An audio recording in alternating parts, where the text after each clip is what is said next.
The banquet hall doors slammed shut, sealing the city's most powerful figures inside with their new master. "I am Yasuo Chiba," the short man on the stage declared, his voice dripping with contempt. "And you are all my puppets." His elite ninjas materialized from the shadows, blades glinting. China's top special forces unit, the Dragon Team, fought back bravely, only to be cut down one by one. But the true terror was yet to be revealed. With a final, triumphant laugh, Chiba gave a signal. A dozen of his guards ripped open their shirts, revealing vests packed with high explosives. "One word from me," he sneered, and we all returned to dust. Just as despair settled over the room, the most useless playboy in the city, Peter Zhao, stepped forward with a lazy grin. "Hey, shorty, want to see a magic trick?" Before anyone could react, every single bomb vanished into thin air. As Chiba stared in disbelief, a young man who had been silently watching from a corner finally moved into the light. He cracked his knuckles, his expression unreadable. Who in the hell are you?" Chiba shrieked, his arrogance shattered. Ethan Yi smiled. "Your end." The joyous time passed in a blur, and once again, Wayne Wong was passed out drunk. After helping carry him back to Shan Cheng's house, where Dylan Yang would also stay the night, Ethan said his goodbyes to Chris. He then walked with Peter Zhao and his cousin, Xinghui, back to his car. With a casual wave of his hand, the Aston Martin 1-77 vanished into thin air. Peter, who had been sobering up, was suddenly wide awake. "Ethan, was that a magic trick? The car. It just disappeared." He turned to his cousin. "Xinghui, you're sober, you saw that, right? Tell me what happened." Ethan didn't answer. Instead, he pulled a small pouch and a bottle of spirit-condensing pills from his system space. He handed the pills to Xinghui. "Xinghui, thanks for all your help with the cars today. Take these, they should be a great help to your cultivation." Xinghui accepted the valuable pills with gratitude. "Thank you, Ethan. I'll make good use of them." Ethan then tossed the pouch to Peter. "It's a storage bag. It'll make carrying things around more convenient." Peter fumbled with the bag excitedly, showing it off to his cousin. "See this, Xinghui? A storage bag. Aren't you jealous? So how does it work? Is it like in the novels, where I have to do a blood bond?" Xinghui just shook his head, exasperated. "Peter, you read too many novels. You should ask Ethan." Ethan laughed. "No blood required. Just focus your spiritual energy on an item and will it into the bag. It's that simple." Peter tried it, successfully stowing a few small items. He was ecstatic. Xinghui asked how big the bag was. "About half a football field," Peter said, a grin spreading across his face. "Do you think I could use this to pick up girls? You know, as a magic trick?" Ethan just shook his head, amused by the idea. "Do whatever you want with it. For now, let's go pay our respects to your grandfather, Elder Zhao." With Xinghui driving, they soon arrived at the Zhao family villa. Peter led Ethan into the living room, where an old man was sipping tea. "Grandpa, I brought Ethan to see you," Peter announced. Elder Zhao put down his cup and studied Ethan with appreciative eyes. "So you are Ethan, a true hero of the younger generation." After some pleasantries, Ethan got to the point. "Elder Zhao, as a fellow martial artist, I won't beat around the bush."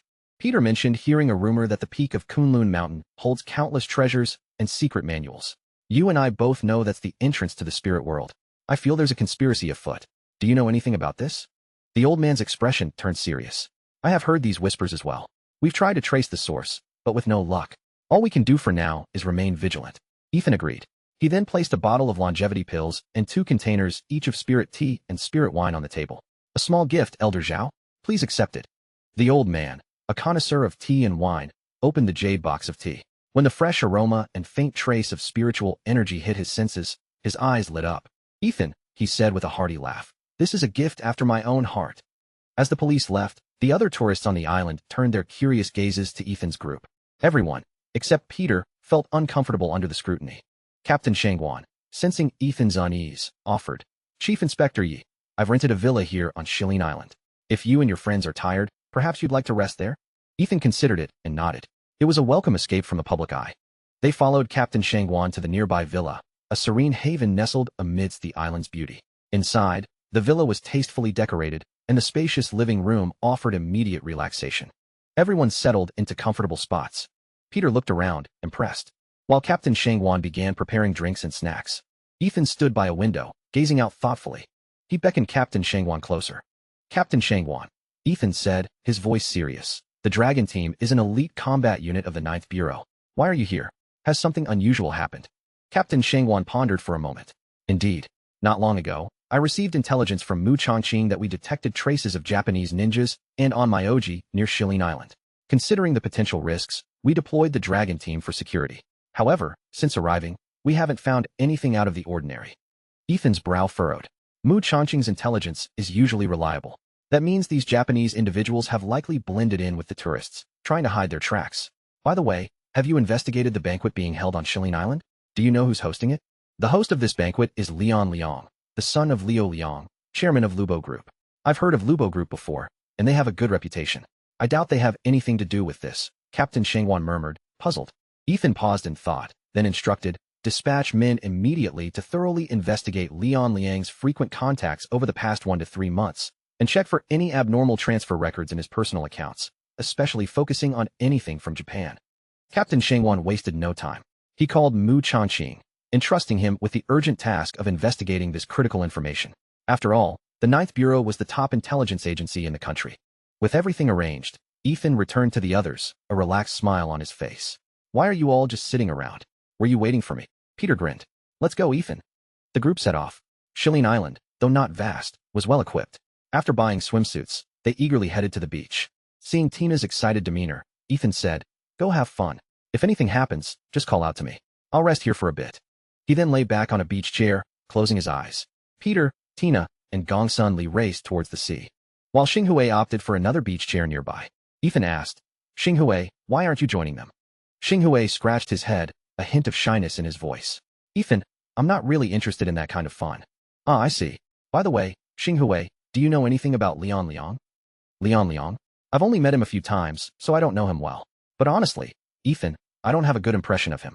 Perhaps it's a martial artist's intuition, but I just feel he's too hypocritical, hard to trust. Just then, a tanned, muscular middle-aged man walked over, holding a QR code for payment. He smiled at Ethan and Xinghui. Young men, these beach chairs cost money. If you want to rest here, each chair is 300 yuan. Ethan rubbed his head apologetically. Uncle, I'm sorry.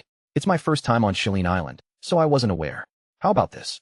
I'll rent the 3 chairs next to us as well, and could you bring us 5 orange juices and some snacks? The man's smile widened. He readily agreed, presenting the QR code. No problem, young man. That'll be 2,000 yuan in total. I'll bring the drinks and food shortly, and set up your parasols. Ethan quickly scanned the code and paid. The man soon returned with 2 younger assistants. They skillfully set up the parasols and placed 5 chilled orange juices and a pile of delicious snacks on the table. With everything ready, the man greeted Ethan and Xinghui before attending to other matters. Under the gentle sea breeze and warm sunlight, Ethan and Xinghui enjoyed their comfortable beach chairs, sipping orange juice and chatting. Suddenly, Ethan noticed a crowd gathered nearby, seemingly watching something. He stood up and walked over curiously. Closer, he saw a vendor selling an unusual type of seafood. It resembled a crab but had a vibrant, colorful shell. Intrigued, Ethan asked about its origin. The vendor explained it was a rare species unique to Shilin Island, known for its exquisite taste. Ethan was tempted and bought some. He returned to his beach chair, holding the seafood. Xinghui looked at the crabs in Ethan's hand. Ethan, did you buy some rainbow crabs? They look pretty, so I bought some, Ethan said. The vendor said they're beautiful and delicious. Have you tried them before? Yes, they're quite tasty, Xinghui replied. And they're supposed to be good for men, too. Ethan, just give them to me. I'll go ask the chef to prepare them. Xinghui took the crabs and headed towards a small, charming wooden hut nearby. Just then, Ethan's phone buzzed in his pocket. It was Morgan Mu. The approval for the special medicines must have gone through. A smile touched Ethan's lips as he answered. Manager Mu, do you have some good news for me? Yes, Mr. Yi, it's excellent news. Morgan Mu exclaimed, her voice filled with excitement. All 3 of our special medicines have been approved for production and sale. We owe a big thanks to Elder Chi for vouching for us, or it wouldn't have happened so quickly. Ethan's face lit up. Wonderful, Manager Mu. Begin full production immediately, but be sure to maintain extremely strict control over the raw materials. Also, if you need to hire new staff, every single person must undergo a thorough background check. We absolutely cannot let what happened before repeat itself. Mr. Yi, you have my word. Morgan Mu assured him firmly. After hanging up, Ethan intended to summon some shadow guards to send to Star Pharmaceuticals. However, when he tried to call out to the system, he received no response. He then remembered the cursed system's forced upgrade. He wondered if it would assign him some insane tasks after it was done. Just then, Ethan felt a faint but distinct fluctuation. He frowned, focusing his powerful divine sense and extending it towards a manor in the center of Shilin Island. Inside the manor, a man with a sinister face and a short, stout man, about 5 feet tall, entered a secret room. Yasuo Chiba, why haven't you returned to Japan? Don't you want to compete with Ichiro Chiba for control? The Chiba family may have fallen, but their assets remain. Yasuo Chiba stared menacingly at Lian Liang, like a venomous snake. Mr. Liang, are you trying to get rid of me? Don't forget, I have evidence of many of our transactions. If that evidence falls into the hands of the Ninth Bureau, what do you think will happen to your Liang family? Liang Liang's face instantly paled. If their dealings were exposed, 10 lives wouldn't be enough to atone. He quickly adopted a fawning smile. Yasuo, we're good friends. I was merely concerned about your situation. Please don't misunderstand. So, what brings you to me this time? Yasuo knew there was a limit to everything. A warning was enough. He put on a fake smile. Mr. Liang, Ichiro Chiba and I have reached an agreement. From now on, all Chiba family assets in China will be under my name. Therefore, I need to establish a solid base here. And of course, I won't let you do all this for nothing. Liang was not easily fooled. He knew Yasuo Chiba had an agenda. Yasuo, state your demands. If it's within my power, I will do my best. Yasuo raised an eyebrow, a satisfied smile on his face. Mr. Liang, you are a straightforward man. It's actually nothing difficult for you. I simply want you to help me purchase some land under the name of Lubo Group. Liang stared at him intently. Yasuo, I'm afraid it's not that simple, is it? Buying land is just the first step. I want to know what other arrangements you have. I hope you can be honest with me, otherwise, it will be difficult for me to handle this properly. Yasuo Chiba's triumphant smile widened. Mr. Liang, have you forgotten how you once helped me establish that Japanese school in Qingdao? What I want now is even more than that. I wish to create an exclusive territory for us Japanese around here, just like the old concessions. Ha ha. Liang watched Yasuo Chiba's increasingly maniacal laughter, a shiver running down his spine. Absolutely not. If my Lubo group were exposed for doing something like that, we would face utter ruin. Please suggest another demand. The risk is too great. Seeing Liang refuse, Yasuo Chiba's tone immediately turned harsh. Mr. Liang, do not forget, you have our Japanese blood flowing in your veins. Your grandfather was a descendant of our Japanese warriors. Furthermore, I have already brought all my elite experts to Shilin Island. If you dare to refuse, then the Liang family will have no reason to exist. Liang remained silent for a long time, finally saying, I can agree, but I must first return home and discuss the specifics with my father. There's no need for that. Liang has already rejected my proposal. He has already returned to the embrace of Amaterasu. You just need to stay here and prepare for tonight's banquet. When the banquet begins, I will control all the rich and powerful attendees, making them provide cover for my plan. Liang's eyes widened in fury. He glared at Yasuo Chiba, roaring, How dare you kill my father? Are you insane? Mr. Liang, you must already know about the eruption of our sacred mountain in Japan. Japan is no longer habitable. I must act. Now, anyone who obstructs my plan must die. Even you are no exception. Yasuo Chiba shrieked hysterically. Liang looked at the seemingly mad Yasuo Chiba and slumped helplessly into a chair. Yasuo Chiba then quietly departed. Just then, Ethan retracted his divine sense. It seemed that when he eliminated the Chiba family, many had indeed slipped through the net. Especially after he personally caused the eruption of Japan's sacred mountain, these Japanese individuals had become utterly mad, even attempting to establish their own territory in China. This was simply a death wish. Ethan suppressed the urge to strike Yasuo Chiba down immediately. He knew that to catch all these individuals, he had to wait until the banquet began and all the Japanese revealed themselves. However, there was still something to be done. Ethan decided to have Mu Chongqing investigate all the Japanese schools within China and identify who helped establish them. Once the truth was uncovered, these traitors, who had betrayed their own country, would be utterly eliminated. They did not deserve to live on this sacred land. So, Ethan quickly pulled out his phone and called Mu Chongqing. Captain Mu, this is Ethan. You can temporarily stop the investigation into the Liang family that Captain Shangwan assigned you. Ethan then recounted the entire conversation between Liang and Yasuo Chiba. Mu Chongqing's anger instantly ignited. His eyes sharpened, and his voice, laced with fury, replied, Master Yi, please rest assured. I will thoroughly investigate this, digging 3 feet deep if necessary to uncover the truth, and I will not let anyone involved escape. Ethan's expression was equally stern. Captain Mu, no matter what background or connections the people behind this have, we must not be lenient. If you encounter any obstacles during this process, inform me immediately. As long as you have solid evidence, do not hesitate. I will personally take care of everything. Furthermore, in the future, please no longer call me Master Yi. Just call me Ethan. We've known each other for a long time. Being so formal feels disingenuous. After hanging up, Mu Chongqing unhesitatingly called Director Zhong and reported the entire incident in detail. Director Zhong's face darkened. He spoke in a low, powerful voice. Chongqing, go ahead with the investigation. I will bear all the consequences. No matter who they are, anyone who dares to threaten China is unforgivable. As for Ethan asking you to call him by his name, just do as he says. His actions clearly show he considers you one of his own. From now on, with him as your strong backing, no one will easily provoke you. With the assurances from Ethan and Director Zhong, Mu Changqing felt much relieved and could confidently proceed with the investigation. Meanwhile, Ethan had just hung up when Xinghui approached, carrying a large bowl of rainbow crabs and a plate of dipping sauce. He placed the bowl steadily on the table between the two beach chairs, a smile on his face. Ethan, come and try these. These rainbow crabs are incredibly delicious with just a little steaming. Ethan picked up a crab, quickly broke open the shell, and then pulled it apart to reveal the tender crab roe and meat. He dipped it in the sauce and took a large bite, savoring the flavor. Xinghui, this is fantastic. It's so fresh and delicious. You should try some too. Don't just stand there watching me eat. Xinghui didn't hesitate and started eating too. Soon after, Tina and Gong Sun Li, perhaps tired from playing, returned. Ethan eagerly invited them to try some food.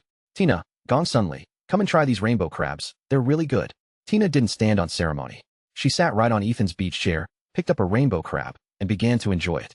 As she ate, she encouraged Gong Sun Li to try some as well. Ethan watched the two of them chewing happily and asked, "Why didn't Peter come back with you? Where did he go?" Tina pouted. "Humph. He's probably flirting with some pretty girl right now. Who knows where he's hiding?" Hearing his sister, Ethan already knew. Without a doubt, Peter was off doing what Peter did best. Ethan then turned to Xinghui. "Xinghui, do you need an invitation to attend tonight's banquet?" Xinghui nodded. "Yes, Ethan, you do. But don't worry, I happened to run into an acquaintance just now and asked him to get us some invitations. They should be delivered soon." Ethan didn't press the matter further. The group quickly finished the entire bowl of rainbow crabs. Just as they were enjoying the afterglow of the meal, Peter returned, his face flushed. He plopped down in a chair, grabbed a glass of orange juice from the table, and chugged it down. "Ethan, I have good news. I also rented a villa. When we're tired from playing, we can go there to rest." Just then, a well-dressed young man in black-rimmed glasses approached them. When he saw Peter, his eyes lit up. "No way. Peter, you're here too? I was just wondering why Xinghui, that quiet guy, suddenly asked me for banquet invitations tonight. Now it makes sense." He burst into laughter. Peter recognized the newcomer with delight. It was Benson Xiao. He immediately went forward, giving Benson a warm embrace. "Benson, what are you doing here? It's been ages." After they separated slightly, Peter grabbed Benson's hand and led him to Ethan. "Benson, this is my brother, Ethan. He has too many titles to list, but just remember this. He's incredibly powerful, beyond your imagination." Then, Peter turned to Ethan, a wide grin on his face. "Ethan, this is my good friend, Benson Xiao, the youngest son of Chief Xiao, Qingdao's top official." Ethan's lips curved into a friendly smile. He extended his right hand, shaking Benson Xiao's gently. "Hello, Mr. Xiao. I presume Xinghui asked you for the invitations. Thank you very much." Benson Xiao, well aware of the Zhao family's influence and Peter's status, knew that anyone Peter called brother must be extraordinary. He quickly responded, "Ethan, it's an honor. Just call me Benson. If you need any help, please don't hesitate to ask. I'll do everything I can." Peter looked at Benson with interest. "Benson, what brings you to Shilin Island? Will there be a lot of beautiful women at the banquet tonight?" Benson Xiao spread his hands helplessly. "I was invited by the Liang family. They originally invited my father, but he was busy, so he sent me to check things out. Honestly, I'm not sure what the Liang family is up to." Peter waved a hand dismissively. "Who cares what they're up to? Let's just have fun. Anyway, with Ethan here, if anyone causes trouble, we'll just deal with them." He then pointed proudly to the warship on the sea. "See that warship over there? We brought that. Pretty impressive, huh?" Benson Xiao had indeed noticed the warship earlier. He had initially assumed it was the military stopping for resupply. He never imagined it was specifically there to escort Ethan's group. It seemed Ethan's background was truly unfathomable. "Impressive. Absolutely incredible. Well, here are the invitations. I'll head off now. See you at the banquet tonight." He handed the invitations to Peter, greeted Ethan and the others, and departed. After a bit more playful banter, the group returned to the luxurious villa Peter had rented. However, Ethan didn't go with them. Instead, he went alone to Captain Shangwan's villa. Inside, Ethan sat casually on a sofa in the spacious living room. "Captain Shangwan," he said calmly, "gather all members of the dragon team. Tonight, we need to set an ambush near the central manor." Captain Shangwan's eyes immediately lit up. "Is it about those despicable Japanese ninjas?" Ethan nodded. "Yes, according to reliable intelligence, the remnants of the Chiba family in China are likely to gather there tonight. So, everyone must be fully prepared for battle. Remember, maintain extreme vigilance during the operation, ensure your own safety, and hide yourselves as much as possible." Captain Shangwan stood up, his expression serious and determined. "Please rest assured, I will properly arrange this mission. Not a single Japanese will escape." Meanwhile, in the central manor, Liang, seeing that the banquet preparations were almost complete, led a beautiful woman into a lounge to rest. When he opened the door, he found Yasuo Chiba sitting casually on the sofa, sipping tea. Lian Liang's brows furrowed. He quickly whispered to the woman, I have a guest. Please wait outside for a moment. After she left, Leon closed and locked the door, then sat opposite Yasuo Chiba, his face grave. Yasuo, why are you here again? Do you know, I just received news that a warship docked near Shilin Island not long ago, and a Chinese major general has also arrived. Coupled with Captain Shangwan's earlier arrival, I strongly suspect your plan has been leaked. Therefore, I strongly advise you to terminate your operation immediately. However, Yasuo Chiba calmly set down his teacup. Mr. Liang, relax, don't be so nervous. I am already aware of the situation you described. Don't worry, they absolutely cannot interfere with my plan. In fact, they will become powerful helpers in its success. Lian Liang looked at Yasuo Chiba suspiciously. Are you certain? And there's not just a warship on Shilin Island, but also the dragon team. If your plan fails, the consequences will be unimaginable. Yasuo Chiba smiled confidently. I am absolutely certain. Everything is under my control. As for the dragon team, they are merely minor characters. There's no need to worry. Lian Liang remained deeply concerned. I hope you truly have a grasp of the situation.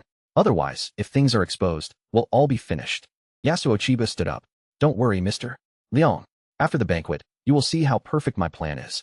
Now, let's go enjoy the banquet. He walked to the door, opened it, and looked back at Lian Liang. Don't forget, you are also part of the plan. With that, he left the room.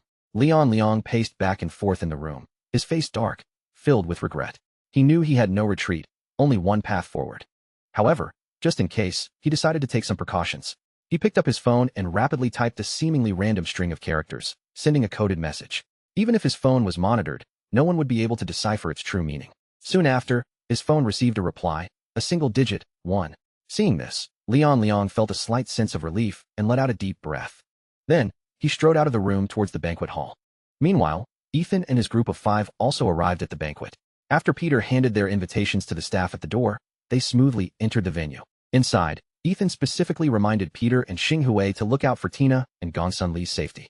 After making arrangements, Ethan walked alone to a discreet corner.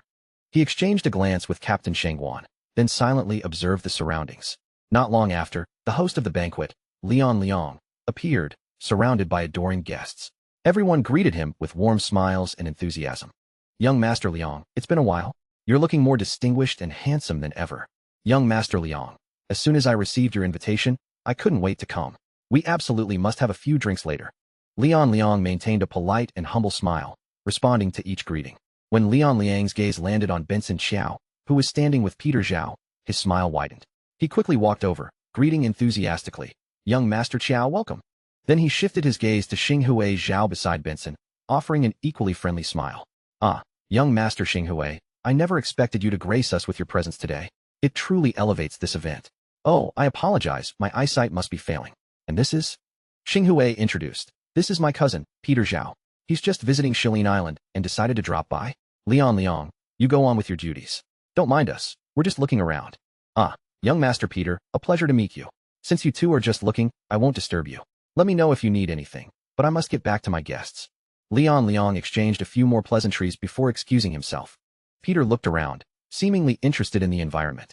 He touched this, looked at that, and chatted with Xinghui. What do you think of this place, Peter? Xinghui asked. Not bad, but too few beautiful women. Oh, my irresistible charm, wasted here. Peter lamented. Tina, standing nearby, rolled her eyes and muttered under her breath. That arrogant boor. I don't know what Ethan sees in him to be friends with him. Gongsun Li quickly covered her mouth, trying to stifle her laughter. Peter noticed and asked, What's wrong, little Li? Are you feeling unwell? Why are you covering your mouth? Xinghui, unable to watch any longer, interjected. Peter, look over there, 2 beautiful ladies. Why don't you go show them your charm? I'll keep an eye on things here, no problem. All right, I'm off then. If anything happens, just call me. Benson, want to come? Benson quickly declined. No, you go ahead. I'll stay here with Xinghui for a bit. He subtly winked at Peter, signaling him to hurry. Peter understood and walked towards the 2 women. He flashed what he believed was his most charming smile and struck up a conversation. Hello, ladies. My name is Peter Zhao. What are your names?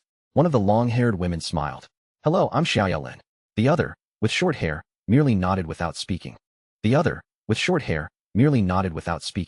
Peter was undeterred. You two are truly beautiful, like goddesses. May I buy you a drink? Xiao Yaolin hesitated, but the short-haired woman flatly refused. No, thank you, we're busy. Peter was rejected, but didn't give up. He shifted his focus to Xiao Yaolin. Xiaoya, what kind of man do you like? What do you think of a handsome guy like me? Xiao Yaolin gave an awkward laugh, unsure how to answer. Just then, a tall, distinguished man approached. Xiaoya, there you are. The man put an arm around Xiaoya Lin's shoulder, looking at her dotingly. Peter, seeing this, said, Brother, when it comes to pursuing women, shouldn't there be a first come, first served rule? I've been chatting with her for ages, and you just walk up and put your arm around her? That's not very sportsmanlike. The short-haired woman, Lin Shi, spoke with impatience and disdain. You're so annoying. Xuanyu and my sister are already a couple. Just stay away from us. Lin Shi, that's no way for a young lady to speak, Zhou Xuanyu gently admonished. He then turned to Peter. My apologies, brother, but you're trying to flirt with my girlfriend.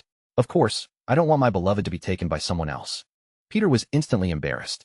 He had only wanted to flirt, but he had stumbled upon her boyfriend, and such a well-mannered one at that. He felt like a complete fool. My apologies, brother. I assume your friend, Lin Shi, doesn't also have a boyfriend. Before Zhou Xuanyu could respond, Lin Shi, unable to contain her anger, exclaimed, How can you be so shameless? Just leave us alone. Peter, however, replied seriously, Shameless? When I'm pursuing a girl, I don't care about being shameless. You, little girl, you're pretty, but your brain isn't quite working. Peter smiled as Lin Shi's face grew redder. Don't get angry, I was just joking. But seriously, you really don't want a boyfriend? Lin Shi glared at him. Even if I did, I would never choose someone as frivolous as you. Don't be so absolute, Peter persisted. Look at me. I'm handsome, rich, and interested in you. What more could you want? Lin Shi scoffed. Do you think money can buy love? Let me tell you, I hate arrogant people like you the most. With that, she turned and pulled Zhou Xuanyu's hand. Xuanyu, let's leave him and go somewhere else. Watching them leave, Peter thought to himself, what a little firecracker. I like her. Vincent Xiao, seeing Peter return, teased, Young Master Zhao, I just heard you got roasted by that young lady. How was it? Pretty satisfying, huh? Huh. Peter just laughed it off. What's the big deal? Even though she roasted me, she remembered me. That's better than you. A single dog who's too scared to pursue beautiful women. He then plopped down on a nearby chair and turned to Gong Sun Li. Little Li, I'm quite handsome, witty, and rich. Why didn't that girl like me? Gong Sun Li thought for a moment. Peter, you were probably too forward and scared her off. You should try to be a bit more aloof, like Ethan. Peter nodded thoughtfully. I think you have a point. But being aloof like Ethan might be difficult for me. I'll stick to my own style. He knew that everyone had their unique charm, and perhaps one day, his enthusiasm and straightforwardness would attract that special someone. As if on cue, Liang approached with Zhou Xuanyu and Lin Shi, introducing them to Benson Xiao. Young Master Zhou, this is Benson Xiao, son of Qingdao's Chief Xiao.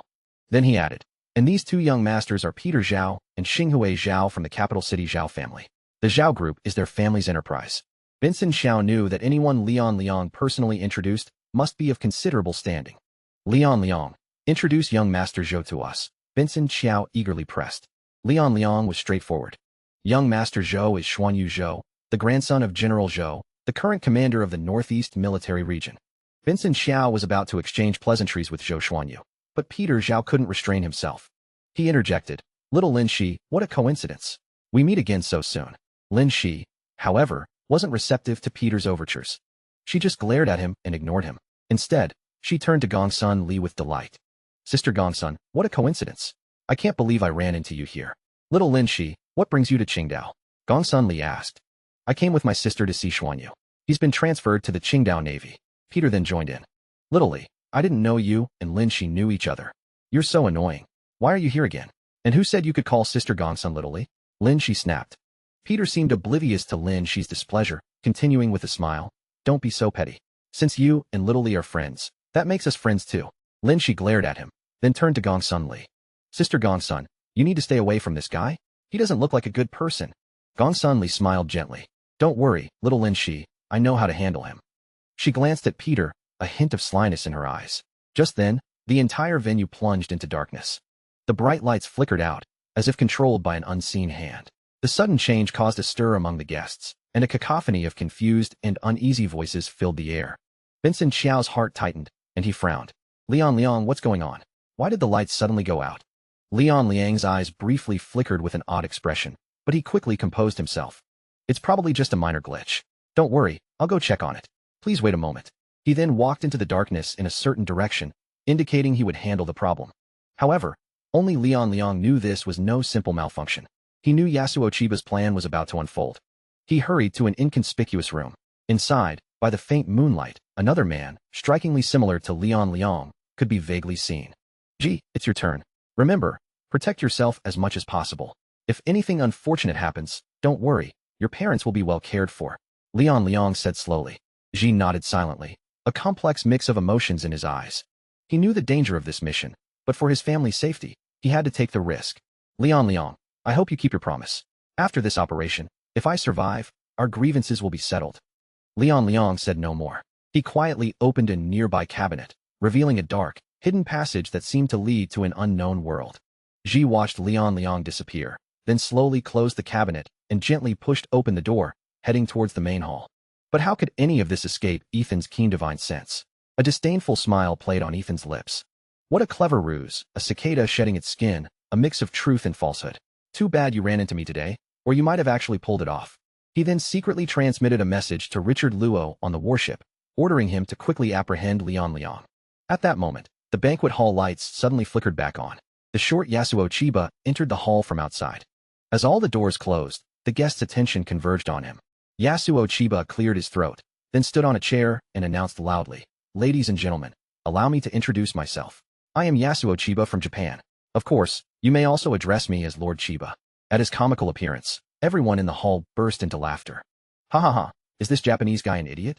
Hee hee, they say Koreans are arrogant, but it turns out the Japanese are just the same. Oh my, they say Japanese people are descendants of Wudalang.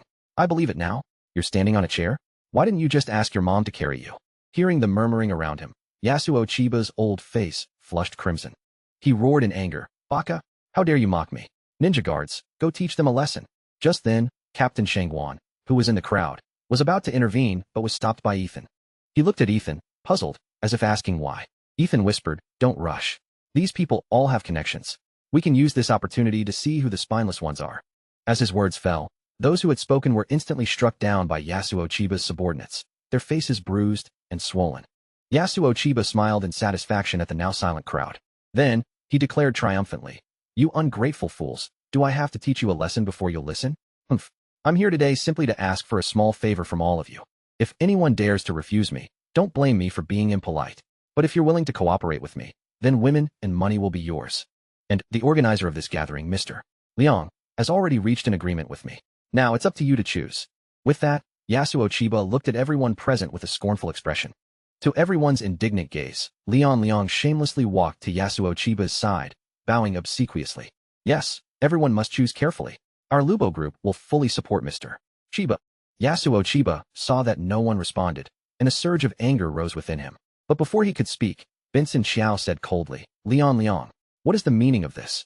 Do you truly believe you can kill me if I refuse?" "Humph. I refuse to be intimidated. On Chinese soil, how can you scums threaten us? Go ahead, try me. If I, Benson Xiao, so much as flinch, I'm no man." At this, Zhou Xuanyu also stepped forward, righteous indignation burning in his eyes. "Count me in, Liang Liang. I never thought you'd willingly become a lackey for the Japanese. Today, I want to see who else among us, proud Chinese, would rather be a dog for the Japanese." Peter Zhao followed suit, complaining slightly. "Oh dear, you two have said everything I wanted to say, leaving me speechless." As he spoke, he directly flipped off Liang Liang and Yasuo Chiba, shouting provocatively, Come on. If you've got the guts, come bite me, or I'll have a warship blow your asses up." Yasuo Chiba sneered contemptuously. "A warship? Humph, don't even dream of it. It's probably already in the hands of my Onmyoji subordinates. Oh, and Captain Shangwan, there's no need to hide anymore. Bring out your dragon team. I've specially left 3 high-level ninjas to greet you." Captain Shangwan calmly emerged from the crowd, his gaze firm and collected, as if he had already seen through everything. "Yasuo Chiba, I never thought you'd hold me in such high regard, deploying 3 high-level ninjas specifically for me. However, today, you are destined for great disappointment. Dragon team, to your positions." At Captain Shangwan's command, the members of the dragon team, who had been hidden among the crowd, stepped out one by one. Their morale soared as they shouted in unison, "Fight! Fight! Fight! Dragon soars across the seas. Stop war with killing." Their voices echoed throughout the banquet hall. They swiftly drew their short blades, their edges gleaming with a cold light, forming a tense standoff with the Japanese ninjas. At this point, everyone in the room retreated to the sides, creating a wide space in the center of the banquet hall. Yasuo Chiba carefully observed the situation, a triumphant smile on his face. He said to Captain Shangwan, "Captain Shangwan, can't you see the situation clearly? I have far more subordinates than you, and even my weakest ones are mid-level ninjas. Do you really think you stand a chance? However, if you are willing to accept control from my Onmyoji, I can spare your life. Think about it carefully." He then turned his gaze to the others present, warning them menacingly, "Don't even think about escaping. The entire manor is under my control. Anyone who dares to move will face certain death. So stay put. Captain Shangwan glared coldly at Yasuo Chiba, squeezing out a single word through gritted teeth. Fight. Before the word fully left his lips, he shot forward like an arrow, charging towards the ninjas. At the same time, the dragon team members behind him also shouted fight, and followed closely, bravely engaging the enemy. Peter Zhao, standing nearby, was also stirred by the dragon team's morale, his blood boiling. He was about to charge forward, but was suddenly pulled back by Xinghue Zhao. Xinghue urgently called out, Peter, don't be reckless. Stay here and look after Tina and the others. I'll go help. As soon as he finished speaking, Xinghue, armed with a wooden stick, unhesitatingly rushed into the fray. Peter watched Xinghue enter the battle, his heart filled with worry. But he also understood his responsibility and turned to Tina and the others. Don't worry, everyone. I'll protect you. Peter reassured them. Tina looked at him, a hint of surprise in her eyes. Peter, I never thought that for all your usual flippancy, you'd show such manliness in a crucial moment. Peter focused on the battle, not responding. He frowned and said, if only Ethan were here. He could easily subdue these ninjas. As he spoke, the dragon team gradually began to lose ground in the fight. Meanwhile, Ethan had already slipped out of the manor during the chaos of the banquet. He had successfully subdued all the ninjas outside the manor and tied them to trees. After completing this, Ethan ordered Richard Luo to escort the Onmyoji who had infiltrated the warship, along with the escaping Leon Liang, to the outside of the manor via a landing craft.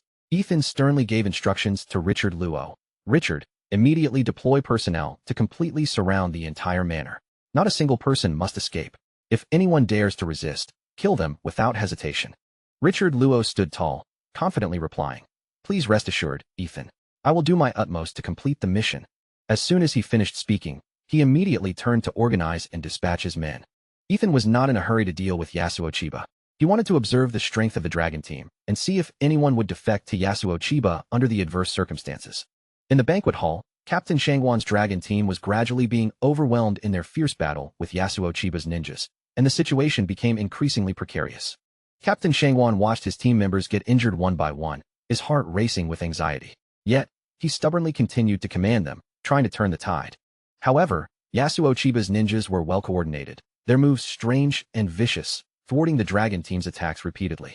At this critical moment, Captain Shangwan knew he couldn't let it continue. He gritted his teeth, deciding to use his trump card to break through the current predicament. He roared, his aura suddenly intensifying. His figure moved like a ghost towards the enemies, his weapon flashing with cold light, each strike carrying a fierce momentum. But Yasuo Chiba sneered and personally engaged Captain Shangwan. The two instantly clashed, the air around them seeming to churn.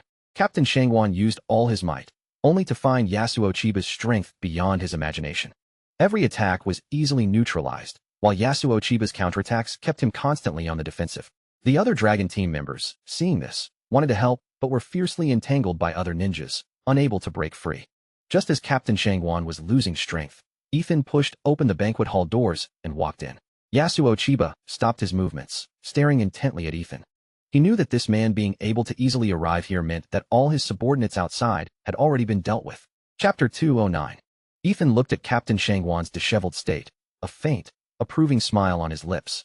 He said firmly, Captain Shangwan, you and everyone in the dragon team have performed admirably.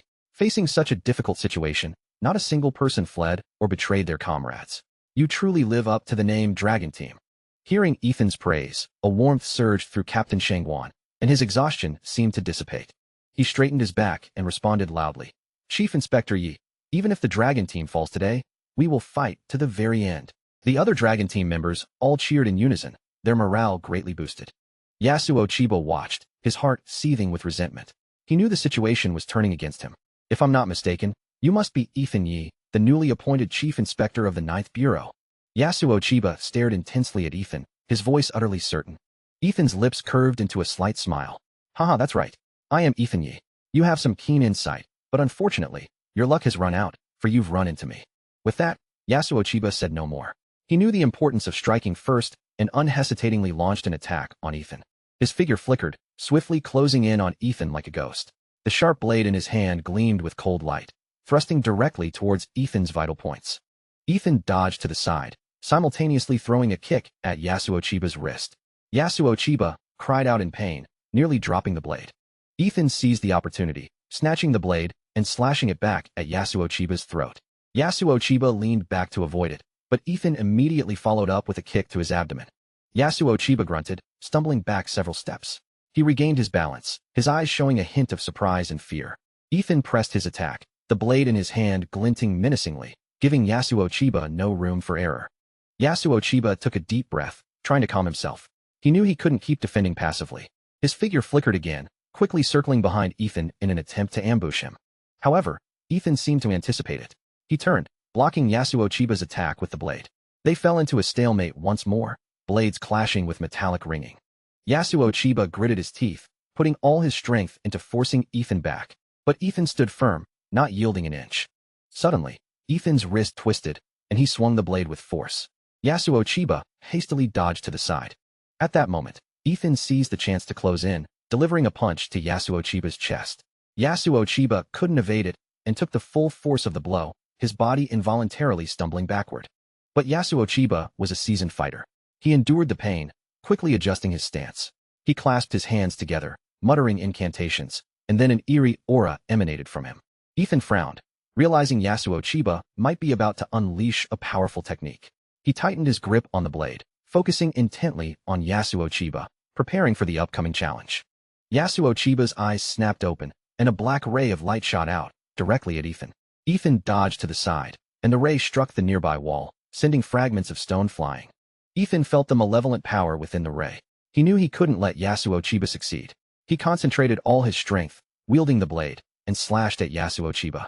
Yasuo Chiba dodged, but Ethan's speed was immense, the blade flashing like a shadow. Yasuo Chiba was forced to retreat, step by step, until his back hit the wall. Seizing the opportunity, Ethan struck with full force, slashing Yasuo Chiba's arm. Yasuo Chiba screamed as the arm holding his weapon fell to the ground. Ethan pressed his advantage, giving Yasuo Chiba no chance to catch his breath. He launched a series of lethal attacks, and Yasuo Chiba could only struggle to defend. Under Ethan's relentless assault, Yasuo Chiba gradually lost the ability to resist. Finally, Ethan kicked him to the ground, holding the blade to his throat. Yasuo Chiba, you've lost. Prepare to face justice. Ethan's eyes glared sharply at Yasuo Chiba. Yasuo Chiba's face twisted into a grotesque mask. He glared back at Ethan, then suddenly let out a burst of maniacal laughter.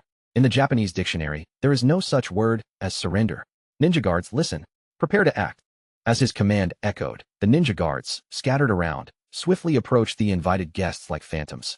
They uniformly ripped off their shirts, revealing high-explosive bombs strapped to their bodies. Yasuo Chiba looked at Ethan triumphantly, a mocking smile on his face. How about it, Ethan? Do you dare to gamble?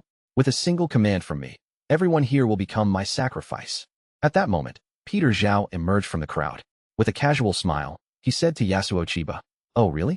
What's his name, Chiba? How about I show you a magic trick?"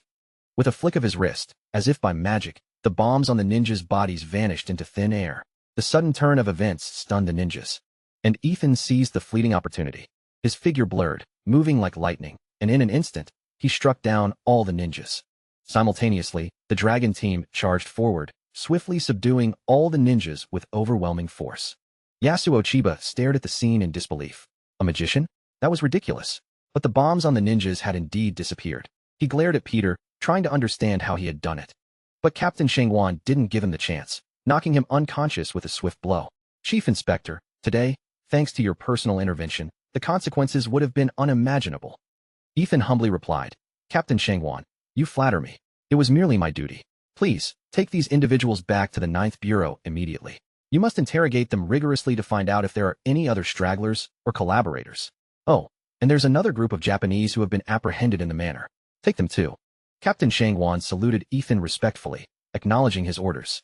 He then immediately escorted Yasuo Chiba and his minions, along with the utterly corrupt Lian Liang, to collect the remaining Japanese individuals. Captain Shangwan went to the large tree in the manor, seeing the Japanese tied to it, and the real Lian Liang. He felt a wave of relief. He explained the situation to Richard Luo, who had brought the captured Onmyoji and the original Lian Liang, and the handover was completed smoothly. Richard Luo, who had brought the captured Onmyoji and the original Lian Liang, and the handover was completed smoothly. They quickly left Shilin Island with all the prisoners. Inside the banquet hall, the atmosphere had become electric. People gazed at Ethan with reverence and admiration, yet out of awe, no one dared to approach him. Peter strutted over to Ethan, excitedly exclaiming, "Ethan, how was that trick I pulled just now? Pretty awesome, right?" Even that old Chiba guy was completely stunned. It was hilarious. Ethan was also pleased with Peter's performance. He smiled and replied, "Well done. I honestly thought you'd use that storage bag to flirt, but you actually did something useful for once. That deserves praise. Keep it up." Buoyed by Ethan's approval, Peter became even more conceited. He immediately turned to Lin Shi, his eyes full of expectation. "How about it? Wasn't I super cool? Come on, praise me." Lin Shi, however, merely rolled her eyes and ignored him. Even so, she didn't tell Peter to leave, seemingly showing him a bit more tolerance. Seeing this, Peter wasn't discouraged. Instead, he leaned closer to Lin Shi, grinning. "Don't be shy. I can feel your silent admiration for me." Lin Shi finally couldn't take it anymore. She kicked Peter's shin. "Get lost." Peter dramatically hopped around, rubbing his leg, but still muttering, "Ouch. That hurts, but it's a loving reprimand, right?" Just then, Ethan cleared his throat. Peter immediately straightened up, his playful demeanor replaced by a serious one. Ethan glanced at his watch. "It's getting late. Let's head back." He then turned and left the banquet hall. The others followed Ethan's lead. Peter walked with a slight limp, muttering, "Lin, she sure has a heavy foot." Back at the villa, Tina immediately pulled Ethan aside, eagerly asking, "Ethan, quickly tell me, how did you become so powerful?" A mysterious smile played on Ethan's lips. He deliberately lowered his voice, mimicking an old man. "It's a long story. Once upon a time, there was a mountain, and on the mountain, there was a temple, and in the temple, there was an old monk telling stories." Tina rolled her eyes, interrupting him with a huff. "Ethan, I'm too old for those childhood stories. If you don't want to tell me, fine." But she changed the subject. "By the way, I called Dad the other day, and he mentioned that Big Brother is having some trouble in Shenzhen. I wonder what happened." Ethan's expression grew serious. "Among all of us, Big Brother is the most dependable. Is someone bullying him? Do you know the specifics?" Tina shook her head. "Dad just casually mentioned it. It sounded like Big Brother was scammed, but I don't know the details." Ethan's eyes flickered with concern. He knew his older brother was always cautious. He wouldn't ask for help unless he encountered a truly difficult problem. "I'll call Big Brother later to ask him." "Tina, where do you want to go these next 2 days?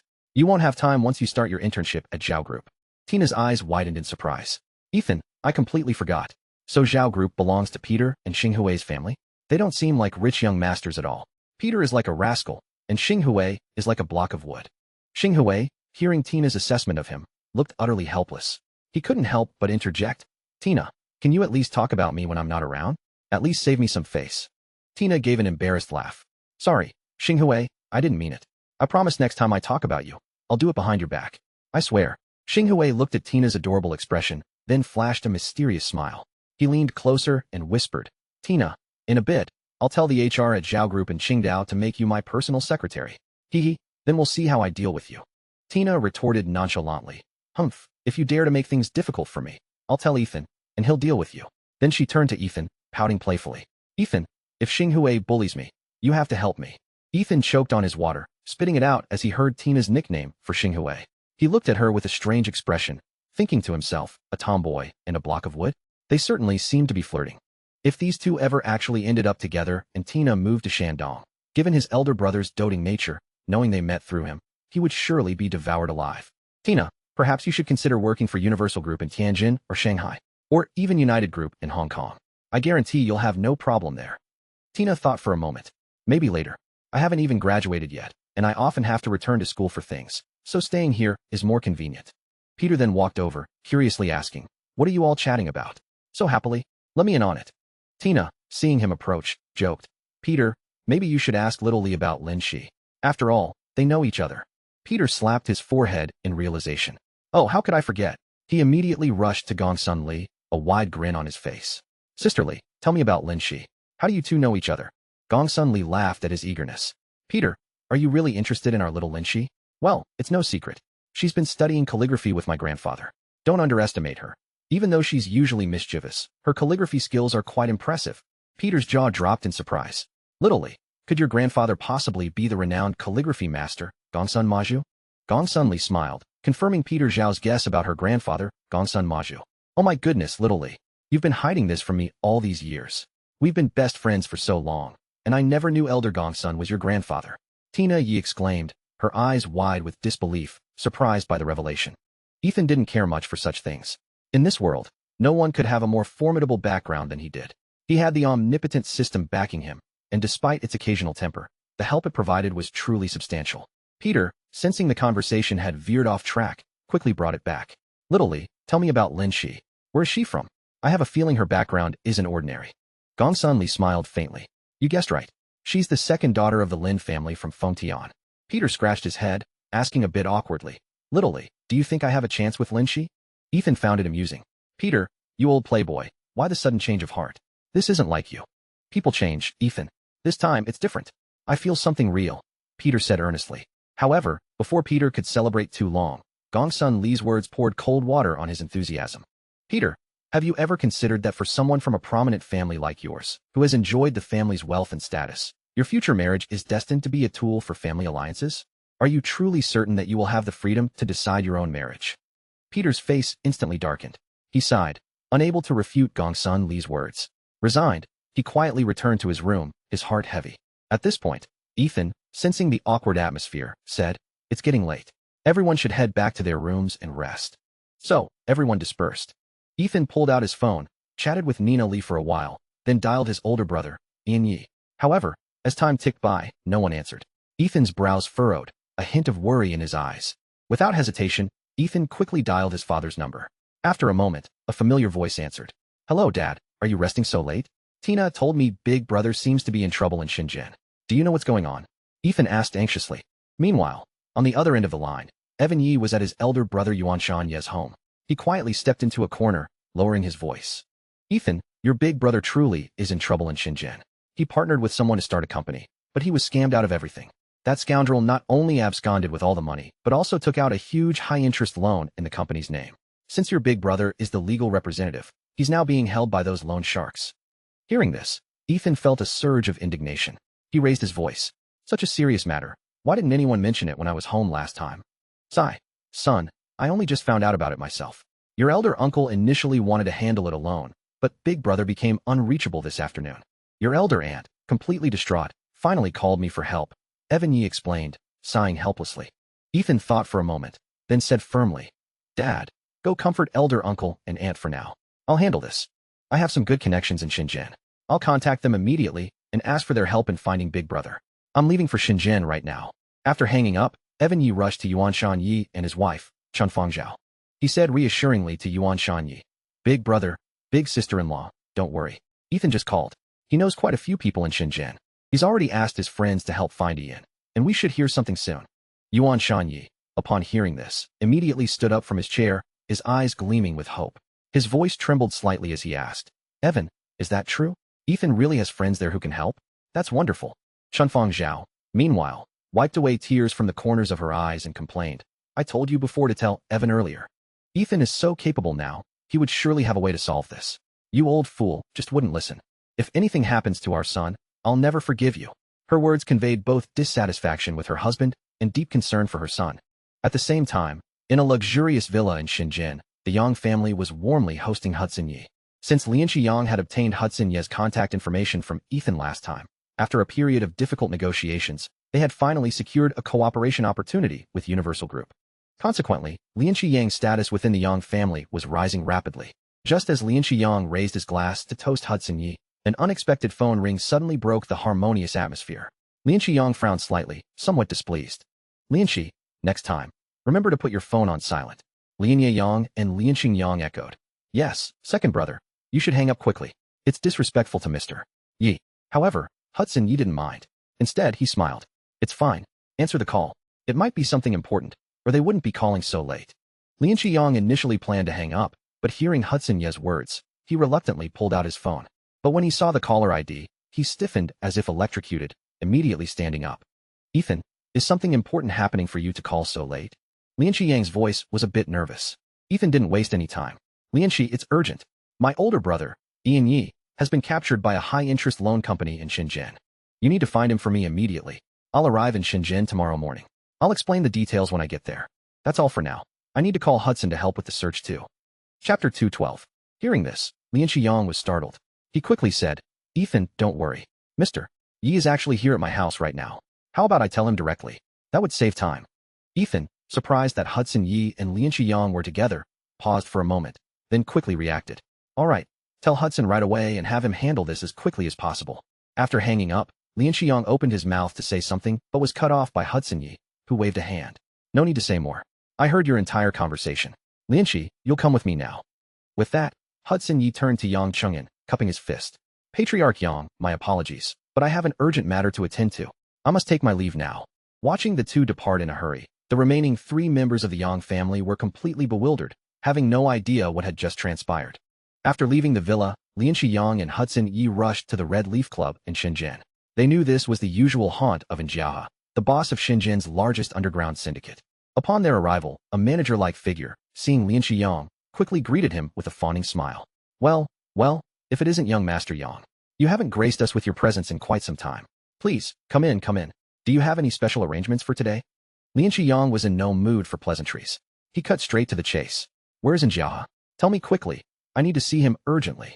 The club manager, seeing Lianxi Yang's anxious expression, wondered if young Master Yang was in trouble or causing it. But Jiahe was not to be trifled with. As he hesitated whether to reveal Jiahe's whereabouts, Hudson Yi suddenly stepped forward, his hand like an iron clamp, gripping the manager's neck. Speak or die. Choose one.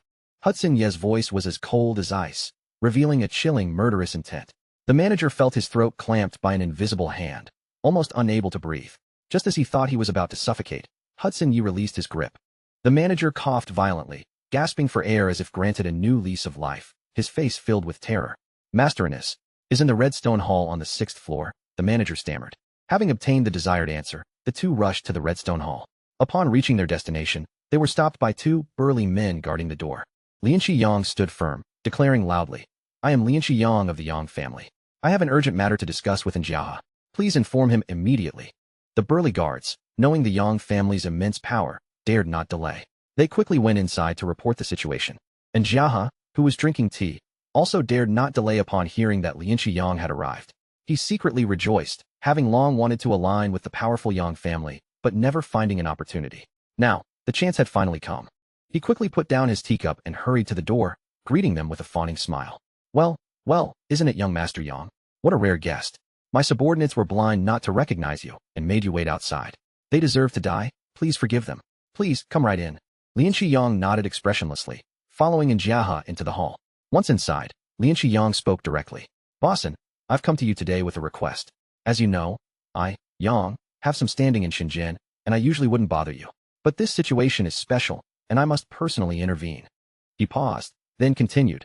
A few days ago, a man named Ian Yi was taken by a high-interest loan company here in Shenzhen. This Ian Yi is very important to me, so I hope you can help me find him and bring him back here safely. Of course, if you can accomplish this, money will be no problem. With that, he pulled out a check from his pocket and placed it gently on the table. And Jiahe had been wondering what kind of matter required his personal attention, but upon hearing young Master Yang's words, he realized it was just a trivial affair. He confidently patted his chest, assuring the other man, Young Master Yang, rest assured. I, Olden, will handle this. As for payment, there's no need. To have made the acquaintance of someone like you is a blessing from my ancestors. How could I possibly accept your money? With that, he immediately ordered his subordinates to find the man, repeatedly emphasizing that he must be brought back safely within an hour. Chapter 213. Hudson Yi, seeing Jiahe's generosity, developed a favorable impression of him. Since you refuse payment, if you encounter any difficult problems in the future, and I happen to be capable of helping, I will assist you. However, this is all contingent on Ian Yi arriving here safely. Hearing this, Jiahe couldn't help but look at Hudson Yi more closely. With his discernment, he could tell that this man was no ordinary person, but he didn't know his true identity. After a brief thought, he cautiously inquired, My apologies, sir, but I'm afraid I don't know who you are. At this, Lianxi Yang quickly stepped forward to introduce them. This is Mr. Hudson Yi, the head of Universal Group, from Hong Kong. And Jiahe gasped, secretly marveling. He had, of course, heard of Universal Group's formidable reputation. Its power far surpassed that of the Yang family. Furthermore, he knew a little about the underground world of Hong Kong, and Vincent Ding, a once dominant underworld boss, had also been subdued by this man. It was clear how formidable Hudson Yi's strength and methods were. Mr. Yi, your name precedes you. It's truly an honor to meet you today.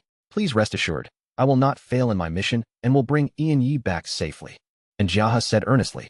Time ticked by, and about 50 minutes later, Jiahe's subordinates finally brought Ian Yi to the Redstone Hall.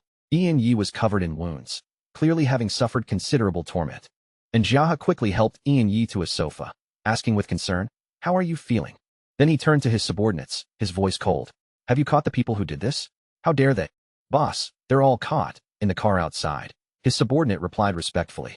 And Jiahe walked over to Hudson Yi and Lianxi Yang, who were examining Ian Ye's injuries. He said apologetically, "Mr. Yi, young Master Yang, I'm so sorry that young Ian was injured." Hudson Yi knew this had little to do with Njia, so he reassured him, "This isn't really your fault, so don't blame yourself too much." Then, he turned to Lianqi Yang and instructed, "Lianqi, take Ian Yi to get his wounds treated first, and also inform Ethan about this." Lianqi Yang nodded. He carefully helped Ian Yi to a room in the club and called a doctor to treat his injuries. After the two left, Hudson Yi turned his gaze to Njia, his voice firm. "I will not go back on what I promised you earlier, but you must send everyone who harmed Ian Yi to Hong Kong or northern Myanmar. Can you do that?" Njia looked puzzled. "Mr. Yi, if you just want to get rid of these people, I can handle it. Why go to such great lengths?" A sneer played on Hudson Yi's lips. "Get rid of them? That would be too easy for those guys. You just need to send them over. I'll handle the rest." With that, he turned and left, leaving behind a resolute figure. Meanwhile, at the Qingdao airport, Ethan, having learned that Ian Yi had been found, quickly called Evan Yi. "Dad, are you still at Elder Uncle's house? If so, please tell Elder Uncle and Aunt that Big Brother has been found. He's with my friend now, so they shouldn't worry. I'm currently boarding a flight to Shenzhen and expect to bring Big Brother back to Tianjin tomorrow. I have to hang up now. The plane is about to take off." Upon hearing the news of his nephew's safety, Evan Yi was ecstatic. He immediately went to Yuan Shan Yi, excitedly saying, "Big brother, big sister-in-law, Ian has been found. He's with Ethan's friend now, and he's fine. Ethan is flying to Shenzhen as we speak, and the two brothers will be back together tomorrow." His joy was palpable, as if a huge weight had finally been lifted from his chest. Yuan Shan Yi and Chunfeng Zhao's eyes welled up with tears upon hearing the news. Their lips trembled with excitement, and they were speechless for a long moment. After a while, Yuan Shan Yi finally recovered, his voice slightly hoarse. "That's wonderful, truly wonderful. These past few days have been agonizing. Evan, Ethan, thank you so much for this. If anything had happened to Ian, how could your mother and I live?" Chunfeng Zhao wiped her tears. "Evan, your sister-in-law doesn't know how to thank you." Evan Yi waved his hand, his face full of sincerity. "Big brother, big sister-in-law, we are family. These are things I should do. It's nothing. It's getting late now, so I'll head back to rest. You two should also get some rest early." The next morning, just as the sun rose, Ethan's flight arrived at its destination. He quickly hailed a taxi and went straight to the Red Leaf Club. When he entered Ian Ye's room and saw his elder brother covered in wounds, his face turned extremely grim. Ian Ye forced a faint smile, his voice weak. "Ethan, you're here. Thank you, big brother.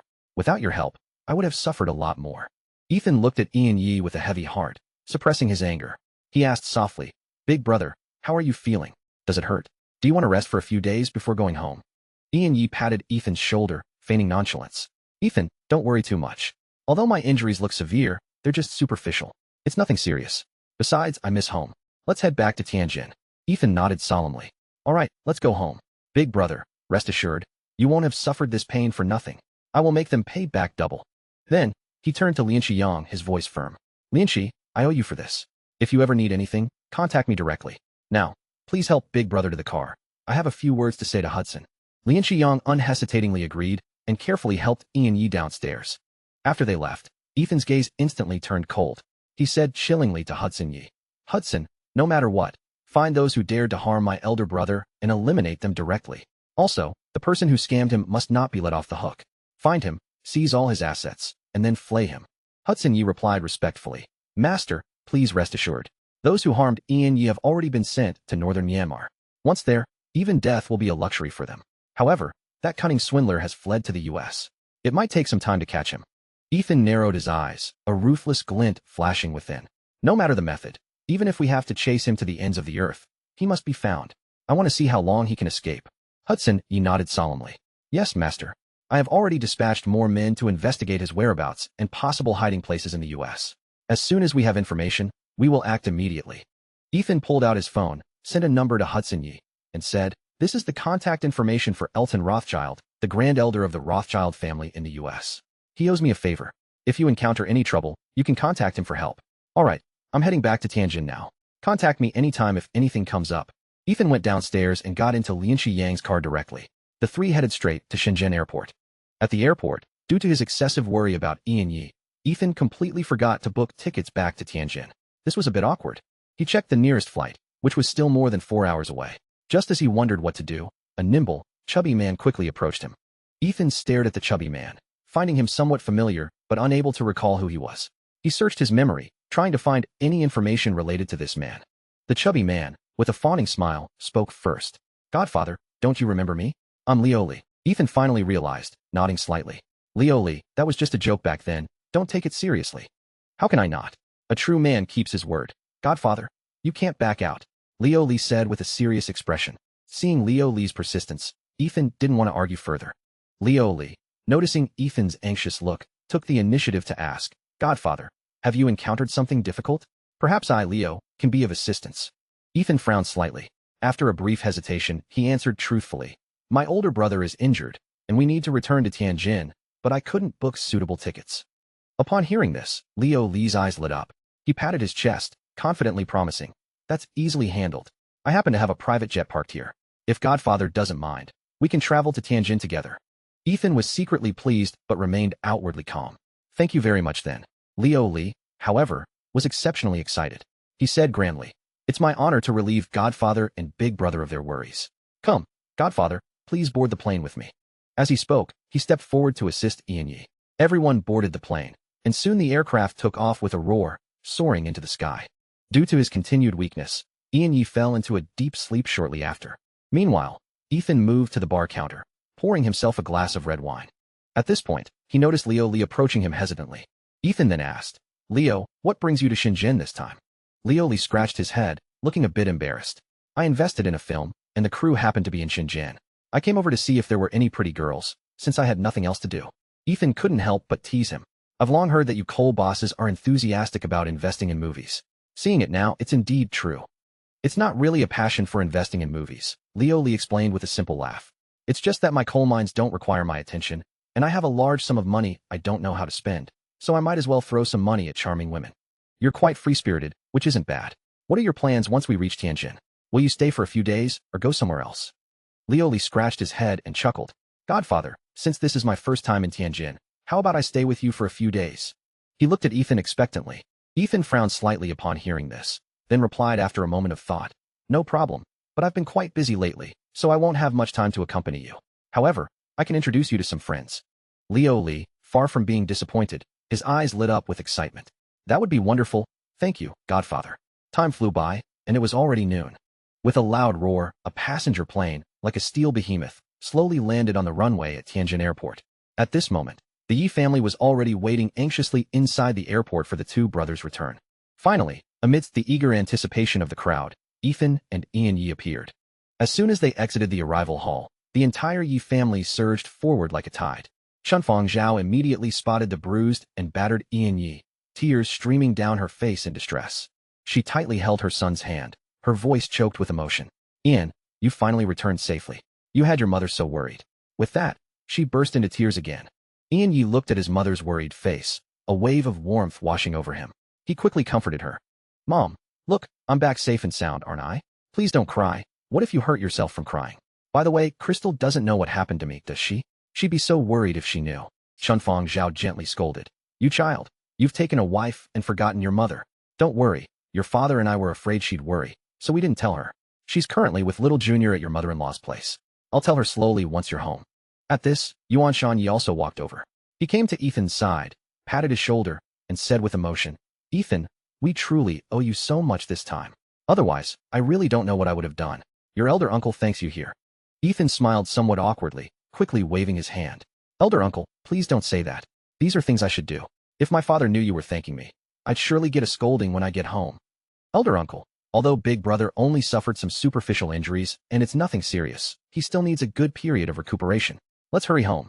Yes, you're right. Let's go home first. Yuan Shan Yi nodded, then motioned for everyone to get into the cars and drove towards home.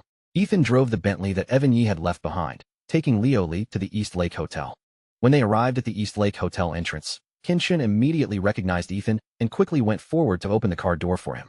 Qin Shun said enthusiastically, Young Master Yi, long time no see. You haven't visited our hotel in a while. Please, come right in. Ethan smiled at Qin Shun. I won't go in for now. This is my friend, Leo Lee. He'll be staying here for a few days, so please arrange his accommodation. Oh, by the way, has Quinn returned from the U.S.? Qin Shun, beaming, replied, Young Master Yi, please rest assured, I will arrange everything properly. As for President Quinn, he just returned a couple of days ago and is currently in the hotel. Should I inform him? Ethan thought for a moment. No need for now. I'll tell him myself later. Then, he turned to Leo Lee and instructed, Leo, You go with Manager Chun to arrange your lodging first. I'll come find you later. Leo Lee looked at Ethan cautiously, his face full of fawning earnestness. Godfather, you seem to have so many things to attend to. Why don't you go ahead and be busy? I'll go with Manager Chun to complete the check-in procedures. As Leo Lee spoke, he followed Qin Chun into the hotel lobby. Meanwhile, Ethan pulled out his phone and skillfully dialed Qin Qian's number. After the call connected, Ethan simply mentioned that they would gather later in the evening, then hung up and drove away. Ethan's elder uncle also owned a villa in the East Lake Resort. However, his villa was much smaller compared to Ethan's. When Ethan pushed open the door to his elder uncle's villa, he was surprised to find the ground floor living room already filled with people, not only the entire Yi family, but also many unfamiliar faces he didn't recognize. Hua Yi and Lin Yi, seeing Ethan, eagerly pulled him into the courtyard. The three brothers found stools and sat down. Hua Yi took out cigarettes, offered one to Ethan and Lin Yi, then asked, Ethan, what exactly happened to Big Brother? I just heard about it from our second uncle and rushed over. Lin Yi echoed, yes, I heard them chatting earlier that you brought Big Brother back. But seeing Big Brother's condition, he must have suffered a lot. What exactly happened? Ethan took a deep drag from his cigarette, slowly exhaled the smoke, and began to recount the events. Hua Yi listened, then said angrily, these swindlers are getting more brazen by the day. Lin Yi was equally furious. Ethan, were those guys caught by the police? Ethan shook his head. I didn't call the police, but my friends have already sent all those who harmed Big Brother to northern Myanmar. As for the scammer, he'll probably be caught soon. That's good, Hua Yi and Lin Yi said in unison. Ethan pondered for a moment, then said, second brother, third brother, what happened to Big Brother this time has deeply affected me. We are family, bound by strong blood ties. From now on, if you encounter any difficult problems or need help, please let me know. Additionally, I'm considering establishing a family entrepreneurship fund. That way, anyone in the family who wants to start a business can apply for financial support at any time. Hua Yi remained silent for a long time before slowly responding. That's a commendable idea, but your sacrifice would be too great. However, Ethan didn't take this to heart, for in his mind, family and friends always came first. He said openly, second brother, there's no need to worry. After all, we're family, sharing the same blood. This approach will not only strengthen family cohesion, but also give the younger generation more opportunities to interact. To be honest, there are many relatives in our family whose faces I recognize, but I can't quite place who they are. Second brother, I think Ethan makes a good point. Let's follow his suggestion. We can put elder uncle in charge of this entrepreneurship fund. His prestige in our family is unmatched, Lin Yi agreed. Then it's settled, Ethan said, clapping his hands as he stood up. I'll go talk to elder uncle about the details of the entrepreneurship fund later. With that, Ethan turned and walked back into the house. Hua Yi and Lin Yi exchanged glances, then stood up as well. Ethan has really grown up, Hua Yi said with emotion. Indeed, Lin Yi nodded. He's becoming more and more like a patriarch. Our Yi family will surely prosper. As they spoke, they walked into the house. After Ethan found Yuan Shanyi and expressed his idea, Yuan Shanyi immediately took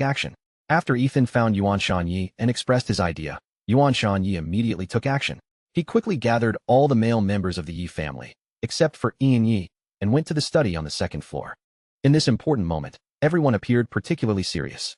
In the study, Yuan Shanyi sat at the head of the table, his gaze firm and composed. Following the tradition of age hierarchy, his younger brothers, Yuan He, Yuan Hu Yi, Evan Yi, and Yuan Jiang Yi, sat in descending order. The younger generation sat quietly in chairs along the side. The first chair was left empty, reserved for their eldest brother, Ian Yi. Then sat Hua Yi, Lin Yi, and Ethan. This tradition had been passed down in the Yi family for many years. Only male members were allowed to participate in discussions of important matters, regardless of their achievements or status outside the family. During family meetings, decisions were made collectively, following the principle of the minority submitting to the majority. For Ethan, today was an exception. Usually, male members could only participate after they were married. However, if their father had passed away, unmarried male members could participate exceptionally. This rule reflected the Yi family's respect for tradition while ensuring fairness and equality in family affairs. At this point, Yuan Shanyi cleared his throat and slowly began. I have gathered everyone today because there is a major matter concerning the future direction of our family that needs to be discussed. Everyone's gaze instantly fixed on Yuan Shanyi, and the atmosphere in the study immediately became solemn. Yuan Shanyi continued. Ethan just came to me saying he wants to establish a family entrepreneurship fund for our Yi family members to start businesses. I think this is a good idea, but it still has some shortcomings. Yuan He said, Big brother, just state your thoughts. If it's good, we can vote on it immediately. The others also agreed with Yuan He. Seeing everyone's agreement, Yuan Shanyi spoke without hesitation. Previously, Evan and Ethan jointly established the Family Medical Fund, and now Ethan wants to establish a family entrepreneurship fund. In my opinion, if no one has any objections, we might as well call these individual funds collectively the Yi Family Mutual Aid Fund. Furthermore, we can add functions for education, housing, and living expenses. After all, our Yi family is not large, including my younger sister's family. We only have 6 households. Yuan Shan Yi paused briefly, scanning the room before continuing. The reason for renaming it to Mutual Aid Fund is to ensure everyone understands that this is a collective effort. It cannot rely solely on Evan's and Ethan's contributions. We, too, need to contribute, even if our contribution is limited. We must not stand idly by and only take. There's another crucial point. Whether it's any of you present or our grandchildren who are not yet adults, if anyone intends to use the Yi Family Mutual Aid Fund to indulge in pleasure, remain idle, or show no ambition, then they will only receive basic living support. I believe this clause must be included in the Mutual Aid Fund's regulations. What do you all think? You may now vote. Yuan He stated firmly. I completely agree with Big Brother's view and have no objections. Yuan Hu Yi immediately added. I also fully agree. Evan Yi declared.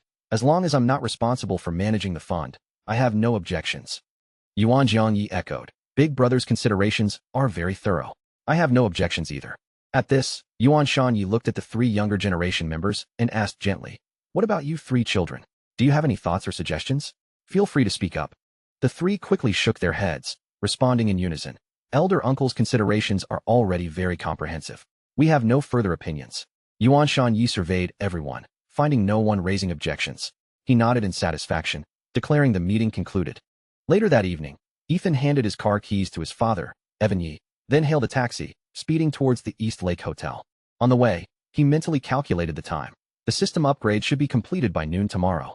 What the upgraded system would be like, Ethan had no way of knowing for now. Before long, Ethan arrived at the East Lake Hotel. He greeted Qin Shun, then headed directly to their usual private room. As he opened the door, he saw Liu Li, Qin Xian, and Zhang Zhang chatting happily. Leo, I was just about to call you. I didn't expect you to be here already. What are you all talking about? You seem so happy. Ethan asked with a smile. Liu Li, seeing Ethan, immediately stood up and greeted him, beaming. Godfather, you're here? I was just telling Quinn and Zach about the movie I'm investing in. Ethan found a comfortable spot in the room and sat down, a relaxed smile on his face. Quinn, how was your trip to the US this time? Everything goes smoothly? Ethan asked with a smile. Quinn returned the smile. Yes, overall it was quite smooth. I plan to bring them back home to reunite in 2 years. Oh, by the way, I heard Owen mention yesterday that your pharmaceutical factory's special medicines have started production and are on the market. Congratulations. Yes, these special medicines just received approval from the Drug Administration Bureau and are expected to begin large-scale mass production in a few days. Oh, right. Why hasn't Owen arrived yet today? Could it be that his wife keeps him on too short a leash? Ethan joked. Before he finished speaking, Nini, like a cheerful little bird, rushed in from the doorway and practically flew into Ethan's arms. She blinked her big eyes. Brother Ethan, my mommy doesn't keep my daddy on a leash at all. We just got here after finishing up at the orphanage. Ethan hadn't expected his casual joke to be overheard by Owen's family and felt a bit awkward. He quickly explained, Oh, Brother Ethan was just joking with you. Don't take it to heart. Just then, Autumn Lin walked in slowly, clinging to Owen Ye's arm. She smiled, half-jokingly at Ethan. Ethan, am I really that fierce in your eyes? That's not a very nice thing to say. Quinn, seeing Ethan's embarrassed expression, quickly smoothed things over. He laughed. All right. Now that everyone's here, let's take our seats. Isn't it better to eat while we chat? Before long, fragrant dishes were served. Nini's eyes immediately lit up, fixated on the delicious food. She then looked at Quinn pitifully, pouting. Uncle Quinn, hurry up and start eating. My tummy is rumbling. Quinn laughed heartily. He picked up a slice of braised beef with his chopsticks, placed it on his plate, and told Nini. Uncle Quinn has started eating, Nini. You hurry and eat too. Nini happily shouted. Yay, then eagerly began to gobble down the food. By her ravenous eating, she was clearly very hungry. Owen Yi watched Nini with doting affection, then turned to Quinn. Quinn, who is this gentleman? Quinn first gave Ethan an odd look, then introduced him to Owen Yi. Oh, this is Liu Li. We just met today. He's Ethan's godson. Hearing this, Nini put down her chopsticks, blinked her wide, watery eyes, and asked with a puzzled expression, Brother Ethan, he's much older than you. How can he be your son? If that's the case, wouldn't I be an aunt? But the problem is, I don't have a cash gift. What should I do? At that moment, everyone present couldn't help but laugh at Nini's innocent words. Ethan also laughed as he explained. Haha, I was just joking with Leo at the time. I didn't expect him to take it seriously. Then, Ethan turned to Liu Li. Leo, it's probably more appropriate for us to treat each other as equals. Otherwise, it feels a bit strange. Zach Zhang also chimed in, persuading. Exactly, Leo. You calling Ethan godfather and us brothers is just too awkward. In my opinion, it's better for us to treat each other as equals. Seeing that everyone was saying the same thing, Leo Lee had no choice but to agree. Afterward, Ethan warmly invited them. Brothers, I wonder if you'd be interested in visiting my pharmaceutical factory tomorrow? Of course, I can also give you a special gift, those 3 special medicines. If you can find a way to export them to other countries, then the general distributorship for that country is yours. Everyone's eyes lit up upon hearing this. Zach Zhang was the first to speak.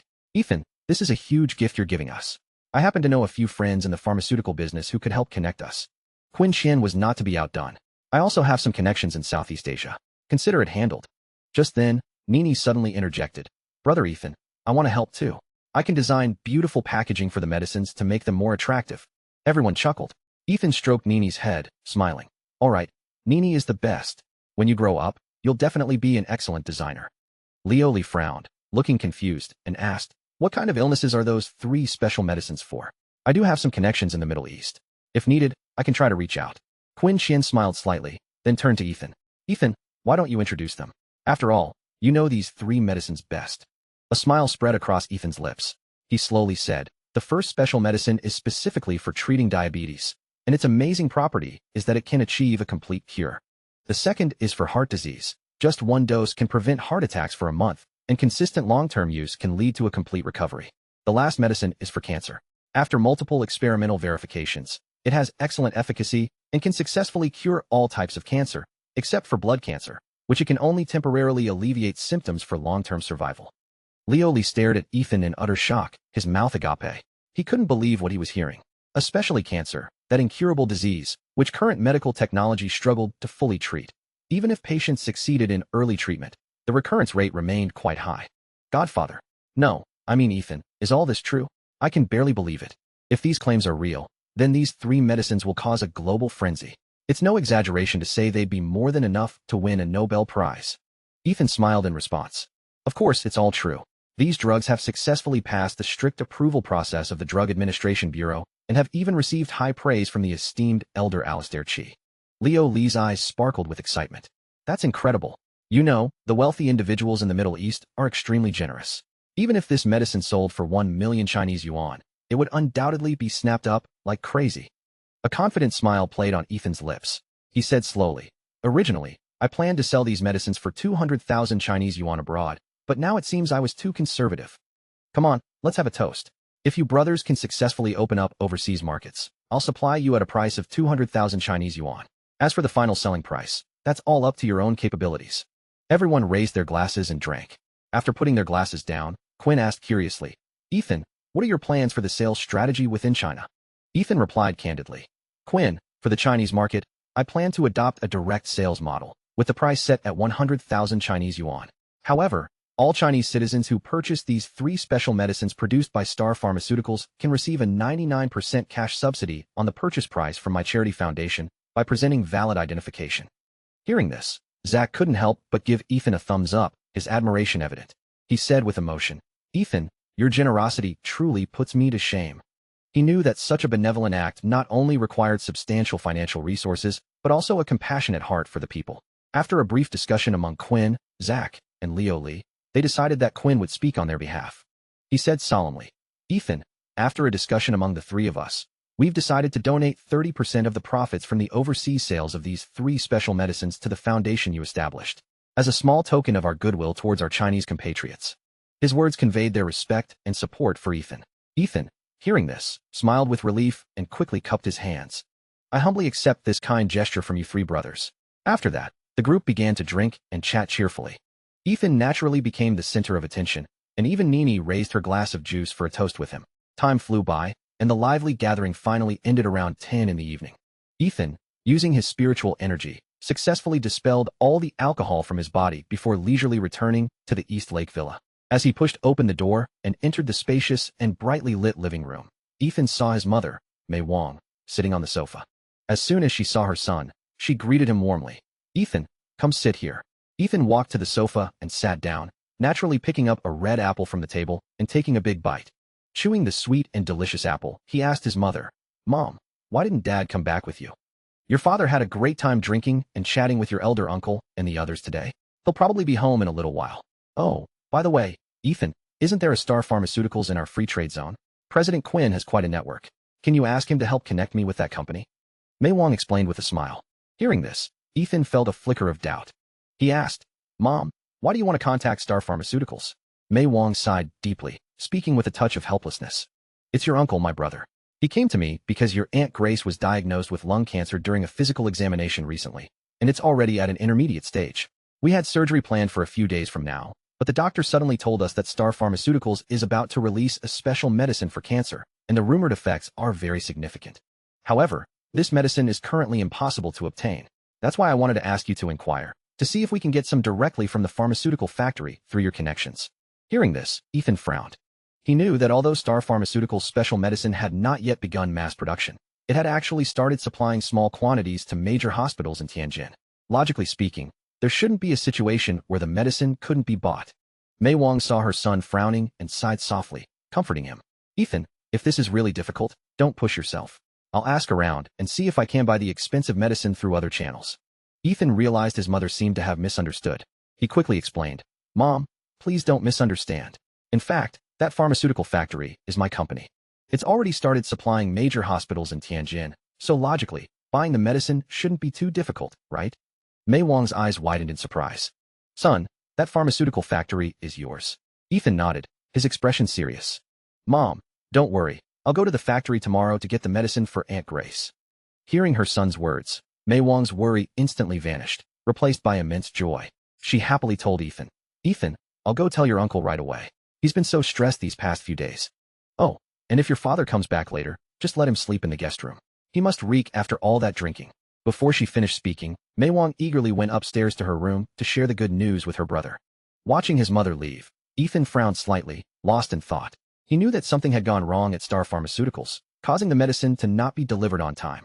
With this in mind, Ethan secretly resolved that he must go to the pharmaceutical factory tomorrow to understand the situation, find the problem, and solve it. Time passed quickly, and before long, Evan Yi returned home, reeking of alcohol and swaying unsteadily. Ethan, seeing this, quickly went forward to help him, and after wiping his father down with a wet towel, he escorted him to the guest room.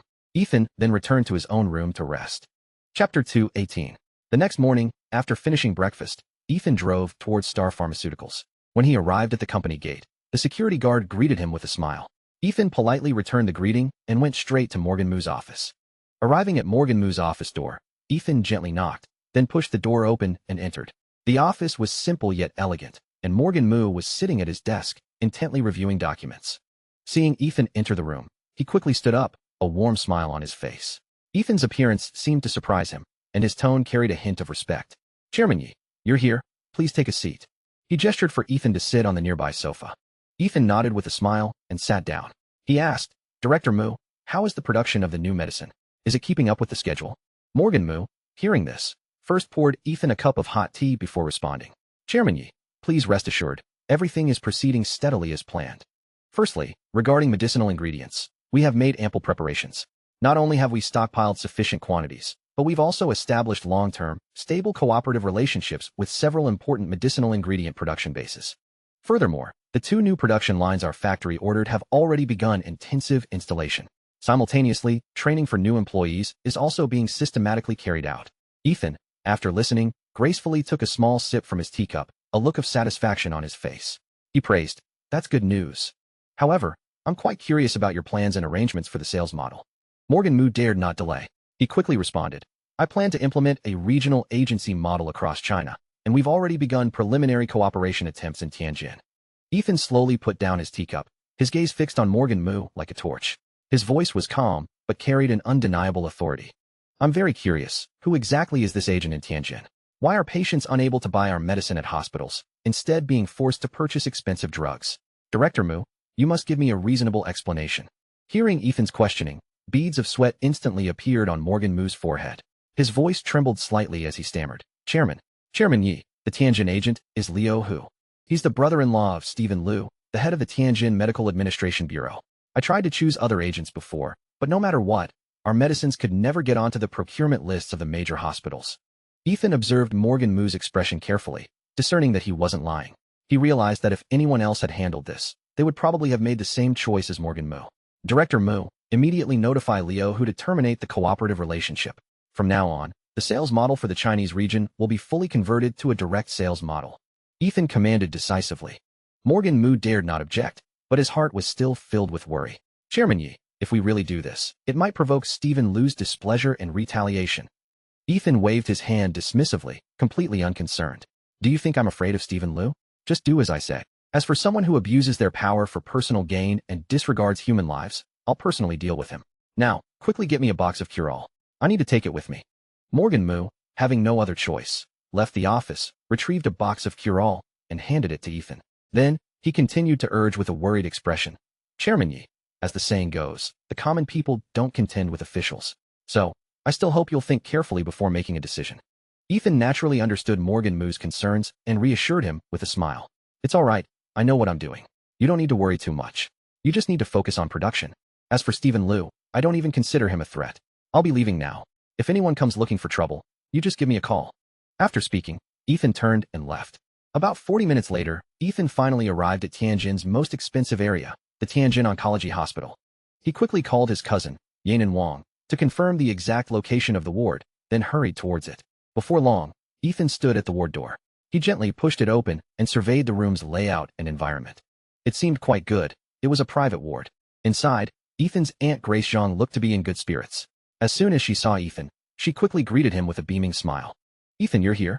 Come, quickly sit down and rest. Have a banana first. With that, she casually handed a banana to Ethan. Compared to his elder Aunt Fiona Lee, his Aunt Grace Zhang was completely the opposite extreme. She doted on these children, showering them with love and care, and thus Ethan had a very deep affection for his Aunt Grace's family. Aunt Grace, you look great right now. Oh, on the way, where are Uncle and Yanan? Ethan asked with concern. Grace Zhang, watching Ethan eat the banana, smiled slightly. Your uncle just came after making lunch for me. The hospital food is not only expensive but also not very tasty, so I'm really not used to it. Yanan went to fetch water. She should be back soon. Before her words finished, Yanan Wang entered the ward, carrying a kettle. When she saw Ethan, her face immediately lit up with joy. Ethan, you're here? I really have to thank your medical fund this time. If Aunt May hadn't arranged for our whole family to get physicals, my mother's condition might not have been discovered in time. Ethan took the kettle from Yanan's hand, filled the cup on the table with water, and replied, Yanan, don't mention it. I brought a box of cure-all. Give it to Aunt Grace to take later. After she finishes this box of medicine, her body should be fully recovered. If there are any other problems, remember to call me anytime. I have other medicines on standby. Yanan joyfully accepted the medicine, saying with deep emotion, Ethan, you might not realize how scarce this medicine is. It's practically in short supply. It's already being resold for 500,000 Chinese yuan per box on the market, and the price is still soaring. Chapter 219. Ethan's brows furrowed deeply. He had never imagined that cure-all would be resold at such an exorbitant price, completely going against his original intention. Yanan, according to my information, this medicine should be sold for 100,000 Chinese yuan. More importantly, if patients can provide valid identification, they can apply for a 99% reimbursement from the Universal Charity Foundation. In other words, it should actually cost only a mere 1,000 Chinese yuan. So, was this medicine bought from the hospital pharmacy? Ethan asked, a suspicious look on his face. Yanan shook her head. No, that's not it. These medicines are being sold by a pharmaceutical company externally. You can't buy them in the hospital at all. And I've never heard anything about a reimbursement, either. Ethan, how do you know all this? Hearing this, Ethan's expression grew even darker. He explained in a low voice, because this medicine is developed and produced by my company, and both the pricing and reimbursement ratio were personally set by me. I can't believe Leo who had the audacity to not only arbitrarily raise the price, but also pocket the money that should have been reimbursed to patients. Just then, the ward door slowly opened, and two young men in suits with serious expressions walked in. They went straight to the bedside, their gaze falling on Yanan Wang. One of them spoke. Miss Wang, you must know that cure-all is a very scarce and sought-after medicine right now. This time, we've gotten a new box, but the price, well, it's naturally a bit higher than what we quoted you before. One price, 800,000 Chinese yuan. How about it? Do you want it or not? If not, then I'll sell it to someone else. After all, this medicine is so rare, and who knows when the next batch will be available, and the price might even continue to rise. Yanan looked up at the two men, her face showing undisguised disgust and anger. She retorted unceremoniously, Humph. Let me tell you, we already have the medicine. We don't need yours at all. Now get out. As she spoke, she deliberately shook the bottle of medicine tightly held in her hand, indicating that she had no need for their drugs. The two young men's faces instantly turned extremely grim as they saw the cure-all in Yanen's hand. They exchanged glances, seemed to understand something, and without another word, quickly turned and left. The ward returned to silence. Yanen watched the two leave, then turned to Ethan. These are the people from the pharmaceutical company. Many patients' families have bought medicine from them. They are truly despicable, raising the price of life-saving medicine so high. Many people have had to sell their cars and houses just to buy the medicine. As noon approached, around 11 o'clock, Victor Wong entered the ward carrying lunch. Seeing Ethan there, he smiled and said, "Ethan, you're here too. Your mother told me yesterday that you could get the medicine. That really helped me out a lot. Uncle thanks you." Yanen took the lunch, opened the small tray table beside the bed, arranged the food, and told her father, "Dad, Ethan delivered the medicine this morning. You might not know, but that pharmaceutical factory is actually his." No sooner had she finished speaking than the ward door was suddenly kicked open from the outside with a loud bang, shaking the entire room. A burly man with a rough face, about 30-something, burst in like a ferocious beast. After entering the room, the man scanned the room with a fierce gaze, finally settling on Yanen Wong. His eyes were like those of a hungry wolf, full of greed and malice, and he said menacingly, "You're the one who got cure-all? Tell me how you got it. Otherwise, don't blame me for being impolite." Yanen was so scared by his fierce appearance that she instinctively stepped back twice, her face pale, her body trembling uncontrollably. Victor Wong, seeing this, stepped forward without fear, standing in front of the newcomer. He shouted, "What does it matter to you where we got the medicine? Get out now, you're not welcome here." The man, Liu Hu, sneered at Victor Wong. "Make me leave? Humph, in the Tianjin medical system, with a single word from me, I can have you thrown out of here immediately. You'd better honestly tell me where you got the medicine, or suffer the consequences." His voice reeked of arrogant confidence. Just then, a mechanical voice suddenly echoed in Ethan's mind. "Ding. System upgrade complete. Detecting host is in an angry state. Please complete the following choice. Show weakness to Liu Hu and hand over the drug sales rights to him. You will receive the title Wimp. With this title, others' contempt for the host will increase by 30%. B. Ignore Liu Hu, stay out of it, and let Victor Wong face Liu Hu's threats alone. As a reward, the host's penis will shorten by 1 centimeter. C. Teach Liu Hu a lesson and deal with his backer as well. Upon completing this task, the host will gain SSS-level mental abilities." Ethan couldn't help but twitch at the 3 options in his mind. This system was getting worse and worse. How could he possibly choose the Wimp title or the 1 centimeter penis shrinkage? This was clearly forcing him to choose C. That damn system. You might as well just tell me directly to beat up Liu Hu. However, before Ethan could fully process the question, the system's voice rang out again. Ding. It has been detected that the host seems to have a malicious tendency to slander this system. A warning is hereby issued. If the host refuses to correct this erroneous behavior, then option C in this task will be directly cancelled. Ethan's face instantly turned grim, and dark lines even appeared on his forehead. This system has truly become more intelligent since the upgrade. As the saying goes, a wise man doesn't fight when the odds are against him. A true man knows when to yield and when to stand firm. With that thought, Ethan quickly spoke to the system in his mind. "My esteemed system lord, I have decided to choose option C. Please be magnanimous and do not hold a grudge against a humble person like me.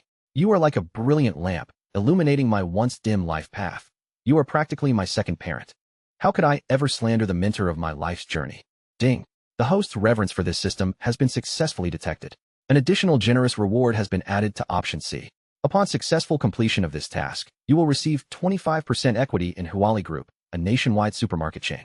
Ethan wiped the sweat from his forehead, sighing inwardly. Indeed, flattery works wonders. It seems I truly need to find some relevant books and study them seriously. Just then, the system prompt sounded. "Congratulations, host, you have selected option C. Reward has been issued. Equity reward will be distributed after the mission is completed." With the reward, Ethan felt an immediate surge of mental clarity, and a series of mental power application techniques naturally emerged in his mind. Next, Ethan directed his gaze at Liu Hu, and using his powerful mental energy, he controlled Liu Hu's hands, forcing him to slap himself with a resounding blow. Liu Hu's abnormal behavior startled both Victor Wong and Yanen Wong. They privately wondered, is this guy crazy? Since he can't threaten us, he's just harming himself? Is he trying to stage an accident? However, at this moment, Liu Hu was filled with terror, as he suddenly found himself completely unable to control his arm movements. Was he possessed in broad daylight? Before he could even think about it, his 2 uncontrollable hands involuntarily slapped his own face. Before long, Liu Hu's face was swollen like a pig's head, and he had even lost several teeth. Meanwhile, the commotion attracted many onlookers, and everyone in the crowd seemed exceptionally excited. After all, This floor was filled with cancer patients and their accompanying families, and a significant number of them had previously bought overpriced medicine from Liu Hu. That's so satisfying. Who told him to sell us medicine at such a high price? Young man, we can testify for you. He hit himself, so he can't extort you later. Exactly. That heartless scoundrel. Why didn't he just beat himself to death? Ethan's expression was cold, his eyes shining with firm resolve. He walked steadily towards Liu Hu, unhesitatingly extended his hands, and with a forceful push, threw Liu Hu out of the ward. Then, Ethan turned to face the onlookers, shouting in a clear voice, "Ladies and gentlemen, please quiet down. I am Ethan Yi, the owner of Star Pharmaceuticals. Today, I only just discovered that this shameless scoundrel has been selling our company's cure-all at such an absurdly high price." His voice was filled with anger, drawing everyone's attention. Ethan continued, "I solemnly declare that I have revoked his qualification as our company's agent, and I will pursue his legal responsibilities. At the same time, I want to express my deepest apologies to each and every one of you. According to my cousin, many people here have had to sell their cars and properties to buy cure-all. This is all a consequence of our improper choice of agent." At this point, Ethan's expression grew heavy, but he quickly recovered and continued, "Perhaps you are not aware, but the price I set for cure-all is actually 100,000 Chinese yuan. I know this price is still a considerable burden for some families. Therefore, my company's Universal Foundation has specially formulated an exclusive medicine reimbursement subsidy program. All Chinese compatriots, as long as they carry valid identification and purchase receipts, can receive a reimbursement of up to 99% of the cost." His words were like a warm breeze, bringing hope to the worried people. Gasps of astonishment and cheers erupted from the crowd, and everyone expressed their heartfelt gratitude and praise for Ethan's benevolence. Ethan raised his hands, gesturing for the noisy crowd to quiet down. He looked around and said, "Please, calm down. I have already given orders to the company to further expand production capacity. I believe that within a day or two, there will be a sufficient supply of medicine in the hospital for everyone to use. So please rest assured. Furthermore, this reimbursement subsidy program will be permanently effective." As Ethan's words fell, another thunderous cheer erupted from the crowd. The cheer echoed to the heavens, as if it would pierce the sky. Doctors and nurses standing in the distance were also deeply encouraged and moved by Ethan's words. Every day, they witnessed the pain and death of countless cancer patients, often powerless to help. Some patients chose to end their lives to avoid burdening their families. Others' families knelt before them, pleading for them to save their loved ones. One vibrant life after another, constantly impacting their last line of defense. However, now with the miraculous drug cure-all, everything was different. They could finally confidently tell those patients and their families, "You will recover. You can continue to live well." Living, this seemingly simple word, for former cancer patients, was such a distant, unattainable luxury. Ethan, seeing the growing crowd, reluctantly had to leave the area. However, he didn't realize that at this very moment, a 31-year-old female anti-cancer vlogger was silently recording everything he had just said. Later, this vlogger sister, named the Vlogger Sister, carefully added text and posted the video online. "Born to die, he brought us the hope of life." This topic quickly sparked a nationwide discussion, becoming an instant sensation. And the Vlogger Sister, the female vlogger suffering from late-stage cancer, also found a new lease on life shortly after. Once she recovered, she resolutely abandoned her previous job. She chose to join the Universal Charity Foundation, hoping to use her own strength to help more people in need. Meanwhile, Ethan, who had already left, quietly made his way to the Tianjin Medical Administration Bureau. Like a phantom, he infiltrated Stephen Liu's office without a sound. Then, he unleashed his powerful mental energy, directly invading Stephen Liu's mind and reading his memories. After seeing his memories, Ethan's anger erupted like a volcano. He clenched his fists tightly, his nails digging deep into his palms, suppressing the urge to slap him to death. This scumbag was truly a disgrace to society. He used his power to shamelessly amass wealth, and even worse, he suppressed local Chinese pharmaceutical companies, opening the door for foreign pharmaceutical companies to seize the market. Not only that, he deliberately stalled the drug approval process for some pharmaceutical companies, then sold these valuable prescriptions to foreign companies, allowing them to launch the drugs first, thereby rejecting the drug approval applications from Tianjin pharmaceutical companies. Ethan couldn't tolerate such despicable behavior. After gathering conclusive evidence, he left Stephen Liu's office seething with anger. However, as he walked out, Ethan's mood grew even heavier. He felt that merely exposing this scoundrel's crimes was far from enough. So, he stopped, turned around, and re-entered the office, determined to teach Stephen Liu a severe lesson. Once inside, Ethan walked straight to the unconscious Stephen Liu without a word, his fists raining down blows, each punch filled with resentment and condemnation for Stephen Liu's actions.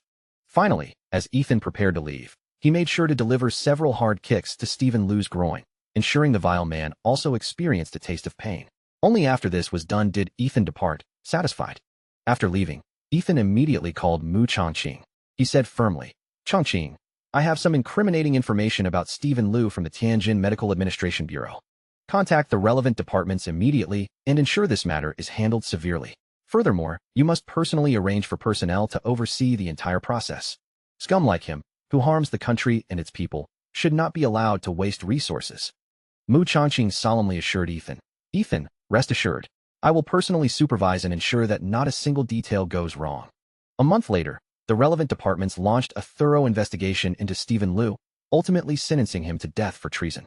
His brother-in-law, Liu Hu, also did not escape legal punishment, receiving a life sentence. But that is a story for another time. After hanging up, Ethan heard the pleasant system prompt. "Congratulations, host. You have successfully completed the mission. You are awarded 25% equity in Huali Group, a nationwide supermarket chain. The equity certificate has been automatically stored in system space. Please check it in due course." Ethan's heart was filled with joy upon hearing the system's notification. He opened his system space, checked the equity certificate, and after confirming its authenticity, a smile unconsciously curved his lips. Owning 25% of Huali Group's equity meant he had become one of the major shareholders of this large enterprise. Just then, his phone rang again. It was an unknown number. Ethan answered, and a deep voice came from the other end. "Mr. Yi, hello, I am Jason Yang, the chairman's secretary of Huali Group. We have learned that you have acquired a portion of the company's equity, and we hope to meet with you as soon as possible to discuss company matters." A hint of surprise flashed in Ethan's eyes. He hadn't expected someone to contact him so quickly. He readily agreed to the request, setting a time and place for their meeting. Huali Group's headquarters was located in Beijing. It was a large chain supermarket with massive scale and excellent strength, with annual sales reaching a staggering nearly 100 billion Chinese yuan. Ethan knew time was precious and wasted no time. Finding a secluded corner, he instantly entered his system space. When he reappeared, he was already in his own two-entry courtyard villa. Half an hour later, Ethan arrived at Huali Building with light steps.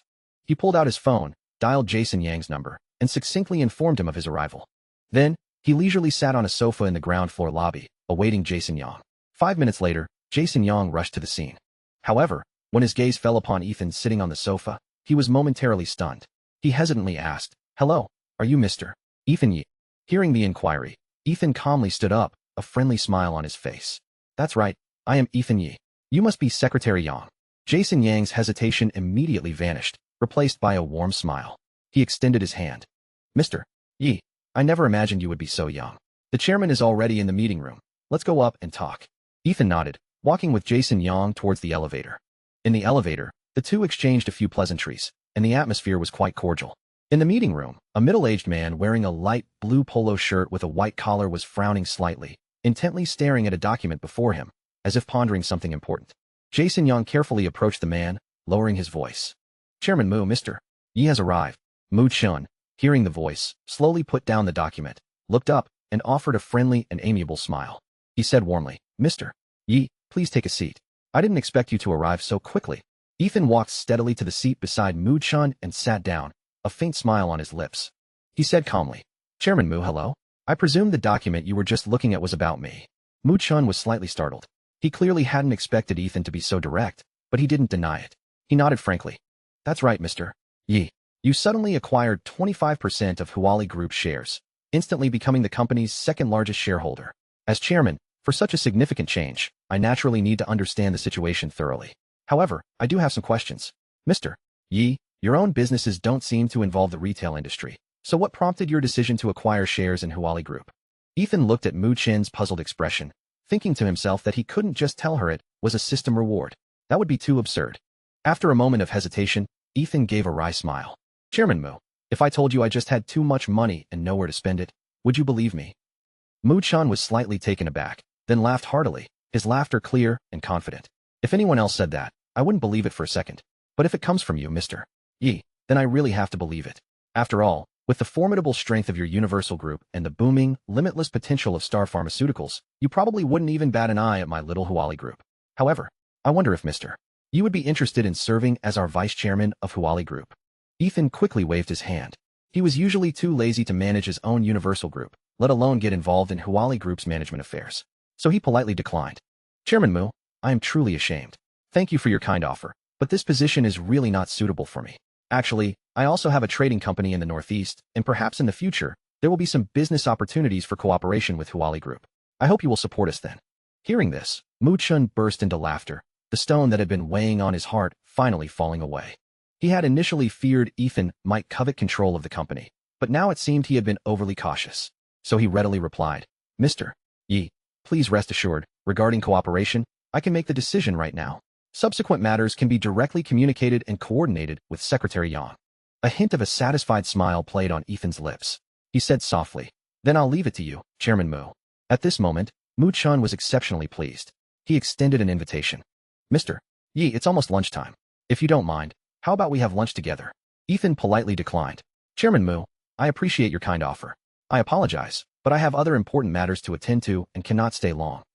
As soon as he finished speaking, Ethan stood up, bade farewell, and departed. After leaving, Ethan immediately rushed to the 9th Bureau. However, he didn't go directly to see Director Zhong. Instead, he first went to Mu Chongqing's office. After all, he had entrusted Mu Chongqing with so many tasks recently, it was only proper to offer a small token of gratitude. Ethan's divine sense swept out, and in the blink of an eye, he located Mu Chongqing's office. He walked quickly to the door, gently knocked, then unhesitatingly pushed the door open and entered the office. Mu Chongqing's face immediately lit up with joy when he saw Ethan. He greeted him warmly. Oh, Ethan, why the sudden visit? Please, sit down. I just happened to get some excellent tea from Director Zhong. Quickly, come and try it. Ethan smiled and sat opposite Mu Chongqing, taking the steaming cup of tea offered to him. Taking a small sip, he immediately recognized it as the spiritual tea he had given Director Zhong earlier. He couldn't help but laugh and ask, Chongqing, you took Director Zhong's spiritual tea. He didn't get mad at you, did he? Mu Chongqing replied nonchalantly. Of course he did, but since it's already in my hands, he shouldn't expect to get it back. Haha, by the way, is there something important for you to come all the way here to see me today? Actually, nothing too urgent. I just came to Beijing to handle some minor affairs, and after I finished, I thought I'd drop by. Ethan explained casually. As soon as he finished speaking, he exchanged 5 boxes of spiritual tea, 2 bottles of spirit condensing pills, 1 bottle of breakthrough pills, and 1 bottle of grand restoration pills from the system shop, neatly arranging them on the table. Chongqing, if you like this tea, just let me know if you want more in the future. I have plenty. As for these pills, you can keep them for your cultivation. From what I see, you've been at the peak Grandmaster stage for quite some time now. It's about time to try and break through to the Grandmaster realm. Mu Chongqing gazed at Ethan with delight, then directly placed the pills and spiritual tea into his drawer, responding with a cheerful smile. Then I won't stand on ceremony with you. These items are truly very useful to me. Ethan drank the tea in front of him and said with a smile, Since that's the case, you go ahead and be busy. I'll go visit Director Zhong. Director Zhong's office was on the same floor. Ethan walked to his office door and found it open, so he stepped right in. Director Zhong, what are you busy with? It's been a while, and your complexion looks much better. Haha, Ethan, you're here. I've been resting well these past few days, so my health is naturally much better, Director Zhong said, putting down his documents and standing up with a smile. Director Zhong slightly raised his hand, pointing to a chair beside him, and said softly, Come, Ethan, let's sit and talk. Ethan, hearing this, walked to the chair, slowly sat down, and replied, Director Zhong, has everything been going smoothly lately? Have you encountered any difficult issues? Director Zhong smiled. There haven't been any major incidents recently. Oh, by the way, if your warship isn't busy these days, you might consider sending it to the Shanghai shipyard for a thorough examination. No problem, I'll inform Richard Luo shortly. Then, please just let Shanghai know to prepare for its arrival. Ethan replied firmly. Excellent, it's settled then. Also, there's another matter I need to discuss with you. Next week, your friend Petrov will visit China with the Russian Minister of Commerce. He specifically requested to meet with you. Do you have any free time? Director Zhong asked with a smile, a hint of expectation in his eyes. Ethan thought for a moment, considering he had no urgent matters to attend to recently, and readily agreed. Yes, I'll contact him directly when the time comes. It's been a while since I last saw him. Good, thank you for that. By the way, Petrov's visit this time might involve some cooperation projects. You can look into the relevant situation beforehand and be fully prepared, Director Zhong reminded him. Ethan nodded, indicating he understood. He knew this meeting was crucial for their cooperative relationship and could not be taken lightly. If you need any help from me, just let me know anytime, Director Zhong said, patting Ethan's shoulder. Thank you, Director Zhong, I will, Ethan said, standing to take his leave from Director Zhong's office. On the other side, to save time, Wayne Wang directly acquired a trading company and renamed it Huafu Trading Company. Today, it was officially established in Harbin. In the office, Wayne Wong and his team members were enthusiastically discussing the company's development plans. They were passionate, their eyes revealing boundless aspirations for the future.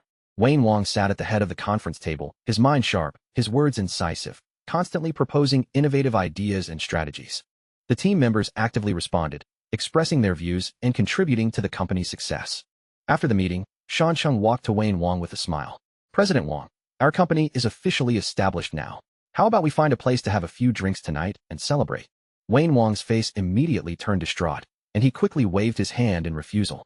"Sean, how about we go to Dylan Yang's place tonight instead and you drink with him?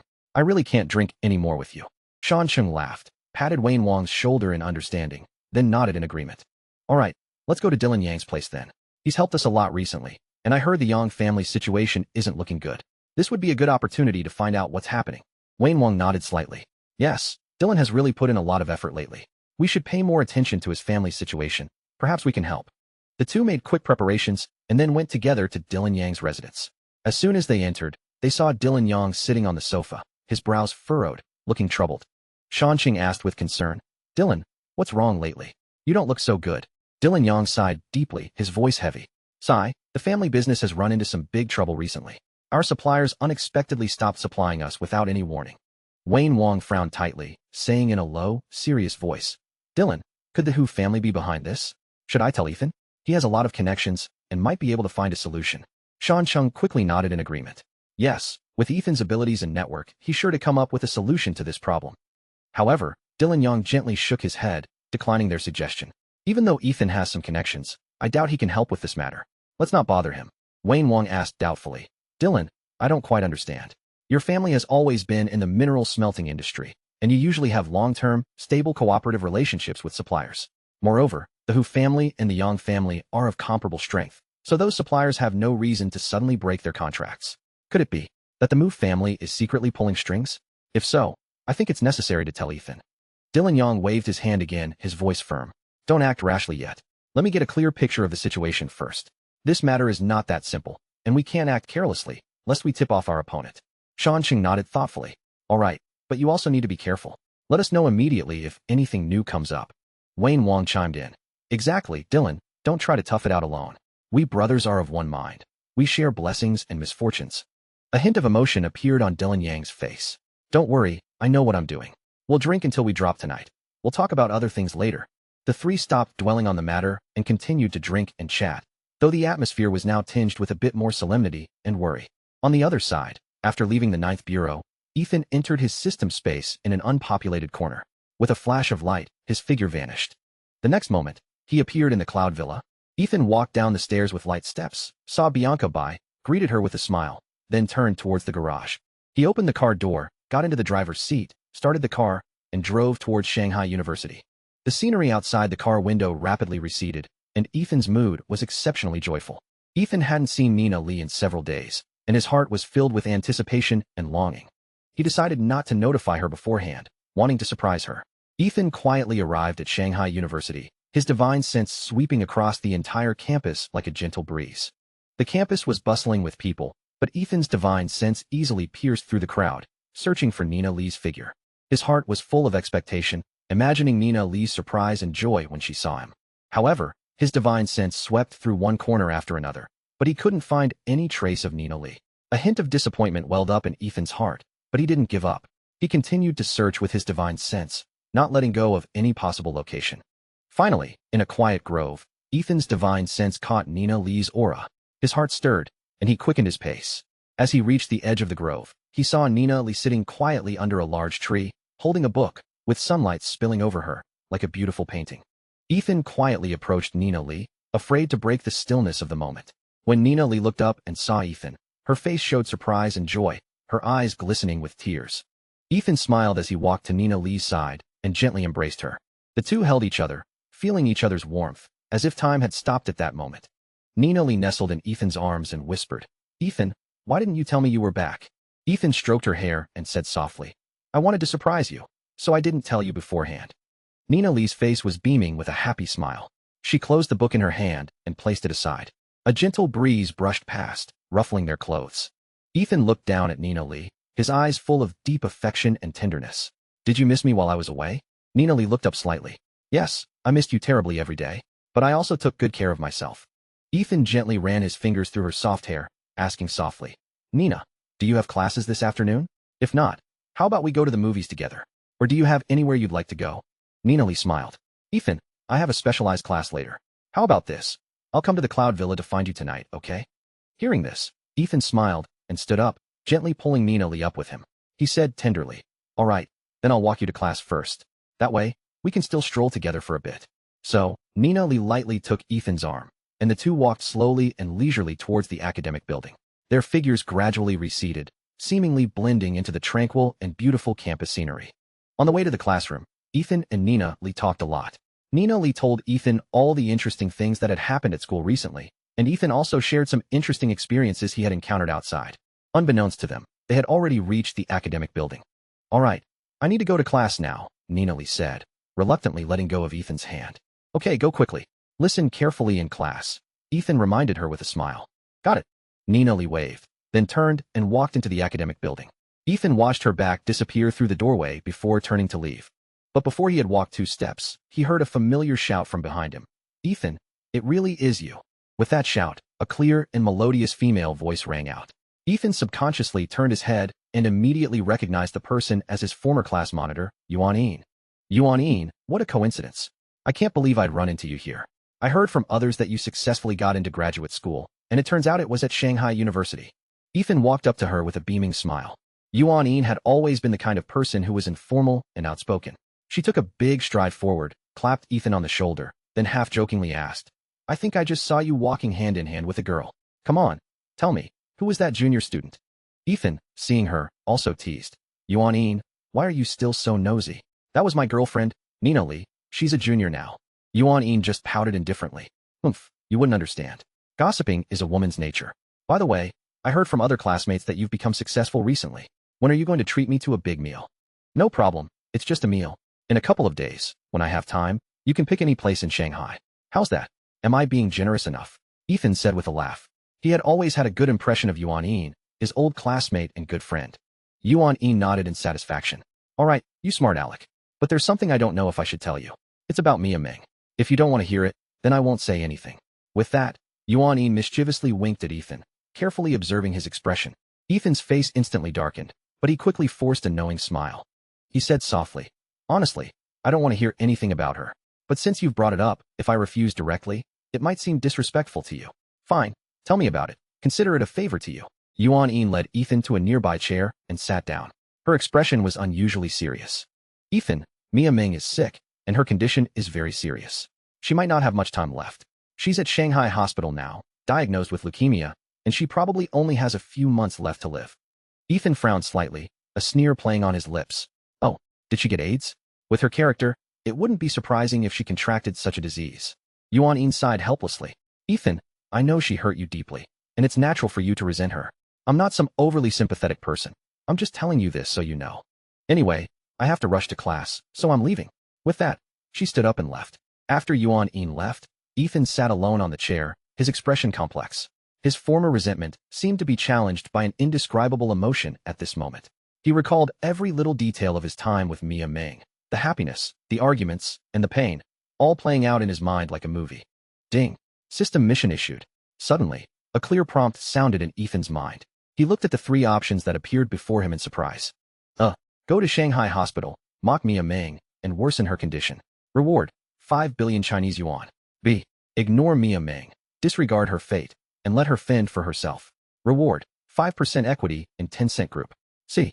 Go to Shanghai Hospital to bid farewell to Mia Meng and cure her leukemia. Reward, SSS-level spatial ability. Ethan's eyes widened. He had no idea such a system mission would be triggered. He was silent for a moment, then began to seriously consider the options. 5 billion Chinese yuan. That held no meaning for him, and Ethan felt there was no need to mock her. He could accept option B, but compared to his spatial ability, 5% of Tencent Group shares seemed less appealing. Finally, after careful consideration, Ethan slowly said, System, I'll choose C. Although there's no longer any affection between us, we did know each other once. I want to help her one last time, to put an end to this relationship. From now on, we go our separate ways, with no further connection. Congratulations, host, your selection is complete. Reward has been issued to the host. The system's voice came again. Ethan closed his eyes, silently feeling the power surging within his body. It was a mysterious and powerful spatial ability, as if he could control the secrets of the entire universe. He took a deep breath, stood up, and walked towards Shanghai Hospital with a determined look in his eyes. At the hospital, Ethan stood at the ward door, hesitating for a long time before gently pushing it open. Mia Ming lay in the hospital bed, her face pale, her eyes revealing a sense of helplessness towards life and confusion about the future. The moment she saw Ethan, a flicker of surprise appeared in her eyes. Then she quickly lowered her head, tears uncontrollably rolling down her cheeks. Are you here to gloat? Are you satisfied now? Soon my hair will fall out, my teeth will loosen. I'm going to die. Die. Mia Ming screamed hysterically, her voice full of despair and sorrow. Ethan looked at the woman before him, a slight smile playing on his lips. He chuckled softly. Mia, you underestimate me, Ethan Yi. I am here today not to gloat, nor out of concern for you. I'm merely here to say goodbye. Mia Ming wiped the tears from her cheeks and murmured, yes, goodbye. I have no future left, Ethan. Is this my retribution? I wronged you in the past, and I apologize now. Can you leave now? I really don't want you to see me like this, and I don't need your pity. Ethan didn't respond.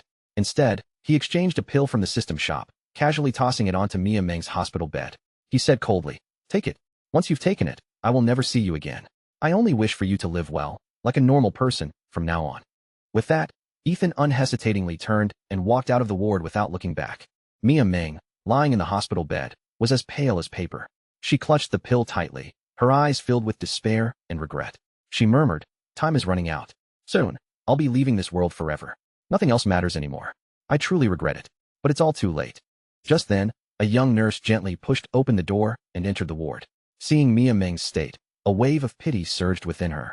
She walked to Mia Ming's bedside and asked with concern, Mia, was that handsome young man your friend just now? I feel like I've seen him somewhere before, but I can't quite place it. Mia Ming struggled to lift her head, forcing a faint smile. Yes, his name is Ethan Yi. He came to say goodbye. The nurse frowned, her voice firm. Mia, you must not lose heart. As long as you actively cooperate with treatment, you can still survive for a long time. That Ethan really? Why would he come to say goodbye at a time like this? However, before she could finish, her eyes suddenly widened, and she exclaimed in surprise, I remember who he is. He's Ethan Yi, who's been trending at the top of the hot searches lately. The big boss of Star Pharmaceuticals. Do you know?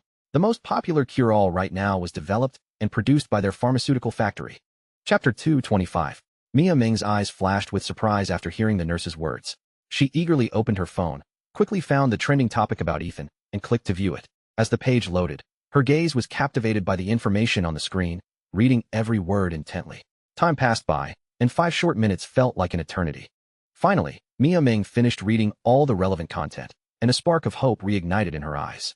She tightly clutched the pill Ethan had given her, feeling its warmth in her palm, her heart filled with emotion and gratitude. At this moment, she finally understood the profound meaning behind Ethan's words. I will never see you again. I only wish for you to live well, like a normal person, from now on. These brief yet sincere words brought tears to Mia Ming's eyes, which she couldn't suppress. She softly murmured, thank you. Her voice so faint that only she could hear it. However, Mia Ming didn't want anyone to see her vulnerable side, so she quickly turned her head and gently wiped away her tears. Then, she resolutely told the nurse, Nurse, I want to suspend chemotherapy for 2 days and try the medicine Ethan gave me. Please don't worry, if any problems arise, I will personally bear all the consequences. After saying this, Mia Ming unhesitatingly picked up the water cup, placed the precious pill in her mouth, and swallowed it. As the pill slid down her throat, Mia Ming closed her eyes, silently praying that this attempt would bring a miracle. The young nurse, seeing Mia Ming's determined attitude, said with a hint of helplessness, Mia, I really can't make this decision. I must go find Dr. Zhang. It's better for you to communicate with him personally. As soon as she finished speaking, the nurse put down the 4 bag in her hand and quickly left the ward. Before long, the nurse returned with Dr. Zhang. Dr. Zhang looked serious as he said to Mia Ming, Mia, you can't be so willful. Chemotherapy is a scientifically proven treatment plan. How can you just try an unknown medicine? Mia Ming bit her lip, her eyes showing determination. Dr. Zhang, I know you mean well, but this is my last hope, and I'm willing to take the risk. Dr. Zhang frowned, pondering for a moment. Since you're so determined, we'll suspend chemotherapy for these 2 days. But you must constantly monitor your physical condition and report any abnormalities immediately. Mia Ming nodded, a hint of gratitude on her face. At this very moment, Ethan had already returned to the Cloud Villa. He called out to Bianca, Bianca, please prepare a larger dinner tonight. I'll be eating here today, and Nina will also be coming over later. Bianca nodded, indicating she understood, then turned and began to meticulously arrange dinner. Ethan, meanwhile, sat leisurely on the spacious and comfortable sofa, gently blowing away the steam from his cup, slowly savoring the fragrant tea. After a brief rest, Ethan picked up his phone and sent messages to Elaine Yi and Winston Wei, inviting them to dinner tonight. After sending the messages, a faint smile played on Ethan's lips. He put down his phone, picked up his teacup again, and enjoyed the moment of peace and tranquility. As night fell, the aroma of dinner filled the entire villa. Ethan looked at the lavish spread of dishes, his heart filled with anticipation. Before long, Elaine and Winston arrived first. They exchanged a few pleasantries with Ethan, then sat together at the dining table. "Brother, did you call me here today for something important?" Elaine asked curiously. Ethan smiled. "Nothing important, just dinner. Nina will also be joining us soon." Just as he spoke, the doorbell rang. Ethan got up to open the door, and Nina Lee, dressed simply yet elegantly, walked in with a smile.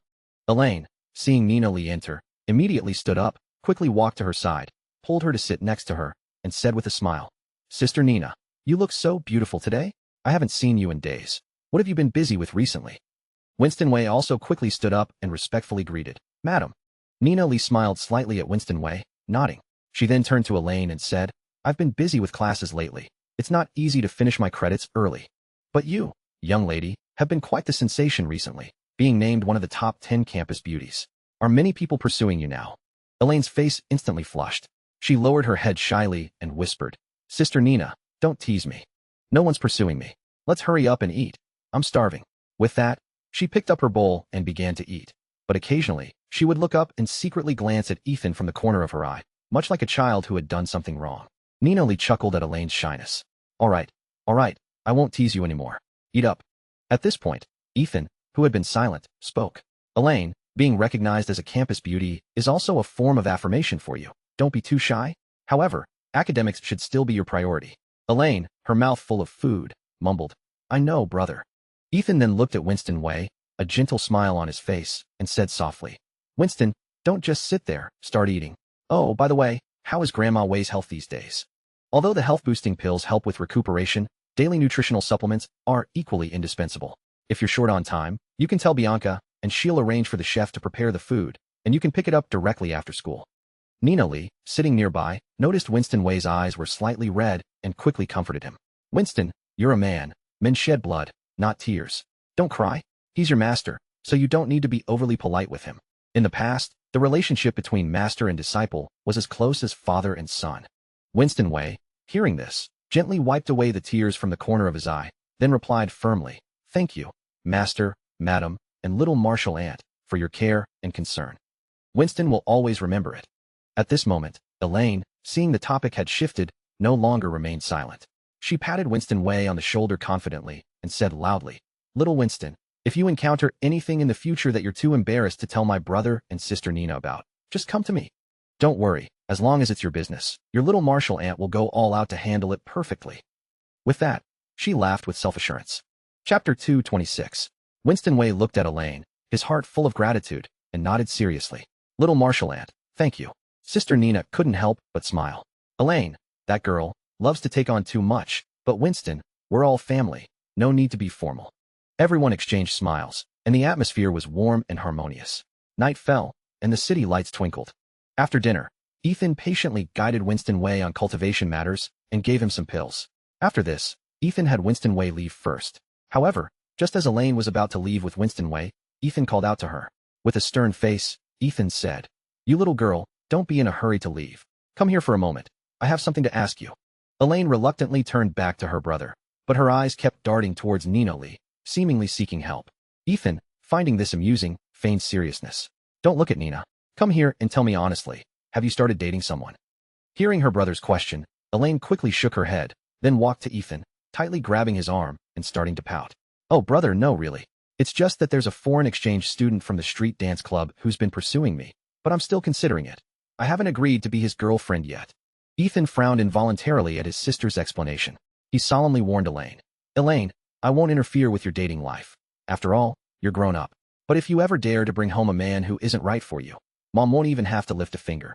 I'll personally make sure he regrets it severely." His voice carried an undeniable authority. Elaine pouted unhappily. "Brother, what are you talking about? I would never date a man like that, or even most foreign men. It's just that I really don't know how to refuse Kevin Kim, the student from Korea. Just then, Nina Lee walked over and interjected. Ethan, stop talking like that. Elaine is grown up now. You can't always treat her like a child. Ethan gave an embarrassed smile. I'm just worried Elaine might be deceived. So I plan to make another trip to Shanghai University tomorrow to personally check out this Kevin Kim and help Elaine get rid of him. Seeing that Elaine was still unhappy, Ethan quickly exchanged 2 beauty pills from the system shop, handed one to Nina Lee, and playfully shot a challenging glance at Elaine, smiling. Nina, this is a beauty pill. Take it, and you'll stay young and beautiful forever. As he spoke, he gave Elaine a meaningful look. Sure enough, as soon as Elaine heard the words, beauty pill, her attitude immediately did a complete U-turn. She fawned over Ethan. Brother, my dear brother, give me one too. If you give me one, I'll always listen to you from now on. Ethan watched Elaine's eager expression and couldn't help but chuckle inwardly. He deliberately said slowly, Humph, you were just ignoring me, and now you know to beg. Elaine urgently tugged at Ethan's sleeve, shaking it. Brother, I know I was wrong. Stop teasing me and just give it to me. Seeing his sister's demeanor, Ethan no longer teased her and handed the beauty pill to Elaine. Elaine excitedly took the pill and immediately put it in her mouth, afraid Ethan would change his mind. By this time, Nina Lee had also taken her beauty pill. Both she and Elaine felt a cool sensation circulating through their bodies, and their skin instantly became smoother and more delicate, radiating an enchanting glow. Wow, the effect of this beauty pill is incredible, Nina Lee exclaimed. Elaine also chimed in. Brother, where did you get such a magical thing? Ethan gave a mysterious smile. That's my secret, but as long as you two are obedient, there will be more good things in the future. Elaine and Nina Lee exchanged glances, then said in unison, Then we'll listen to you from now on. Ethan smiled contentedly. He said softly, You two will stay here overnight today. Tomorrow morning, we'll go to Shanghai University together. Hee, then I want to sleep with Sister Nina tonight. Brother, you can stay by yourself. Sister Nina and I are going back to our room. Before she finished speaking, Elaine tightly held Nina Lee's hand and rushed into the room like a whirlwind. Watching them leave, Ethan shook his head helplessly, a wry smile on his face. Originally, he had planned to tell Nina Lee about his visit to Mia Meng at the hospital today, but now it seemed he would have to wait for a more suitable time. Ethan casually picked up the apple on the table, took a big bite, and devoured it in a few mouthfuls. Then, he stood up and returned to his room. After a quick shower, he lay down on the bed, ready to rest. Just then, his phone suddenly rang. Ethan quickly picked it up, glanced at the screen, and saw that the caller was Hudson Yi. He unhesitatingly pressed the answer button and asked with a smile, Hudson, is there news about that swindler? Hudson Yi's calm voice came from the other end. Yes, master. After our diligent tracking and investigation, that swindler has finally been apprehended. After counting, his total assets amounted to 37 million Chinese yuan, which have now been fully transferred to your account. As for the person himself, at this point, Hudson Yi paused. Ethan frowned slightly. What happened? Did he escape? Hudson Yi took a deep breath. Master, because this swindler caused harm to your elder brother, to prevent him from escaping legal retribution and to teach him a deserved lesson, we employed some special methods. Now, he has been thrown into a pool of ferocious piranhas and has been eaten until only bones remain. Hearing this, Ethan's expression relaxed slightly. He nodded, approving of the method of handling. Then, he asked with concern about Hudson Yi's progress and strength. Well done, you've worked hard these days, Hudson. Your cultivation must have reached the peak Grandmaster stage by now, right? Hudson Yi replied with a hint of humility. Yes, Master. However, to break through to the Grandmaster realm will probably require a considerable amount of time for further refinement and accumulation. Ethan thought for a moment before responding. Understood. No problem. When the time is right, I will directly use the system to elevate your strength to the Grandmaster realm. That's all for now. I have other matters to attend to, so I'm hanging up. With that, he ended the call. Chapter 2:27. After hanging up the phone, Ethan unhesitatingly used his phone to quickly transfer the recently received 37 million Chinese yuan to Ian Yi. At this moment, Ian Yi, in Tianjin, was lying prone on his bed, while Crystal Wei carefully applied medicine to his wounds. Her voice carried a hint of complaint. Ian, such a big thing happened, and you didn't even tell me. Do you still consider me your wife? Let me tell you, if you ever dare to hide something from me again, I'll take Junior and go back to my parents' home, and I'll never speak to you again.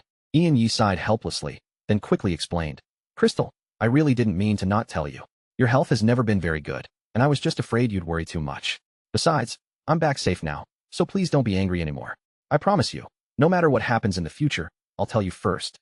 Crystal Wei softly snorted, but a smile finally appeared on her face. She said gently, This time, it's all thanks to Ethan. Otherwise, you would have suffered a lot more. You also shouldn't overthink it. Money lost can be earned again later. As long as you're safe and sound, I'm content. Her gaze was full of concern and love, making Ian Yi feel incredibly warm. He secretly resolved to cherish his understanding wife and work hard to make their lives even better. Just then, the phone by the bedside suddenly chimed. The sound was particularly abrupt in the quiet room, immediately catching Crystal Wei's attention. She curiously reached out to pick up the phone, wanting to see what the message was. However, when she saw the deposit information in the text message, her eyes widened, and her mouth involuntarily fell open, her face a mixture of surprise and disbelief. Due to the shock, Crystal Wei's hand trembled slightly and accidentally touched Ian Yi's freshly bandaged wound. Ian Yi gasped in pain, wincing, but still enduring the pain. He asked, "Crystal, what's wrong? Who sent a message that surprised you so much?" Crystal Wei quickly handed the phone to Ian Yi, anxiously saying, "You quickly look. It's a deposit message from the bank. But I think it's a bit strange. Could it be a scam text? There are too many scammers these days. We need to be careful." Ian Yi took the phone and carefully examined the text message. When he saw the bank's deposit information, he was equally surprised. He couldn't believe his eyes, so he quickly opened online banking to confirm if funds had actually been transferred. After some operations, he finally confirmed that 37 million Chinese yuan had indeed been deposited into their account. He turned to Crystal Wei and said firmly, "Crystal, I don't think this is a scammer. I just checked online banking, and the money has indeed arrived." Crystal Wei's eyes widened, full of disbelief. How is this possible? How could such a large sum of money suddenly be deposited? Quickly see who the transferor is. Ian Yi took a deep breath, stabilizing his emotions, then cautiously clicked on the online banking transfer information.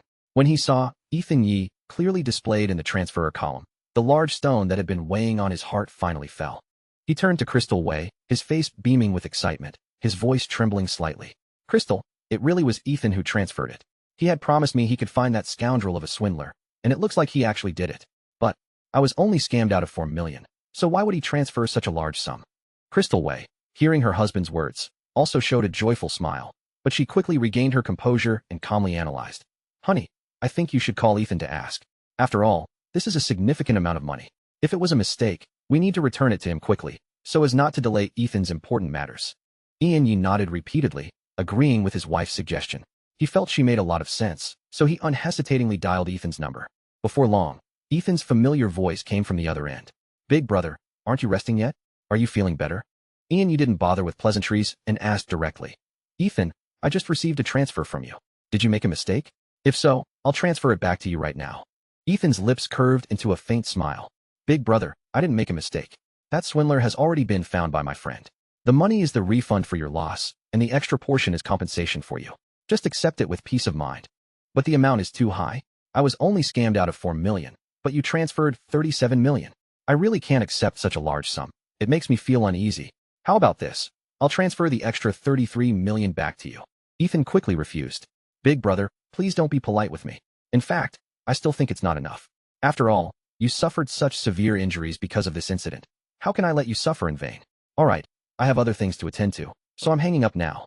Hearing the dial tone, Ian Yi turned to Crystal Wei and said, "Crystal, Ethan just said on the phone that these funds, apart from the 4 million we were scammed out of, are all compensation for me." Crystal Wei looked surprised. "Ethan is too generous, but we still feel uneasy keeping this money." Ian Yi nodded. "Indeed, but Ethan has always been loyal and righteous. Since he's decided this, even if we send it back, he won't accept it." Crystal Wei thought for a while, then softly said to Ian Yi, "Honey, I think we don't need to return the extra money to Ethan." She noticed Ian Yi's face darken slightly, so she quickly added, "Don't rush to object. First, let me finish. I think we can directly invest that 33 million into our Yi family's mutual aid fund. What do you think?" Ian Yi's face showed a hint of embarrassment after hearing his wife's words. He said apologetically, "Crystal, I'm sorry, I misunderstood you just now. I think your idea is excellent. I have no objections at all." Crystal Wei glared at Ian Yi, scolding playfully. "You're always so impatient, rushing to speak before others finish. All right, let's talk to Dad about this tomorrow. It's getting late, and we should rest." Chapter 228. The next morning, Ethan woke up early. After washing up, he went to Elaine Yi and Nina Lee's room and gently knocked on the door. "Time to wake up, my two ladies," Ethan said with a smile. The door opened, and Elaine and Nina Lee, rubbing their eyes, walked out of the room. "Brother, it's so early," Elaine said, yawning. "Yes, it's better to go to school early and get things sorted out," Ethan replied. After having breakfast together, the three set off for Shanghai University. Ethan dropped the two off at the academic building. "Go to class quickly," he said gently. "I'll just stroll around campus." Nina Lee stood on tiptoe, lightly kissed him on the cheek, her eyes full of love and reluctance. Elaine, on the other hand, playfully made a face.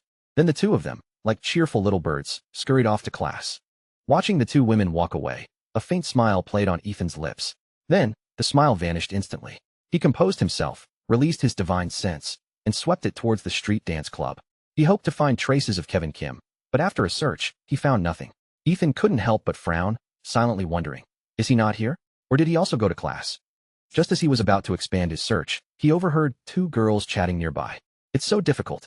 On one hand, there's the headache-inducing advanced math class, and on the other, there's the exciting duel between Kevin Kim, the president of the Taekwondo club, and Feng Yunyong, the president of the Chinese martial arts club, both campus heartthrobs. How do I choose? One girl lamented. I know, I'm torn too. Professor Huang hates students skipping class, but this duel between the two heartthrobs might only happen once. Another girl said, troubled. How about we draw lots? I'll write 2 slips of paper, one for class and one for watching the match. What do you think? The first girl suggested. Great. It's decided. Write them quickly. The second girl nodded in agreement. Hearing this, Ethan's heart stirred. He immediately turned and walked in the direction the two girls had taken. Ethan approached the two girls, a sunny smile on his face. Hello, junior students. I just overheard you talking about a duel between Kevin Kim and Feng Yunyong. Do you know where they're fighting? The two girls were startled by Ethan's sudden appearance, but seeing his sunny, handsome smile and polite demeanor, their tension largely dissipated. Are you? One of the girls asked curiously. Oh, I forgot to introduce myself. My name is Ethan Yi. I was also a student at Shanghai University and just graduated this year. Ethan replied with a smile. So, you're an alumnus. The two girls exchanged glances, then said in unison, we don't know where they're fighting, but we just heard there's a match during the first class today. Ethan felt a bit disappointed, but he persisted. Then where did you hear this news? The two girls shook their heads. One said, we just happened to overhear it. We don't know the specifics. However, if you really want to know, alumnus, you can check the school forum or ask the student union. Maybe someone there will know. Ethan thanked them gratefully. Thank you for the suggestion. I'll go look now. With that, he turned and left, leaving the two girls staring adoringly at his retreating back. After Ethan left, he immediately picked up his phone and skillfully opened the school forum. His eyes quickly scanned the various posts on the screen, his fingers constantly scrolling, hoping to catch any clues about the duel between Kevin Kim and Feng Yunyong from the vast amount of information. However, as time ticked by, Ethan found nothing. He began to feel a little frustrated, even ready to give up. Just then, a post with the title, Is the duel between the two campus heartthrobs for practice or for the newly crowned campus beauty, suddenly caught his eye. This post was like a beacon in the dark, instantly igniting Ethan's interest. He unhesitatingly clicked on it and read it with full concentration. The post described in detail the reason for the duel, every detail clearly presented. Furthermore, the time and place of the duel were accurately recorded. Having obtained the necessary information, Ethan glanced at the time on his phone screen. He estimated there were about 10 minutes left until the duel began. He dared not delay and immediately quickened his pace, rushing towards the Chinese martial arts club. When Ethan arrived at the Chinese martial arts club, it was already packed with people, and a cacophony of discussions filled the air. He pushed through the crowd and finally saw Kevin Kim and Feng Yunyong confronting each other in the center of the arena. Both looked grim, their gazes clashing as if sparks were flying. Kevin Kim stood tall, muscles tense, appearing ready for action. Feng Yunyong, on the other hand, was calm and composed, his arms crossed, seemingly relaxed but harboring hidden depth.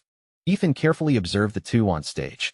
He was surprised to find that both had reached the level of external martial artists, and Kevin Kim's strength seemed to be slightly superior. At this point, the spectators on the sidelines were clearly divided into two factions.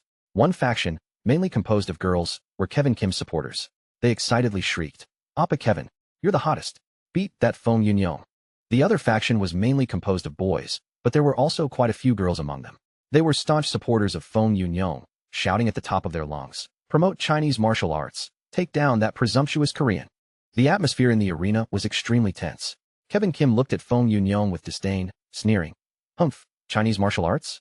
Your so-called Chinese martial arts are nothing more than superficial skills learned from our Korean ancient martial arts. Today, I'll teach you a good lesson. And don't forget our agreement. If anyone loses, they'll completely disappear from Elaine's sight. However, Feng Yunyong looked at Kevin Kim as if he were an idiot, his eyes filled with contempt and ridicule. Korean ancient martial arts? That's truly a joke. When our Chinese martial arts were born, you Koreans were probably still living in trees. You Koreans are utterly shameless. Kevin Kim was completely enraged by Feng Yunyong's words. He roared, and his figure moved like lightning, pouncing on Feng Yunyong. His punches were fierce, cutting through the air, aiming straight for Feng Yunyong's face. Feng Yunyong, however, remained calm. He sidestepped, easily dodging the aggressive attack. Immediately, he followed up with a spinning kick, targeting Kevin Kim's waist. Kevin Kim reacted quickly, crossing his arms in front of him to block the kick. The two exchanged blows, neither yielding, their moves growing increasingly vicious. The audience's hearts were in their throats, the girls' screams grew shriller, and the boys' cheers became louder. Just then, Feng Yunyong suddenly changed his technique, unleashing a unique skill from Chinese martial arts, Tai Chi push hands. His hands seemed to gently rest on Kevin Kim's arms, but then exerted force in an instant, throwing Kevin Kim. Kevin Kim fell heavily to the ground, his face full of disbelief. Before he could get up, Feng Yunyong quickly stepped forward, placing a foot on his chest, and said coldly, "You dare to despise Chinese martial arts? It's not too late to surrender now." Kevin Kim's face flushed a deep crimson, his eyes glaring at Feng Yunyong. He simply could not understand how, despite his slightly superior strength, he had ended up losing this match. However, his Korean nature prevented him from easily admitting defeat. He yelled, "I only held back some strength just now because I was worried about hurting you. Otherwise, you would have been knocked down already. If you've got the guts, let's have another round." At the same time, Kevin Kim's supporters also echoed his words, shouting hysterically, "Our Appa Kevin was just careless. Get your dirty foot off him. Let's have a rematch." Ethan watched these fans with skewed logic and sighed inwardly. They were capable of such blatant disregard for the truth, truly embodying an extreme favoritism for foreign aesthetics. If he ever had a daughter who behaved like them in the future, he'd really have to teach her a harsh lesson. But when the image of his mother and Nina Lee chasing and scolding him flashed through his mind, he shivered, thinking, perhaps supporting comrade Kim Jong-un to unify the peninsula wouldn't be such a bad idea after all. On the stage, Feng Yunyong removed his foot from Kevin Kim's chest and chuckled softly. "You really have no shame, do you? You lost, and you're making so many excuses. I beat you once, and I can beat you again. Come on, let's go again." With that, he reached out a hand to help Kevin Kim up from the ground. Kevin Kim's eyes were dark, fixated on the extended hand. The moment he was pulled up, a cold glint flashed in his eyes. He swiftly threw a punch, like a swift wind, aiming at Feng Yunyong's lower abdomen. The punch was as fast as lightning, utilizing his full strength. Feng Yunyong, perhaps not expecting this sudden attack, his expression instantly turned astonished, and his body reeled backward from the fierce impact. Feng Yunyong grunted, staggering back several steps, but quickly regained his balance. A look of anger flashed in his eyes. He hadn't expected Kevin Kim to play such a dirty trick at this moment. "A sneak attack? You're truly despicable," Feng Yunyong roared. Kevin Kim, seeing this, showed no shame whatsoever. Instead, he laughed triumphantly. "Ha ha ha, as long as I win, the means don't matter." With that, the two immediately plunged back into a fierce battle, fists whistling, figures intertwining. The air around them seemed to thicken due to their intense clash. As time passed, Feng Yunyong's movements grew sluggish, as if suppressed by an invisible force. His attacks lacked their former ferocity, and each strike was accompanied by intense pain from his lower abdomen, which washed over his body like a tide. Sweat beaded on his forehead, and his eyes revealed pain and exhaustion. Kevin Kim seized the opportunity to intensify his attacks, and Feng Yunyong was immediately forced onto the defensive. Feng Yunyong tried hard to defend against the opponent's attacks, but his physical discomfort left him powerless. Every defense felt strenuous, and his steps began to falter, as if he could collapse at any moment. Eventually, Feng Yunyong, with a slight lapse in concentration, was swept to the ground by Kevin Kim's graceful spinning back kick. His eyes were bloodshot, glaring fiercely at his opponent, but the pain in his body prevented him from continuing. On the sidelines, Kevin Kim's supporters immediately erupted in deafening cheers. "Appa Kevin is so handsome. This is his true strength. He must have held back earlier, otherwise, how could he have lost?" In contrast, Feng Yunyong's supporters angrily cursed Kevin Kim for his despicable behavior. "Shameless Korean. He actually resorted to a sneak attack. That's truly beyond shameless." At this point, Kevin Kim provocatively looked at Feng Yunyong and his supporters, arrogantly shouting, "If any of you are not convinced, come up here and fight me. Today, I'm going to wipe out your Chinese martial arts club, so that from now on, you'll have to walk a mile around anyone from our Taekwondo club." Feng Yunyong, enduring the severe pain, gritted his teeth and said, "Kevin Kim, don't be so arrogant. If you hadn't launched a sneak attack today, I would have beaten you till you begged for mercy. If you don't believe me, let's fight again another day." Kevin Kim stared grimly at Feng Yunyong, a cold sneer on his lips. "Another day? There is no other day. Today, I'm going to cripple you." Before his words fell, he pounced on Feng Yunyong like a hungry tiger, raising his foot and harshly stomping on Feng Yunyong's shin. He looked as if he intended to shatter Feng Yunyong's leg bone. Seeing this, Ethan felt a surge of anger. His figure flickered, instantly appearing on the mat, and he swiftly pulled Feng Yunyong aside. Kevin Kim's kick missed its mark, but he didn't stop. When he looked up and saw Ethan suddenly appear before him, his eyes narrowed slightly, and a fire of jealousy immediately ignited in his heart. This man was even more handsome than him. He had spent countless sums of money and endured countless agonizing surgeries to have this face. And this guy, how dare he possess such a handsome face? It was utterly unbearable. Today, he would definitely ruin his face. Kid, since you want to protect him, then stop hiding. If you're man enough, let's have a match. Let me see if there's anyone left in your Chinese martial arts. Kevin Kim said through gritted teeth, his eyes glinting with cunning and provocation.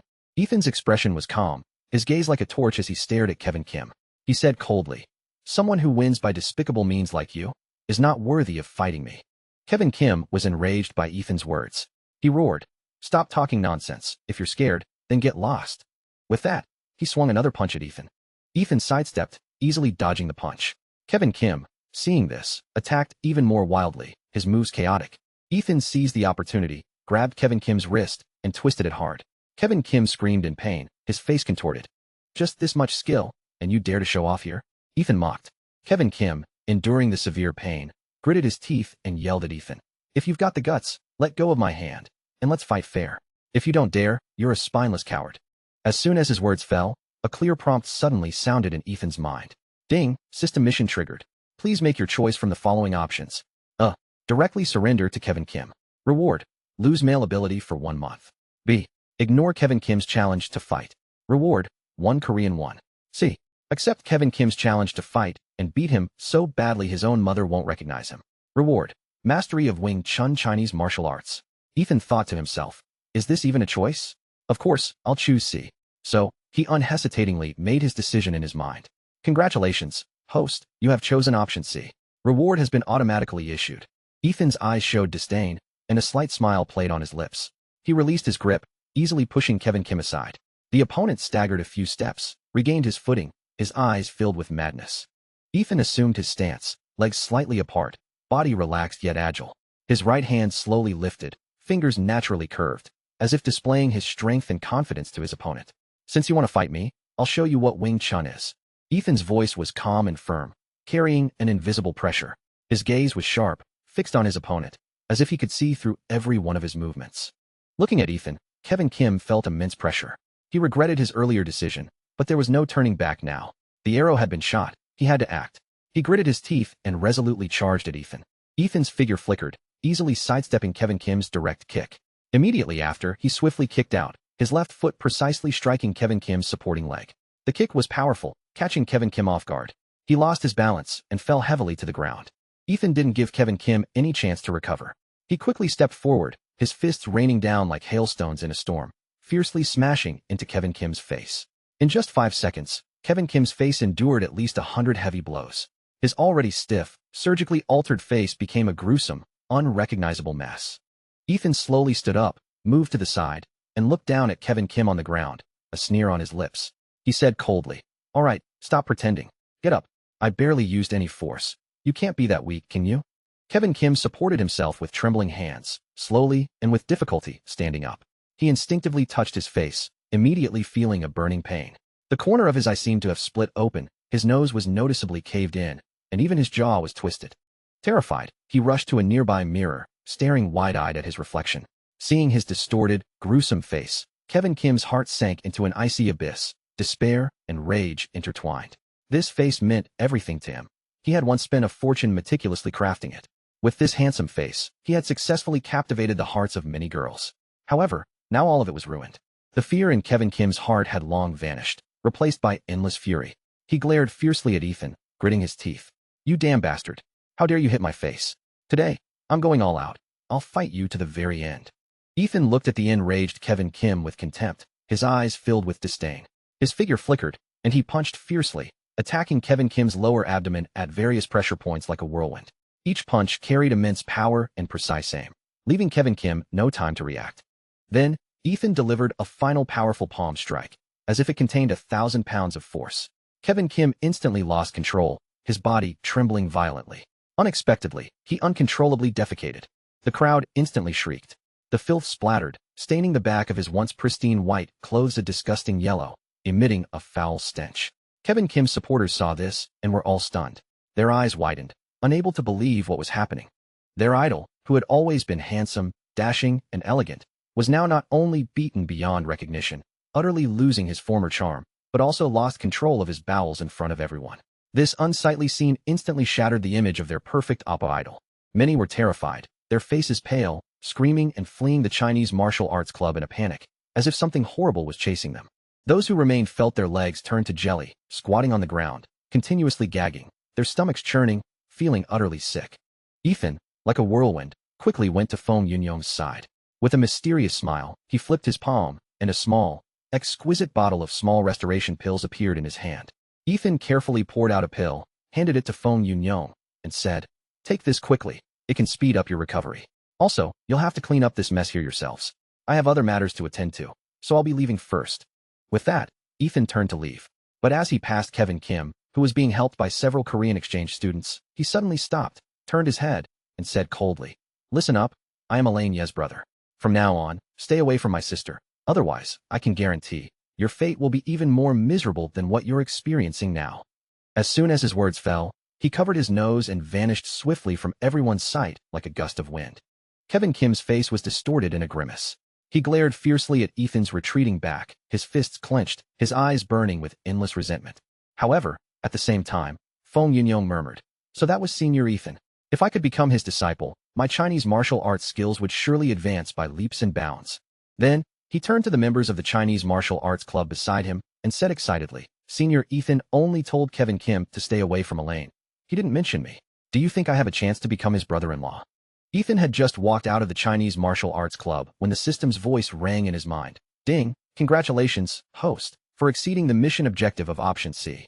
You not only beat Kevin Kim so badly his own mother wouldn't recognize him, but you even made him soil himself in public.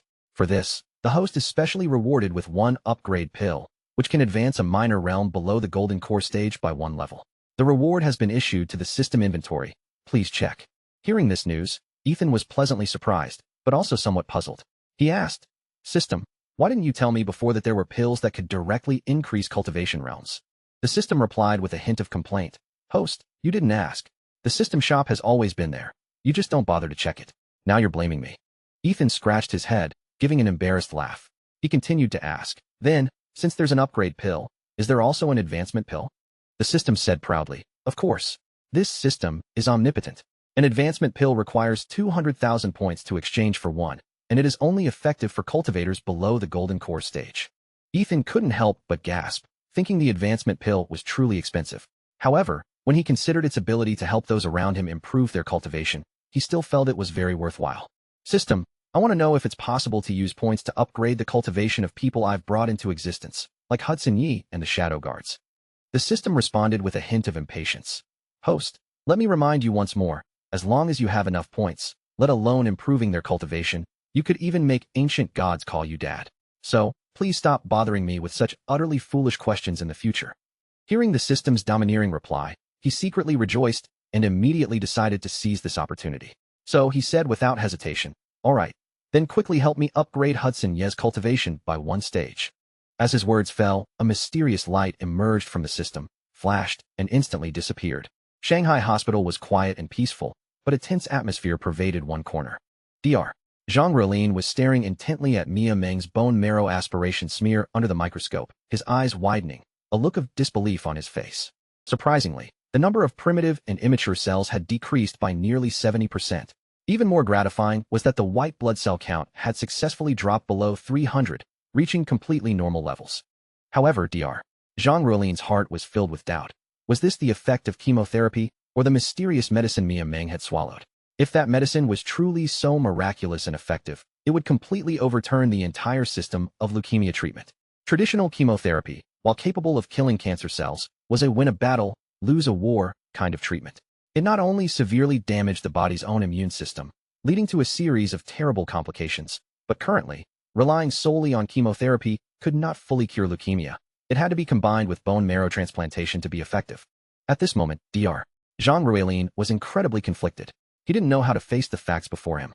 If this drug could indeed cure leukemia, wouldn't all the efforts of him and all the doctors researching in this field for so many years have been in vain? Would the theoretical and practical systems they had established be overturned? Thinking of this, Dr. Zhang Ruolin felt a sense of bewilderment and helplessness. However, If this drug could completely cure patients without relying on chemotherapy and bone marrow transplantation, it would mean countless patients and their families would be saved. He kept slapping his cheeks, trying to stay sober. On one side was his personal career prospects. On the other was his conscience and ethics as a doctor. At this moment, his heart felt as if it were being gnawed by a million ants, the pain unbearable.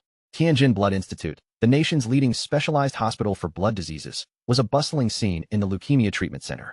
Director Mi Chang'an, the head of the department, was doing his rounds, chatting kindly with a patient. Wang Tong, you're recovering very well recently, and your indicators are almost at the discharge standard. But after you go home, you still need to pay attention to your diet. Look how filial your son is, taking such careful care of you. You'll have a good life enjoying yourself in the future. But don't forget to come back for your third round of chemotherapy in 21 days. Director Mi, thank you so much. If it weren't for you, I might have given up on treatment long ago. Since I found out I had this disease, I thought about giving up many times, but now I'm full of confidence, Wang Tong said excitedly. Director Mi Chang'an smiled with satisfaction, comforting her. No need to thank me. This is what we as doctors should do. But remember, besides maintaining confidence, having a good mindset is also crucial. It greatly helps your recovery. Now you need to rest well and adjust your mindset. I'm going to check on other patients now. Oh, and don't forget to remind your son to apply for the special outpatient status as soon as possible. It can save some money. As soon as he finished speaking, he led several doctors out of the ward, leaving a grateful Wang Tong behind.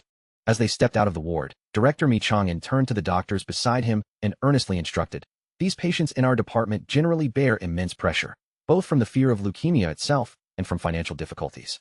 Therefore, everyone must pay special attention to the psychological well-being of the patients in your daily work and give them more care and support. Furthermore, in terms of medication, always prioritize affordable yet effective drugs. We are doctors, not merchants. This must always be kept in mind." Several doctors nodded, their eyes filled with determination and agreement. Just then, a young female doctor hurried over, her face anxious, a few beads of sweat on her forehead, clearly having rushed there. She panted and said to Director Mi Chang'an, "Professor Mi, Dr. Zhang Ruilin called you and couldn't get through, so he called me. He says he has something very urgent to discuss with you." Director Mi Chang'an smiled slightly and gently replied, "Okay, thank you for your trouble. Please tell Ruilin to wait a moment. I'll call him back immediately after I finish my rounds." Half an hour later, Director Mi Chang'an completed his rounds and walked steadily back to his office. As soon as he entered, he went to the water dispenser to get a glass of water, then sat down at his desk to rest for a moment. Once his breathing was stable, he took out his phone from his pocket, found Dr. Zhang Ruilin's number, and dialed it. The call was quickly answered, and Dr. Zhang Ruilin's low, anxious voice came through. "Professor Mi, hello? I'm sorry to bother you." Director Mi Chang'an asked with concern, "Ruilin, why are you so anxious to talk to me? Did your research project have a new breakthrough or progress?" However, Dr.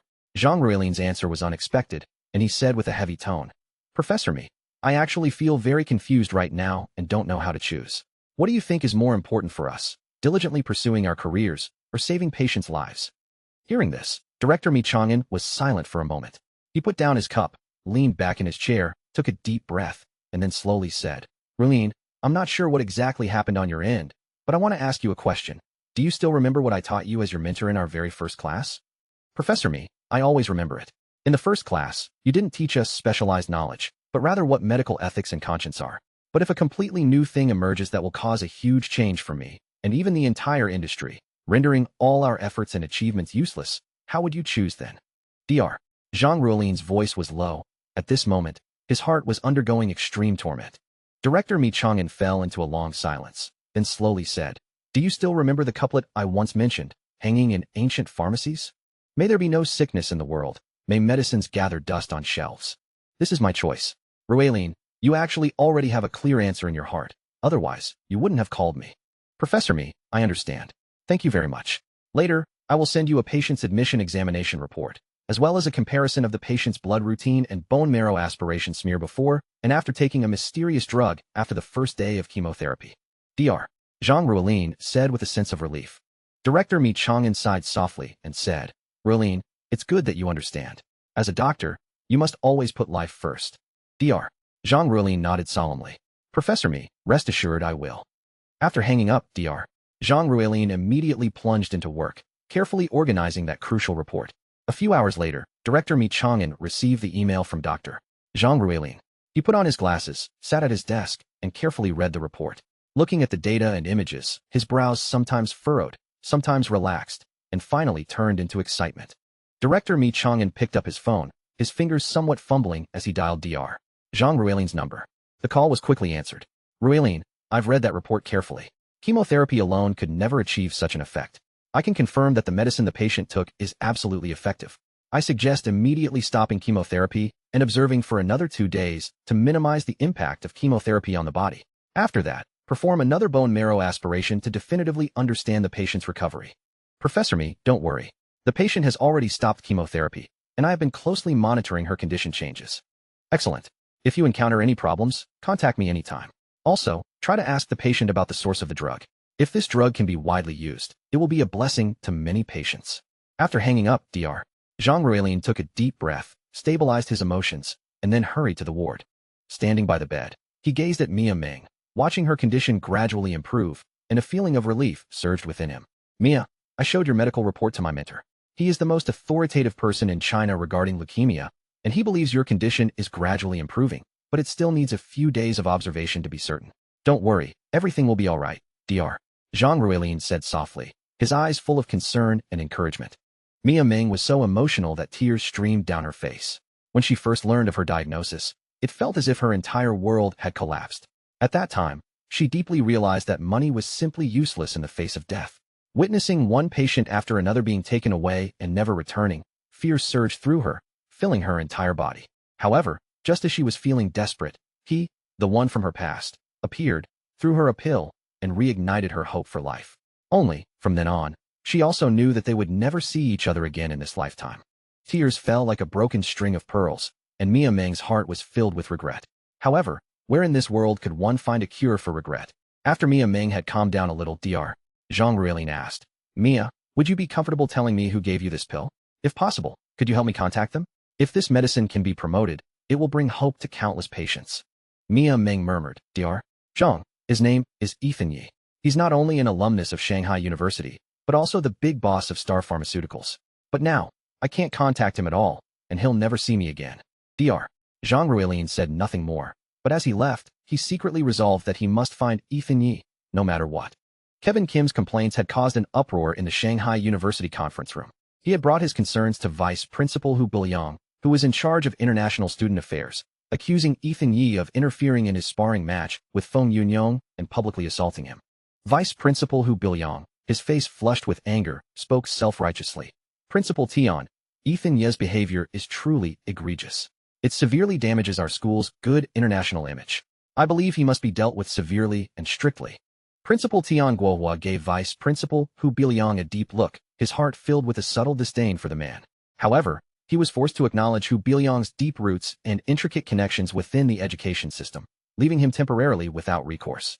He shifted his gaze to Vice Principal Jiang Zhiqing beside him and asked, Old Jiang, you're in charge of these matters. What are your thoughts on this incident? Vice Principal Jiang Zhiqing's mind was clear. He knew that this incident, on the surface, was just a minor student conflict, but in reality, it was Hu Biliang trying to exert pressure on Principal Tian Guohua and seize power within the school. Principal, in my opinion, this matter is indeed tricky.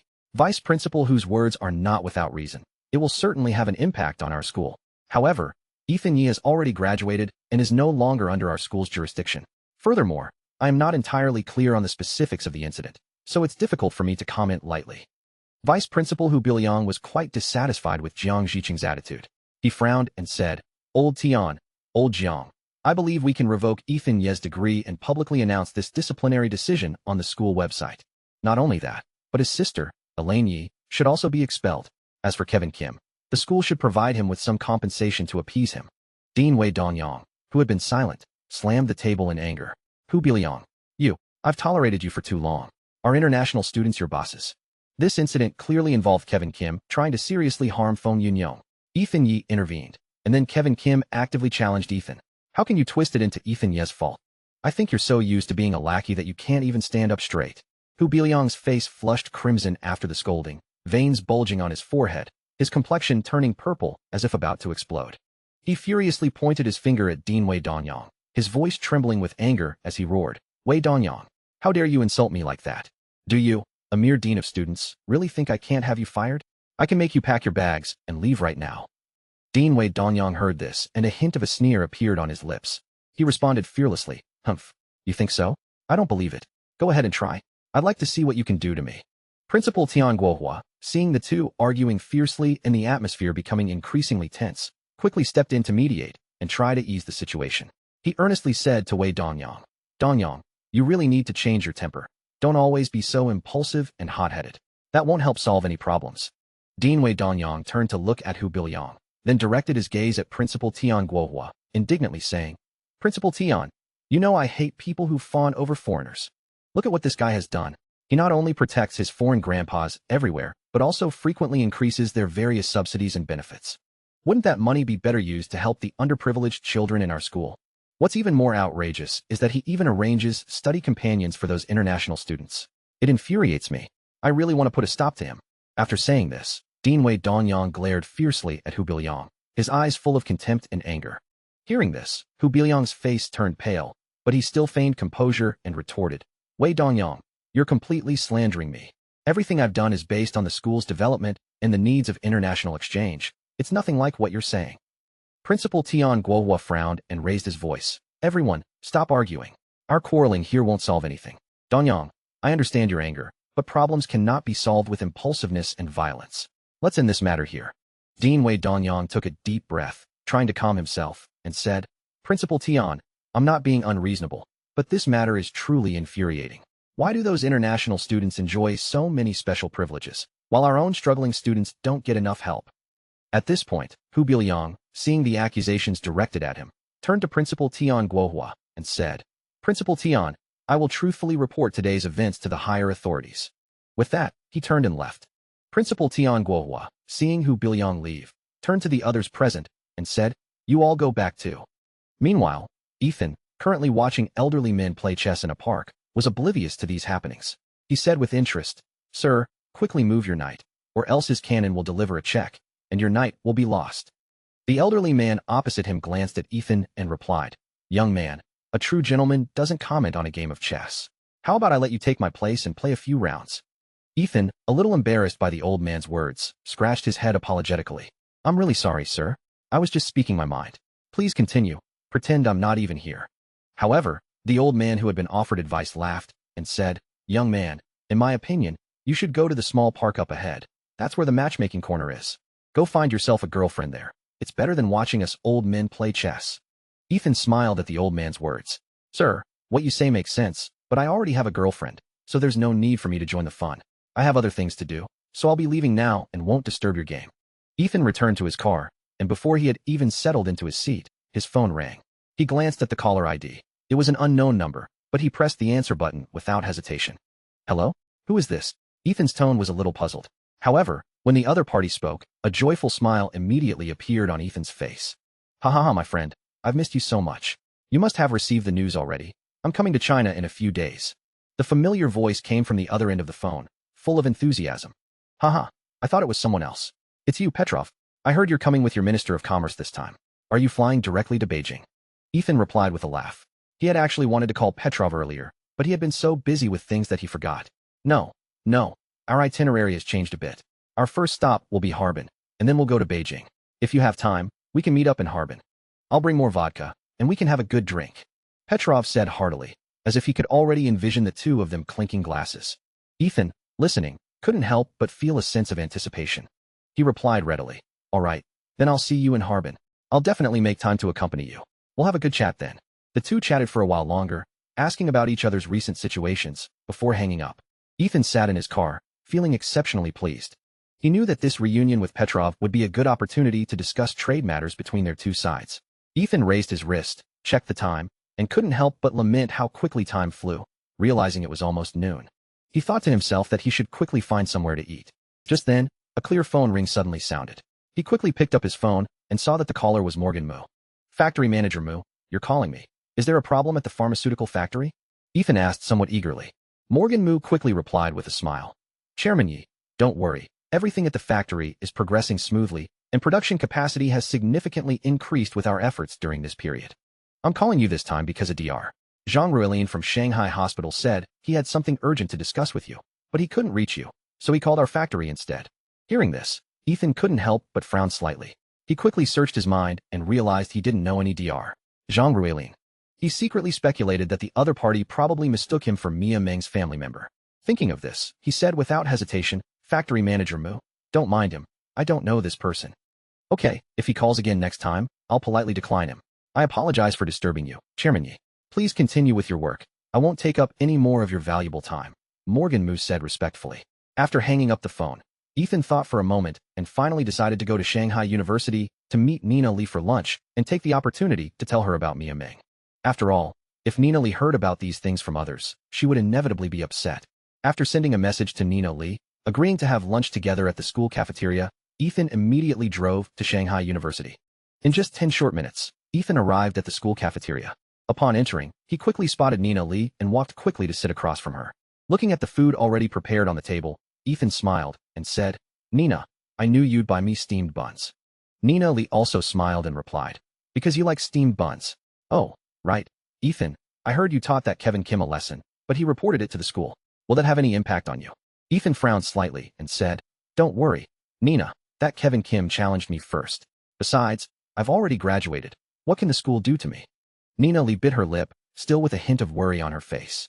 "But I'm still a little worried." Ethan held Nina Li's hand and comforted her. "Don't worry. Even if he has connections, I can handle it. But I need to tell you about Mia Meng." Nina Li looked at Ethan uneasily. "Mia Meng? What happened to her? Didn't you two break up a long time ago?" Ethan looked at Nina Li, whose fists were clenched and body trembling slightly. He gently patted her shoulder and softly comforted her. "Nina, don't be nervous yet. Listen to me slowly. The thing is, yesterday, I happened to run into Yuan Yin, our class monitor. She told me that Mia Meng is sick, and it's leukemia. Hearing this news, I went to the hospital to visit her." Nina Li looked up, a hint of concern in her eyes, and asked softly, "And then?" Ethan took a deep breath and continued, "I saw that she was so seriously ill, and I felt a little helpless. So I gave her a pill, as a farewell to her. I won't go to see her again from now on." After speaking, Ethan tightly held Nina Li's hand, seemingly seeking her understanding.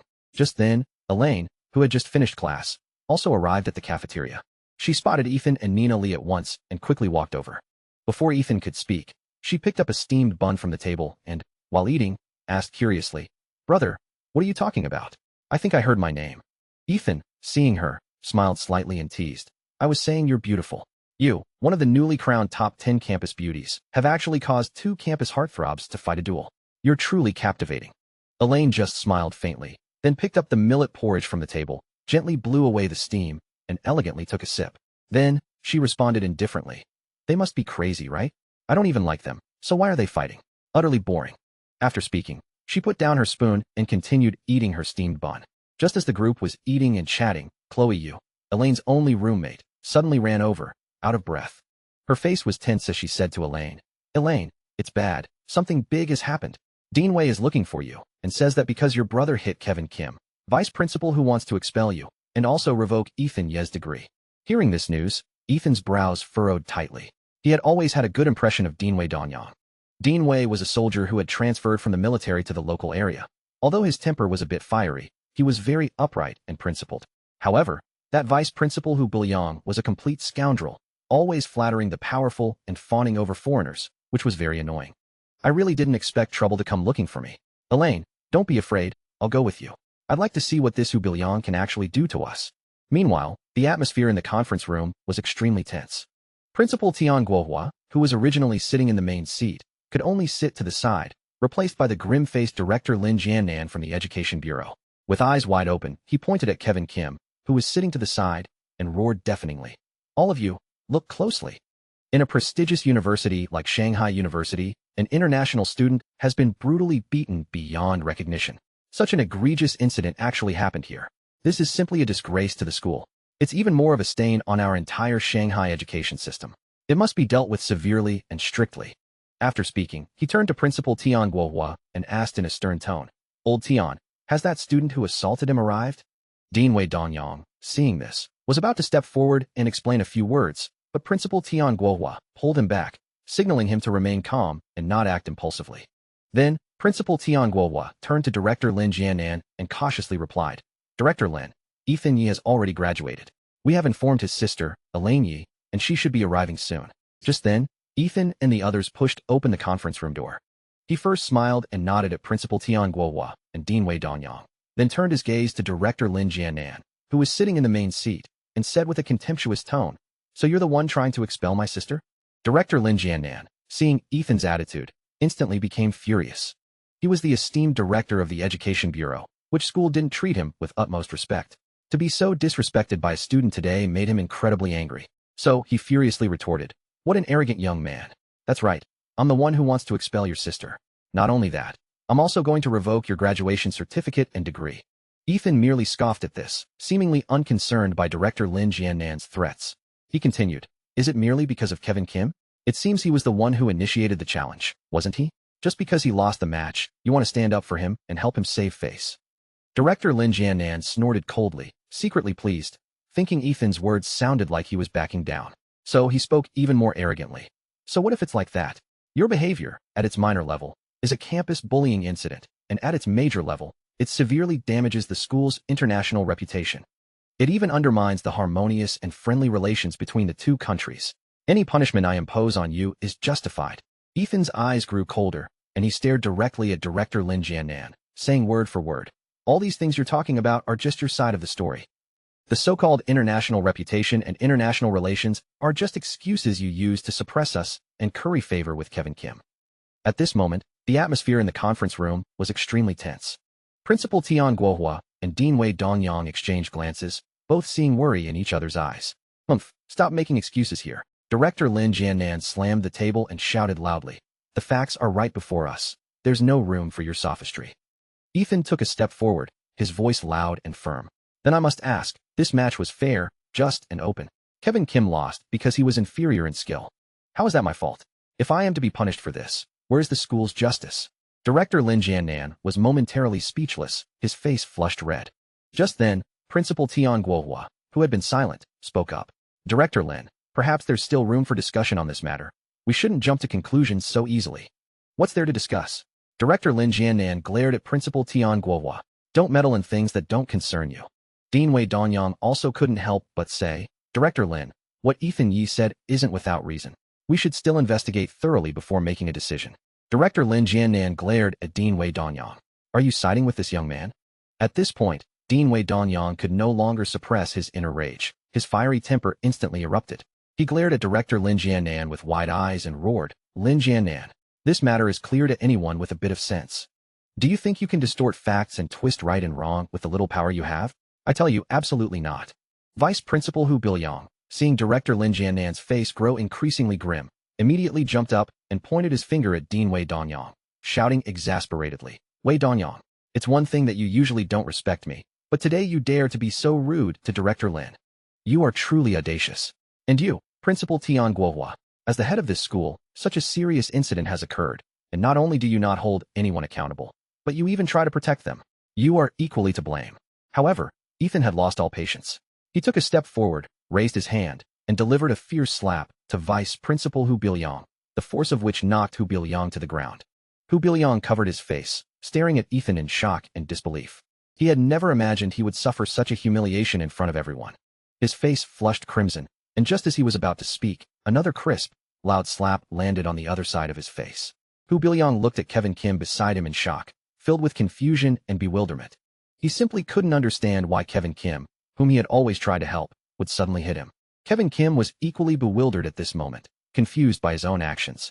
He looked up and happened to see Ethan smiling at him, and in that instant, a chill ran up his spine and a thin layer of sweat appeared on his forehead. He frantically said, "Vice Principal Hu, Director Lin, this incident is entirely my fault. My skills were lacking, and I deserved what I got. Senior Ethan, please be merciful and forgive me this once. From now on, I will never appear before Elaine Yi again. No, I will apply for withdrawal immediately." Before his words fell, he rushed out of the conference room like a runaway horse, as if another moment there would suffocate him. He desperately wanted to escape, fearing that in the next second he would lose control of his body again, do something even crazier, or even harm himself with a knife. Ethan still looked at Hu Bilyang with a half-smile, his eyes filled with contempt and ridicule. "Vice Principal Hu, look at your pathetic state. You're truly an incompetent dog. You were actually beaten by your own master. Ha, how utterly ridiculous." Dean Wei Dongyang also laughed heartily, completely unrestrained. "How satisfying. This is what happens when you act like a dog." Seeing his pitiful state, it really makes one want to cheer. Hu Bilyang's face instantly turned livid, the flames of anger burning in his eyes. He glared at Ethan and Dean Wei Dongyang with wide eyes, gritting his teeth, and roared, "Don't go too far. Leave a little room for others, or you'll regret it." Ethan, however, showed no signs of backing down. Instead, he provoked even more brazenly. "What? Did I hit a nerve, touching a raw spot, and making you angry? If you have the guts, then refute me." Dean Wei Dongyang kept fanning the flames, adding sarcastically, "Exactly, you usually act so arrogant and domineering around school, but now you can't even put on a show? How embarrassing." Hu Biliang was trembling with rage, veins bulging on his forehead. He suppressed the anger about to burst forth, and said in a low, threatening voice, "You two just wait. I won't let either of you off." Director Lin Jiannan snorted coldly and shouted sternly, "All of you, shut up. Is there no order here anymore?" At this moment, he was filled with resentment towards Hu Biliang, cursing him inwardly. "What an utterly stupid guy. He made me lose face in public today. If it weren't for the fact that Hu Biliang often brought him benefits, he would never let him off easily. He would certainly teach him a lesson." Just then, Principal Tian Guohua stood up and said, "Director Lin, Kevin Kim has already admitted his mistake. How about we all disperse and let this matter go?" However, Director Lin Jiannan did not accept this. He stared coldly at Principal Tian Guohua and replied, "You think it's that easy to just disperse? Not a chance." Then, he turned to Vice Principal Hu Biliang and said unpleasantly, "You've been beaten like this. Aren't you going to call the police? Are you waiting for me to do it for you?" As for Dean Wei Dongyang, in my opinion, someone with such a volatile and hot-headed personality is completely unsuitable to remain in an educational position. Hu Biliang, hearing this, hurriedly pulled out his phone to dial the police. Then, he glared fiercely at Ethan, gritting his teeth and saying, "You brat, you're finished this time. If I don't get you locked up today, then I'll take your last name." Ethan, facing Hu Biliang's threat, showed no fear. Instead, he sneered and said, "Hu Biliang, you think calling the police will work on me? You really underestimate me." Soon after, a police siren blared across the Shanghai University campus, followed by a police car pulling up in front of the administration building. The car door opened, and a burly, stern-faced middle-aged man stepped out. He was Superintendent Peng, the head of the local public security office responsible for this area. Officer Zhang, a young police officer trailing behind the superintendent, looked around with a puzzled expression and muttered, "Superintendent, this is a school. What kind of big incident could possibly happen here? Why did you have to come in person?" Superintendent Peng frowned slightly at this and said with some displeasure, "Officer Zhang, I brought you along not to ask questions. Just do as you're told, less talk, move faster." With that, he strode towards the administration building, and Officer Zhang, seeing this, had no choice but to shut his mouth and follow closely. As soon as the two entered the conference room, Hu Biliang eagerly rushed forward, his face wreathed in smiles, and said, "Officer, we've been waiting for you." Superintendent Peng looked at Hu Biliang and couldn't help but frown slightly. For some reason, an inexplicable sense of disgust welled up in him whenever he saw this man. However, as a police officer, he suppressed his emotions and asked, "Who called the police?" Hu Biliang immediately pointed at Ethan, indignantly saying, "Officer, I called the police. This young man assaulted me. Please arrest him at once."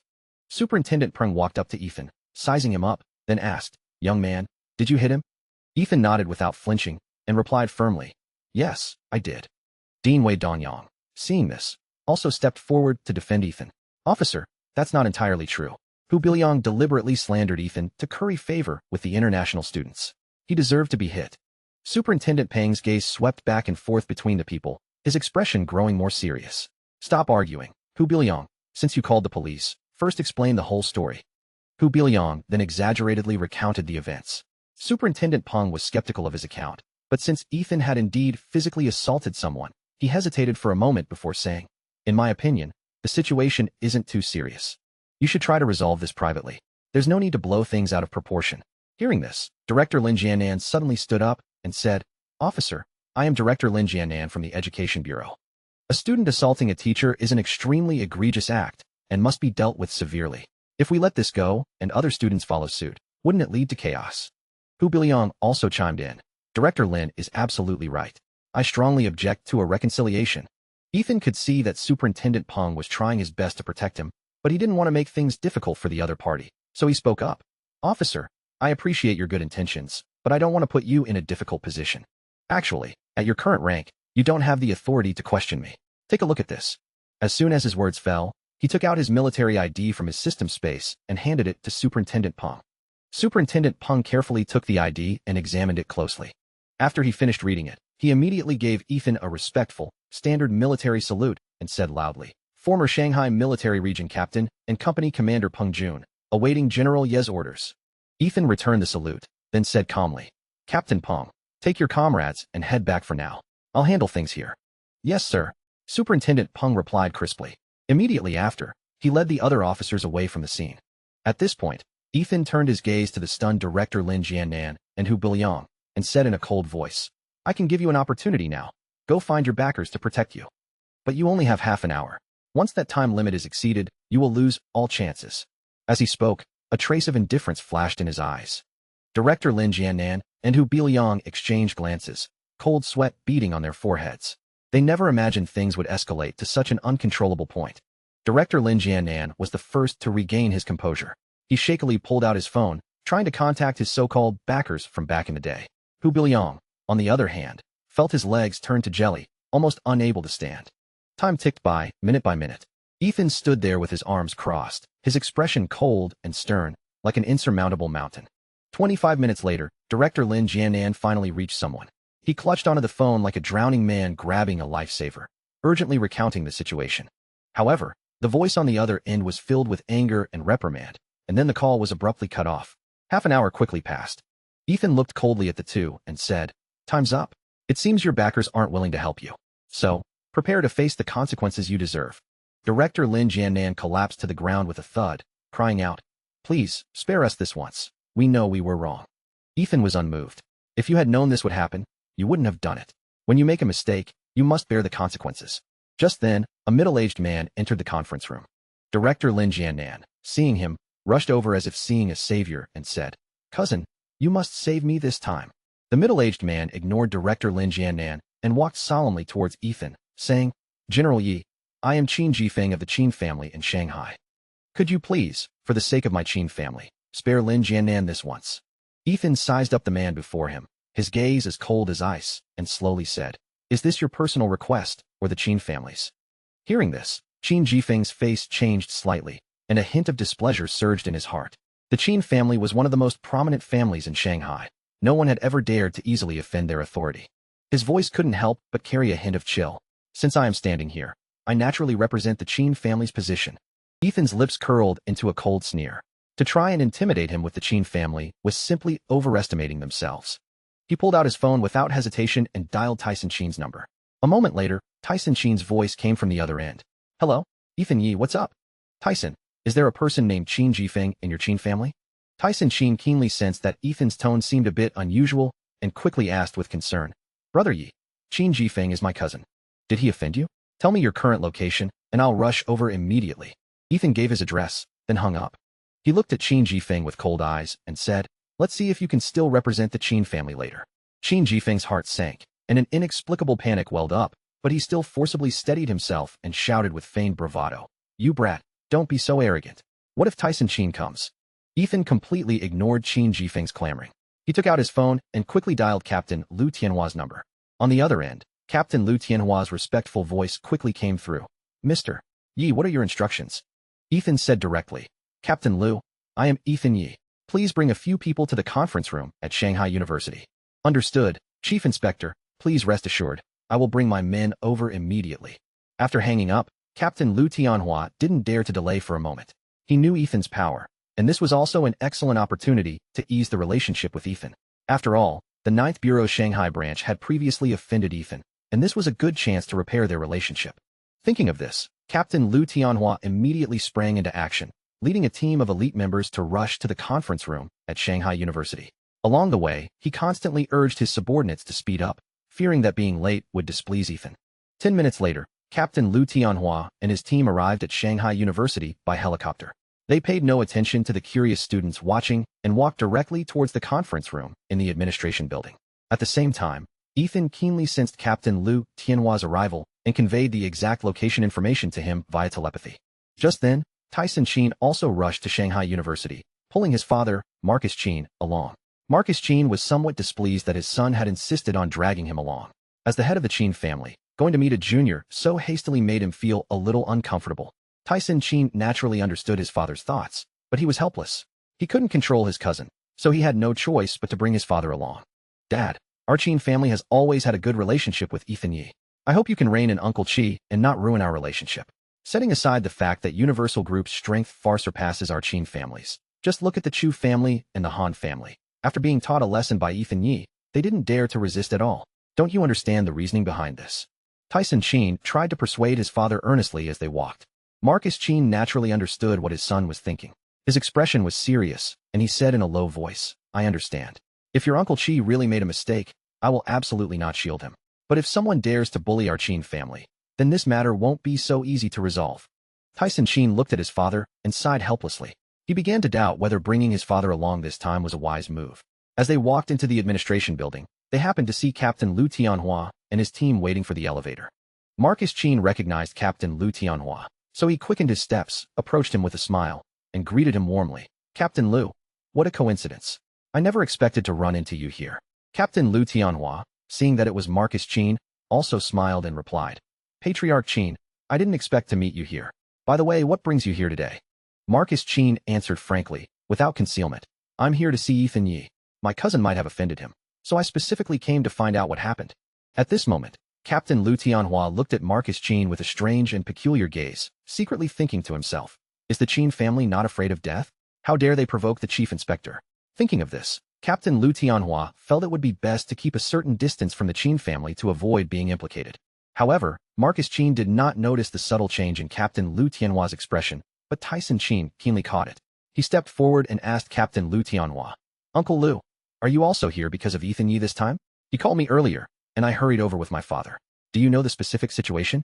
Captain Lu Tianhua gently shook his head and replied, I don't know the specific situation. I'm just following the chief inspector's orders and bringing my team here. Tyson, are you very familiar with our chief inspector? Just then, Marcus Qin also seemed to sense something, and he eagerly pressed, Captain Lu, Ethan Yi and Tyson are friends. But from your words just now, is Ethan Yi the chief inspector of the 9th Bureau? That's truly unbelievable. He's just a young man. Captain Lu Tianhua gazed deeply at him and replied calmly, Patriarch Qin, you should be grateful you have a good son. If you had treated our chief inspector with that disrespectful attitude just now, your Qin family would probably be destroyed by your hands sooner or later. As soon as his words fell, the elevator arrived. Let's go. Captain Lu Tianhua stepped into the elevator. At this moment, Marcus Qin's heart was tumultuous and filled with secret relief. Fortunately, he met Captain Lu Tianhua here. If he had gone straight upstairs to see Ethan Yi and said something inappropriate, the consequences would have been unimaginable. The group finally arrived at the conference room. At this time, only Ethan Yi, Qin Jifeng, Director Lin Jianan, and Hu Biliang remained in the conference room. Everyone else had already been sent away by Ethan earlier. After Captain Lu Tianhua entered, he quickly walked to Ethan's side and respectfully said, Chief Inspector, what are your instructions? Ethan's face was grim, and he said sternly, You sit down first. Wait for my orders. Captain Lu Tianhua quickly responded, Yes, and then stood dutifully behind Ethan. On the other side, Qin Jifeng came to Marcus Qin's side, indignantly saying, Big brother, why are you here too? That brat is too arrogant. He doesn't put our Qin family in his eyes at all. He even used Tyson to intimidate me. Hearing this, Marcus Qin's heart jolted. He raised his hand and delivered a crisp slap to Qin Jifeng's face. Qin Jifeng covered his face, looking at his cousin in shock, completely unable to understand why he would treat him this way. Just as he was about to question him, Marcus Qin kicked him twice and coldly rebuked, Shut your mouth. Say one more word, and you'll be out of the Qin family immediately. As soon as his words fell, Marcus Qin quickly walked to Ethan, bowed slightly, and said with extreme respect, Mr. Yi, I am Marcus Qin, Tyson's father. I have long heard of your great name. It truly resounds like thunder. Having met you today, you are indeed a dragon among men, with extraordinary bearing. My cousin was truly reckless and impolite today, offending you. It is all my negligence, and I ask that you punish him severely. I will have no complaints. Ethan looked at Marcus Qin, a faint smile playing on his lips, and said, Oh, so it's Patriarch Qin.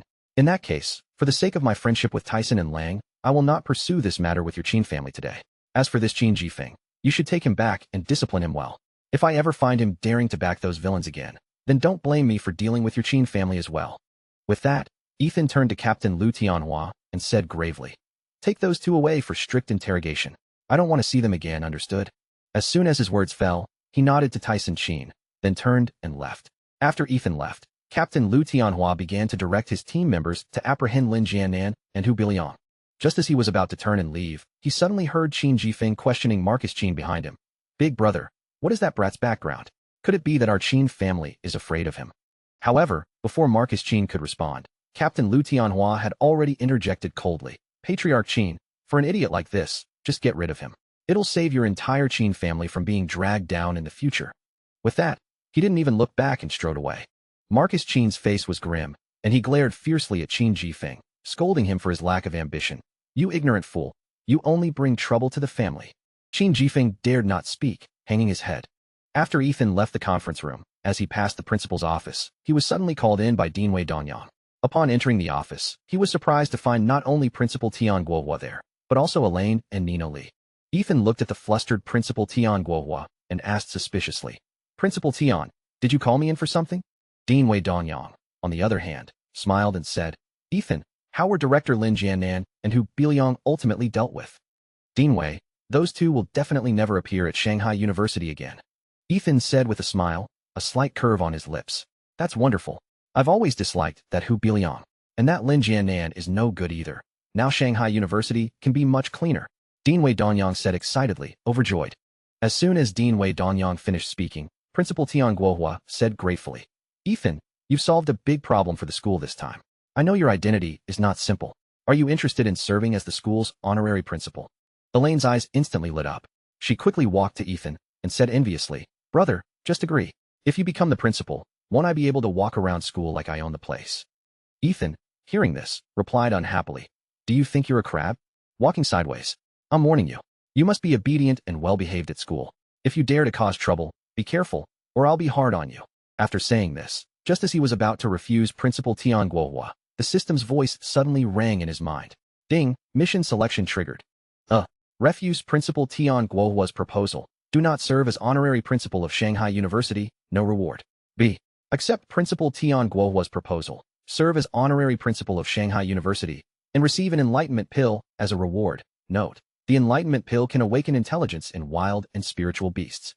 After a moment of thought, Ethan took a deep breath and said, I choose B, to accept the position of honorary principal of Shanghai University. The system's voice immediately sounded. Congratulations, host. Your selection is complete. The enlightenment pill has been sent to your system inventory. Please check. After ending the conversation with the system, Ethan turned to Principal Tian Guohua with a smile and said, Principal Tian, as an outstanding student cultivated by Shanghai University, I am very willing to accept the position of honorary principal, but I do not wish to participate in the specific management affairs of the school. Hearing Ethan agree to become the honorary principal, Principal Tian Guohua's face lit up with joy. He said excitedly, Principal Yi, please rest assured, we will never disturb you with school matters. However, I would still like to consult you. Do you have any valuable opinions or suggestions regarding the future development of the school? Ethan pondered for a moment, then replied seriously. In my opinion, first, we must firmly abolish the study companion system previously advocated by Hu Biliang. Second, we must cancel all special privileges given to international students. This way, the funds saved can be invested in helping students from impoverished families. Of course, I will personally donate 500 million Chinese yuan to the school. These funds will be specifically used to improve the welfare benefits of all teachers, and at the same time, establish more scholarship and student aid programs. And this is just my first donation. I will continue to donate in the future. Principal Tian Guohua listened to Ethan's words, his hands trembling with emotion, his voice a little choked up.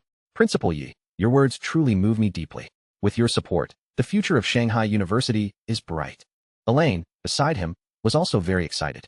She pulled Ethan's arm and said, Brother, you're amazing. The students will surely be thrilled when they hear about this. Nina Li nodded with a smile. Ethan, your suggestions and donations will bring huge changes to the school. Dean Wei Danyang said with admiration, Principal Yi, with you leading the way, I believe more alumni will contribute to the school's strength. Ethan waved his hand. Don't say that, everyone. I'm just doing my part. Next, let's all work together to make Shanghai University better and better. The group chatted for a while longer, then Ethan left with Nina Li and Elaine. They strolled around the campus, enjoying the peaceful atmosphere. Suddenly, a faint meow reached Ethan's ears. The sound caught his attention, making him stop. Nina Li noticed Ethan's unusual behavior. Seeing him standing still, she was filled with doubt. She walked up to him and asked with concern, Ethan, what's wrong? Why did you suddenly stop? Ethan didn't answer immediately. His gaze was drawn by the meow. Following the sound, he walked to the nearby bushes. He carefully parted the low-lying grass, and a heartbreaking sight appeared before him. A very tiny tabby kitten. The kitten hadn't even opened its eyes yet, looking fragile and helpless. Elaine also noticed the situation and curiously came closer. When she saw the small tabby kitten, her eyes sparkled with surprise. She carefully examined the tiny cat and then called out to Nina Lee. "Sister Nina, come quickly and look. There's a little kitten here. It's so small, but it's really adorable." Nina Lee heard Elaine's call and hurried over. She saw the poor little tabby kitten and couldn't help but feel a surge of pity. She gently stroked the kitten's fur, feeling its soft touch. The little tabby kitten seemed to feel the human warmth and let out weak whimpers, as if narrating its grievances. "It looks like it's been hungry for a long time. Let's find it something to eat," Nina Lee said softly. Elaine gently nodded, then slowly rose and walked briskly to a nearby convenience store. Before long, she returned with a carton of milk and a small, cartoon-themed bowl. She carefully poured the milk into the bowl, then gently placed the bowl in front of the tabby kitten. As soon as the kitten smelled the enticing aroma of the food, it instantly became excited. It struggled to eat, its tiny mouth moving constantly, and it occasionally looked up, meowing a couple of times at Elaine and Nina Lee, as if expressing its gratitude. "It really must be very hungry," Elaine said with a pained look, her gentle gaze fixed on the tabby kitten. After eating, the little tabby kitten contentedly licked its mouth, then curled up lazily to the side, quiet and peaceful. "We need to find it a home," Nina Lee said seriously. "We can't let it keep wandering outside. It's too pitiful." Immediately, both their gazes fell upon Ethan at almost the same moment, filled with expectation, as if earnestly seeking his opinion on the future fate of the little tabby kitten. Ethan noticed their expectant eyes, a gentle smile appearing on his face, and slowly said, "How about we take it home and raise it? What do you two think?" Elaine, hearing this, was so excited she almost jumped up, waving her hands and shouting loudly, "Yay! I've always wanted a cat or a dog. It's just Mom never agreed before, but now I finally can. Sister Nina, we need to give her a nice name. What do you think of Dahua, Big Flower?" After saying that, she playfully winked at them and stuck out her tongue, looking incredibly innocent. Ethan looked at her helplessly, thinking to himself, could that name be any more common? Calling such an adorable little tabby kitten Dahua just doesn't fit its image at all. This is a tabby cat, and it's a female cat, so how about we call her Ari? Ethan couldn't help but interject, his eyes showing confidence and satisfaction in his suggested name. Elaine, hearing the name, first showed a blank, bewildered expression, her eyes wide as if deep in thought. Then she happily exclaimed, "Ari is good. Ari is good. Then she'll be called Ari from now on." At this moment, Ethan looked at Elaine excitedly hugging Ari and couldn't help but feel a little worried, fearing that she might accidentally hurt Ari due to her excessive excitement. So he quickly said, "Elaine, class is starting soon. Give Ari to me. I'll take her to the vet for a checkup and get all her vaccinations, so she stays healthy." Although Elaine was a little reluctant, she obediently handed Ari to Ethan. Ethan took Ari, gently stroked her head, said goodbye to the two, and then drove towards the pet hospital. At the pet hospital, the vet carefully gave Ari a comprehensive examination, confirming that besides being a bit malnourished, her body was otherwise healthy. Ethan followed the vet's advice, gave Ari her vaccinations, and bought some pet supplies before taking Ari back to the Cloud Villa. Ethan carefully carried Ari into the villa. He smiled and handed his car keys to Bianca, who was standing nearby, saying, "Bianca, there are some pet supplies in my car. Please arrange for someone to bring them up to the second floor." After speaking, he sat down on the soft sofa, humming a joyful tune, still holding Ari. Bianca, hearing Ethan's instructions, didn't hesitate for a moment. She immediately turned and called for staff to move the items. At this moment, Ethan was leisurely browsing short videos, gently stroking the docile and well-behaved Ari in his arms, a satisfied smile on his face, utterly content. Before long, Bianca had arranged for the pet supplies from the car to be moved to the second floor. She came into the living room, saw Ethan playing with Ari, and said with a smile, "Mr. Yi, everything has been placed as you requested." Ethan nodded and said, "Thank you for your trouble, Bianca." Bianca curtsied slightly, and then retreated. Ethan slowly stood up, carefully picked up Ari, and walked briskly to the second floor. He looked at the exquisitely built cat house, a satisfied smile on his face. Then, he gently took a bottle of milk from nearby, and slowly poured it into a bowl. Next, he retrieved the Enlightenment Pill, a system reward, from his system inventory, and carefully placed it in the bowl. After waiting for a moment, for the Enlightenment Pill to completely dissolve, Ethan then used a spoon to scoop some up and fed it bit by bit into Ari's mouth. After Ari finished this special food, Ethan was surprised to find that she had already opened her eyes. Those round, wide eyes stared intently at him, as if wanting to remember him deeply. Then, Ari clumsily climbed into his arms and rubbed against him vigorously, letting out cute meows. At this moment, Ethan's heart was completely melted by Ari's adorable actions. How he wished he could understand what Ari was trying to convey. With a thought, he quickly asked the system, if I want to communicate with animals, how many points do I need? Also, is it possible for Ari to be cultivated into a spirit beast?" The system quickly responded, "Host, With just 1,000 points, you can easily master the beast language proficiency skill, and also receive high-quality feeds specifically for cultivating spirit beasts. Hearing the system's answer, Ethan chose to exchange without hesitation.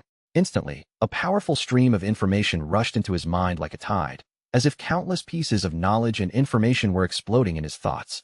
These beast languages, like a torrent, continuously poured into the depths of his brain. Every word, every grammatical rule was clear, as if Ethan was born knowing these languages. He could feel his understanding and mastery of beast languages rapidly increasing. At the same time, 2 heavy bags of spirit beast food quietly appeared in his system inventory.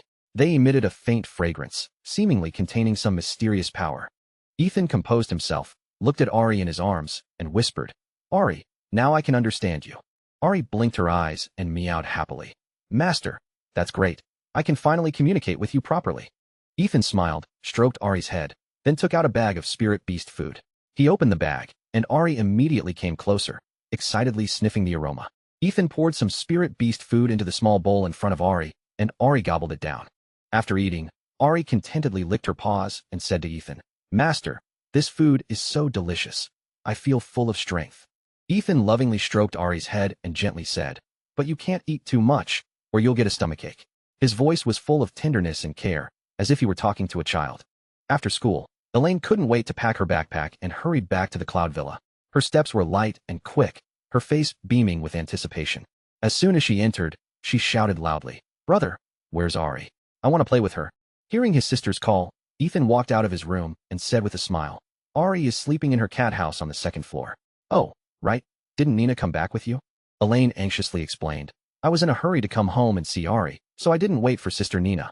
I just ran back by myself. She's probably still on her way." With that, she rushed to the 2nd floor without hesitation, eager to see Ari. Before long, Elaine came to the living room, gleefully holding Ari. She said excitedly, "Brother." Ari's opened her eyes. "She's really adorable." Her eyes showed immense affection. Ethan, seeing his sister's happy expression, also smiled. Just then, the door opened, and Nina Lee returned. Nina walked in and said, "That Elaine, she runs so fast. No matter how much I called her from behind, she wouldn't stop." Elaine stuck out her tongue and smiled sheepishly. "Sister Nina, I was just thinking about coming home to see Ari, so I didn't hear you call me." Nina Lee smiled and stroked Ari's head, saying, Do you like Ari that much?" Elaine nodded vigorously and said, "Of course. Ari is so cute. I really want to be with her every day." At this, Ari seemed to understand Elaine's words, meowing and rubbing her little head against Elaine's hand. Elaine seemed to remember something. She quickly walked to Ethan and said seriously, "Brother, this afternoon, Dean Wei called me and said that Dr. Zhang Ruilin from Shanghai Hospital wants to find you, but he didn't tell me the specific reason. So, I specifically came to let you know." Hearing this news, Ethan frowned slightly, feeling a surge of doubt. He secretly wondered, this Dr. Zhang had tried to contact him more than once already. Just as he was contemplating, Nina Lee, who was sitting nearby, leaned in and looked at him with concern. She softly suggested, "Ethan, do you think Dr. Zhang might be looking for you because of Mia Ming? Should I go with you to see him?" Before Ethan could answer, Elaine impatiently cut in, her eyes sparkling with curiosity. She stared intently at Nina Lee and pressed, "Sister Nina, is the Mia Ming you just mentioned my brother's ex-girlfriend?" Then, Elaine turned her head and scrutinized Ethan with a displeased look. She pouted and said, "Brother, are you still in contact with that gold digger? You should know what kind of person she is. I advise you to stay far away from her, otherwise, I'll tell Mom." Ethan rolled his eyes helplessly at his sister and retorted, "You little girl, what are you thinking? Do you think your brother is a fool? With such a wonderful girlfriend like Nina, how could I possibly bother with that gold digger again? Stop overthinking things." After speaking, he gently patted Elaine's head. Elaine's displeasure dissipated somewhat after hearing her brother's words, and she playfully stuck out her tongue, saying, That's more like it. Sister Nina is so good. You'd better not let her down." Nina Lee couldn't help but chuckle at the siblings' conversation. She took Elaine's hand and said, "All right, stop teasing. Let's think about whether we should meet this Dr. Zhang first." Ethan nodded. After a moment of thought, he said, "Nina, I think I'll go by myself first." Nina Lee looked at Ethan with some concern but respected his decision. "All right, Ethan, be careful yourself. If anything happens, you must call me immediately." Ethan nodded, then stood up and headed to Shanghai Hospital. About 20 minutes later, he arrived at Dr. Zhang Ruilin's office door, gently pushed it open, and walked in. Dr. Zhang Ruilin was sitting at his desk. When he saw Ethan, an expression of ecstatic joy immediately appeared on his face. He quickly stood up to greet him. "Mr. Yi, you're finally here. I've been looking forward to meeting you. Please, have a seat." Ethan smiled slightly, walked to the chair opposite Dr. Jean Roueline, and sat down, his eyes revealing a hint of doubt and curiosity. He softly asked, Dr. Jean, you've contacted me many times before. What is the matter? Dr. Jean Roueline personally poured Ethan a glass of water, then carefully handed it to him, and then explained with a slightly nervous tone, Mr. Yi, to be honest, I am Mia Meng's attending physician. For some time now, I have been following her condition and was surprised to find that ever since she took the medicine you gave her, her physical condition has gradually improved, and she can even be said to have fully recovered. What's even more incredible is that this treatment method has not produced any side effects. This is truly amazing. It's simply a miracle in medical history. Ethan took the water cup, took a small sip, his gaze fixed on Dr. Jean Roueline, and said calmly, Dr. Jean, I know you're not looking for me just to tell me these things. I'm a straightforward person, just tell me what you want. Dr. Jean Roueline nodded slightly, his expression becoming serious. He said, Mr. Yi, to be honest, I came to you this time hoping to get the formula for this medicine you possess. As you know, there are too many patients like Mia Meng now. If this medicine could be mass-produced, it would save countless lives. Ethan frowned, silent for a moment, then said, Dr. Jean, this medicine's formula is not something I can easily hand over. Dr. Jean Roueline said eagerly, Mr. Yi, I understand your concerns, but consider, if this medicine could be widely promoted, what a tremendous contribution that would be. Our hospital can cooperate with you, providing all necessary conditions and guarantees. Ethan put down his teacup, crossed his hands over his chest, and slowly said, Dr. Jean, you know I'm the owner of Star Pharmaceuticals. Why wouldn't I produce it myself and instead cooperate with your hospital? Dr. Jean Roueline leaned slightly forward, looking at Ethan with sincere eyes, and said, Mr.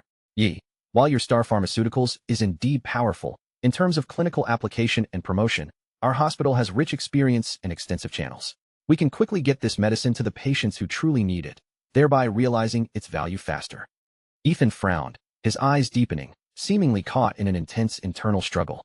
His gaze fixed forward, as if contemplating an important issue. Time passed, minute by minute, until finally, he slowly raised his head, his eyes gleaming with determination. Dr.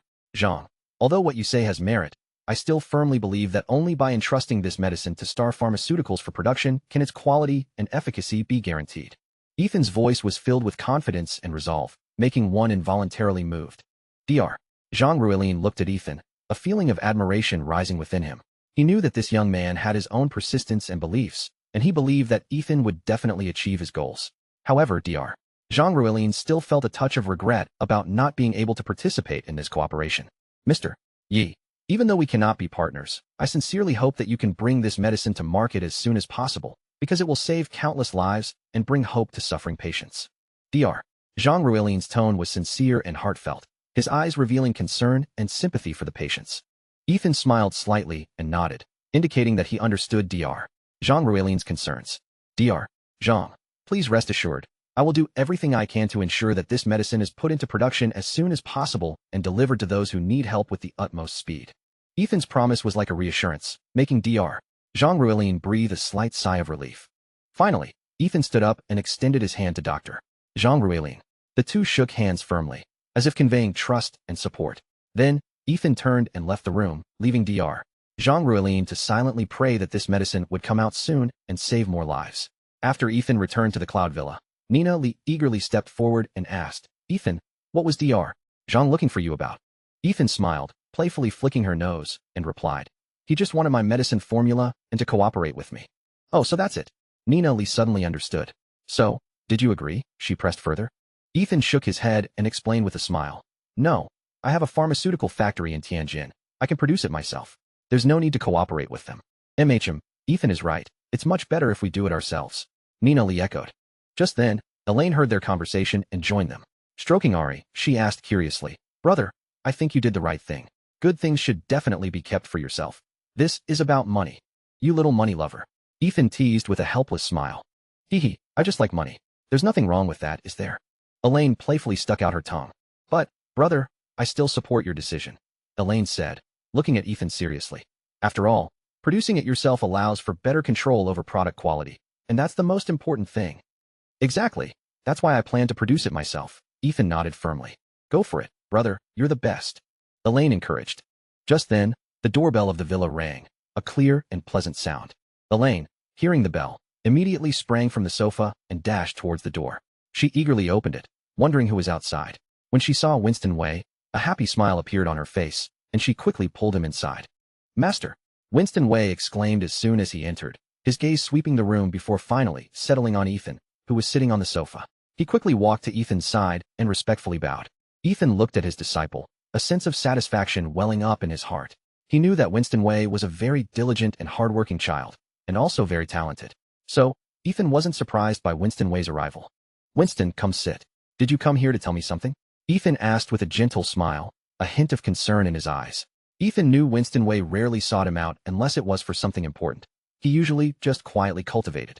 Winston Wei nodded, his expression serious, and said, "Yes, master.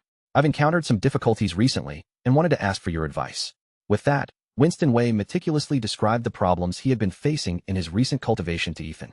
Ethan listened attentively to Winston Wei's account, nodded slightly, pondered for a moment with a serious expression, then slowly said, "Winston, don't rush. The problem you're facing isn't a major one. Your unstable breathing during cultivation is due to your mind not yet reaching a state of peace." Winston Wei frowned deeply, understanding vaguely, and eagerly asked, "Master, how can I achieve a peaceful mind?" Ethan stood up, hands behind his back, and began to pace. He said, "To achieve a peaceful mind, you must first learn to cast aside distracting thoughts. Every morning, meditate quietly, feel the energy of heaven and earth, and let your mind immerse itself in it. Furthermore, when facing setbacks in cultivation, do not be impatient. Know that everything has its own rhythm, and only by progressing step by step can you achieve success." A flicker of understanding crossed Winston Wei's eyes, and he nodded. "Disciple understands. Thank you, master, for your guidance." Ethan smiled and patted his shoulder. "Understanding is just the beginning. The key is action. I believe you will overcome this difficulty. Master, I also have another matter I want to ask your opinion on. I want to drop out of school to focus on cultivation. I told Grandma, but she opposes my dropping out. But I feel that after cultivating, continuing to study in school doesn't have much meaning," Winston Wei said seriously to Ethan. Ethan looked at the young man before him, a hint of surprise flashing in his eyes. He knew that Winston Wei had always been a very opinionated child, but he hadn't expected him to propose such an idea. "Winston, do you feel that going to school, studying, and getting into a good university is just a means to make a living? And that after cultivating, you possess abilities far beyond ordinary people? You have no financial pressure, and you can easily acquire vast wealth?" Ethan looked at Winston Wei and slowly said. Seeing Winston Wei's silence, Ethan smiled and continued, "Winston, I actually don't oppose you dropping out to focus on cultivation. But you need to understand that cultivation is not just about pursuing power. It's also about becoming more mature and rational. If you drop out now, you might lose many opportunities to interact with classmates and miss some important experiences in life."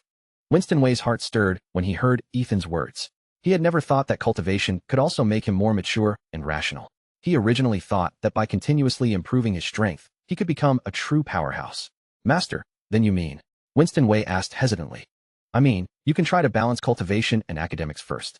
After all, cultivation requires time and energy. If dropping out leads to your cultivation being affected, then it's not worth it," Ethan patiently explained. Winston Wei nodded, indicating that he understood. He knew that Ethan was right. If Winston Wei really dropped out, he would lose many opportunities to spend time with his classmates and would not be able to experience the joys of campus life. "Master, I understand. I will try to balance cultivation and academics," Winston Wei said firmly. Ethan smiled and patted Winston Wei's shoulder, encouraging him. "Yes, very good. I believe you can do it. Remember, no matter what difficulties you encounter, maintain a calm and optimistic attitude. Only then can you better face future challenges." Winston Wei nodded vigorously, his eyes gleaming with confidence. Winston Wei decided to follow Ethan's advice and try to balance cultivation and academics. Although this might be challenging for him, he believed that as long as he persevered, he would definitely succeed. "Master, I'll head back now," Winston Wei said, bowing to Ethan before preparing to leave. Ethan looked at Winston Wei's retreating back and called out, "Winston, wait a moment." As Ethan spoke, he took out a pill exuding a rich medicinal fragrance from his system inventory. Winston Wei looked at the pill in Ethan's hand with confusion and asked, "Master, what is this?" Ethan smiled and replied, "This is an upgrade pill. It can advance one cultivation level. I originally planned to give it to your mistress, but she's not suitable for it yet, so I'll give it to you. But remember, the path of cultivation is not just about pursuing strength. It's also about focusing on inner refinement." Winston Wei was deeply moved by Ethan's words. Winston Wei knew what this upgrade pill meant to him. It would help him improve his cultivation faster and achieve his dream of becoming a powerhouse. At the same time, Winston Wei understood Ethan's expectations for him. hoping that he would not only become a powerful cultivator, but also a moral and responsible person. Winston Wei nodded seriously and said, "Thank you, Master, for your teachings." Winston understands. I will cultivate diligently and live up to Master's expectations. Then, Winston Wei turned to Nina Lee and Elaine and respectfully said, "Mistress, little martial ant, Winston bids you farewell." After speaking, Winston Wei bowed to Ethan again, then left with the precious upgrade pill. Ethan watched Winston Wei's receding figure, his heart filled with satisfaction. Ethan believed that Winston Wei would not disappoint him and would surely become an excellent cultivator in the future. Seeing how diligent Winston was, Nina Lee couldn't help but exclaim, "Ethan, seeing Winston so hard-working, I feel I've been too lax in my cultivation. Guide me in my cultivation tonight." With that, Nina Lee purposefully winked. Elaine, seeing this, quickly came over and said coaxingly, "Brother, is there a way to cultivate without suffering? I want to cultivate too, but I really don't want to suffer." Ethan heard this, rolled his eyes, and replied exasperatedly, "You little girl, what are you thinking? You want to cultivate without suffering? Do you think cultivation is child's play?" Hearing this, Elaine immediately became unhappy. She pouted and retorted, "Humph, I just don't want to suffer. Cultivation is so tiring. I have to wake up early and sleep late. It's so hard every day. I don't want to do it." Ethan shook his head helplessly. "Then forget it. I think you shouldn't cultivate. It's a waste of time." Elaine, hearing this, immediately grew anxious. She quickly pulled Ethan's arm, shaking it like a spoiled child. "Oh, brother, just help me, please. Won't you?" Ethan looked at her, exasperated, thinking how clingy his sister was. Ethan responded perfunctorily, All right. When you're not afraid of suffering anymore, come find me." Elaine, hearing Ethan's reply, puffed out her cheeks and put her hands on her hips, saying, "Humph, brother, can't you think of a serious way? I really want to cultivate, but I'm just afraid of suffering." Ethan looked at his sister's stubborn expression, his heart softened, and he sighed. "Elaine, there are no shortcuts on the path of cultivation, but if you're truly determined, I can devise a relatively easier cultivation plan for you." Elaine's eyes instantly lit up, and she said excitedly, "Really? Brother, that's wonderful." Ethan smiled helplessly, then continued, "However, this plan will still require some effort from you. You can't just work on it for a bit and then give up." Elaine quickly nodded, solemnly promising, "Brother, don't worry, I'll definitely stick to it this time." The group chatted for a while longer, then Bianca called the three for dinner. They had a simple meal, and Elaine, holding Ari, said, "Brother, today I'm taking Ari to my room to sleep. Sister Nina is all yours, hee." With that, Elaine ran back to her room. Ethan looked at Nina Lee, whose cheeks were flushed, and softly said, "Nina, I see you've reached the peak of the early Qi refinement stage. How about I help you break through to the mid-Qi refinement stage tonight?" Nina Lee nodded, blushing, and replied softly, Ethan, let's go back to our room then." Hand in hand, the two went to the room, where a warm atmosphere permeated. Ethan exchanged an upgrade pill from the system shop, carefully took it out, then looked at Nina Lee, his eyes filled with seriousness and concern, and softly said, "Nina, this is an upgrade pill, just like the one I gave Winston. You take it too." His tone was firm yet gentle, as if conveying all his strength to her. Time passed, minute by minute, and Nina Lee's body gradually began to glow with a faint light. The light grew brighter and brighter, illuminating the entire room as if it were daylight. Her brows were tightly furrowed, and she seemed to be enduring immense pain. Ethan was anxious, yet dared not disturb her, only pacing back and forth nervously. Suddenly, the light abruptly receded, and Nina Lee slowly opened her eyes, a sharp glint flashing within them. "Ethan, I succeeded," Nina Lee exclaimed excitedly, her face beaming with joy. Ethan let out a long breath, quickly walked to her side, and embraced her tightly. "That's wonderful, Nina, I knew you could do it." Just then, the system's prompt sounded in Ethan's mind. "Congratulations, host, for assisting a companion in successfully breaking through. You are awarded Upgrade Pill *5, Advancement Pill *3, Myeloid Leukemia Prescription *1, Lymphoid Leukemia Prescription *1, and Heavenly Secret Fate Deduction Art *1. Ethan's heart filled with joy. Ethan hadn't expected helping Nina Lee break through would also earn system rewards. When Ethan saw the pill rewards, Ethan didn't pay much attention, knowing these pills weren't that important to him. However, the 2 leukemia prescriptions made his eyes light up. Ethan decided to hand them directly to Morgan Moo, instructing him to start producing the new drugs as soon as possible. This would save Ethan the trouble of exchanging them with points. But what excited him most was the cultivation technique called Heavenly Secret Fate Deduction Art. This was already the 3rd time Ethan had received such a valuable cultivation technique reward. Just as Ethan was immersed in his joy, Nina Lee's soft call interrupted his thoughts. "Ethan, what are you thinking about? It's rare for us to have time alone. Don't you want to do something fun?" Nina Lee pouted playfully, her eyes alluring. Hearing her straightforward hint, Ethan could no longer suppress his inner impulse. Ethan stopped thinking about the rewards, and like a hungry wolf, Ethan picked Nina Lee up, threw her onto the bed, and then pounced on her. The room was filled with an ambiguous atmosphere, their passion burning like fire. Nina Lee gasped, her face flushed attractively, while Ethan indulged his desires. After an unknown amount of time, the two finally stopped, lying on the bed, embracing and enjoying the moment of peace and satisfaction. Ethan, will you always be with me like this? Nina Lee's voice carried a hint of laziness and dependence. Ethan gently stroked Nina Lee's hair, his eyes full of indulgence and tenderness, and softly said, "Of course, Nina. Tomorrow I'm going back to Tianjin for a trip, and then I'll be in the Northeast for a few days. If you miss me, just text me, and we'll meet in the Dream Garden." Hearing Ethan's words, Nina Lee nodded slightly, a hint of reluctance in her eyes. But she looked at Ethan with determination and whispered, "I wish I could finish my credits and graduate right now, so I could go wherever you go." Seeing her so dependent on him, a warm feeling surged in Ethan's heart. Ethan gently kissed her forehead and comforted her. "Don't rush. When I come back from the Northeast, I'll ask for a few days off for you, and then we'll travel together." Hearing Ethan's promise, Nina Lee's face showed a happy smile. She hummed softly and then fell asleep in his arms. Ethan, meanwhile, quietly watched Nina Lee in his arms, feeling her breathing and heartbeat, his mood exceptionally peaceful.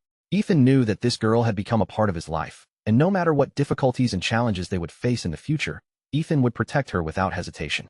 At the same time, Ethan said to the system in his mind, "System, learn Heavenly Secret Fate Deduction Art." Ding, Heavenly Secret Fate Deduction Art is being learned. Please wait, host. The system's voice sounded in Ethan's mind. Before long, Ethan felt a vast stream of information surge into his mind like a tide, as if it was about to engulf him. Ethan felt a sharp pain in his head, but it quickly disappeared, replaced by an inexplicable sense of ease. When Ethan opened his eyes again, Ethan found that many things had been added to his mind. These were all the mysteries and cultivation methods of the Heavenly Secret Fate Deduction Art, clearly displayed in his consciousness, allowing Ethan to clearly understand the profoundness of this cultivation technique.